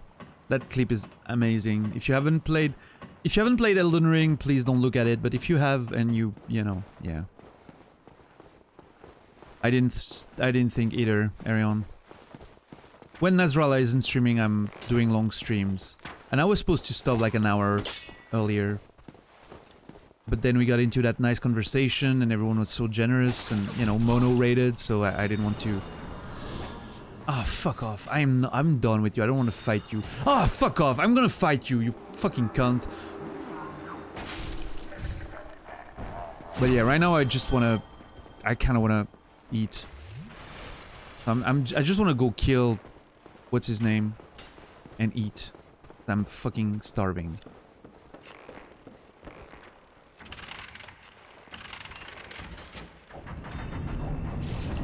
Ow. Come on, just please understand that I'm trying. I'm just trying. I won't.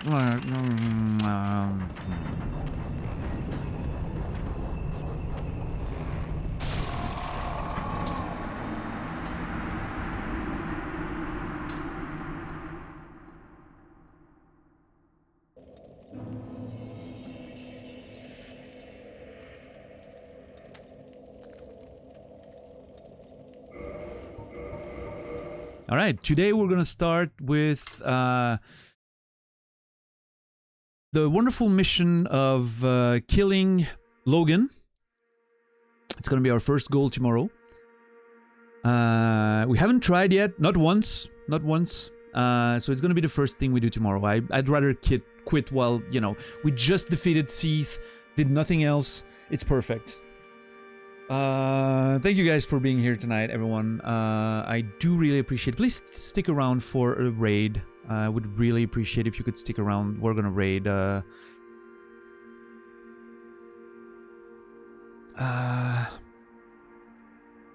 I feel like doing a blind raid tonight. I feel like doing a blind raid of someone who's playing Dark Souls 1.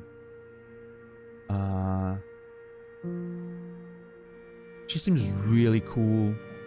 I think I like the vibe I get from the rules. No spoilers, no backseating, no, you know, no bullshit. I kind of like that. We're gonna go see her. And,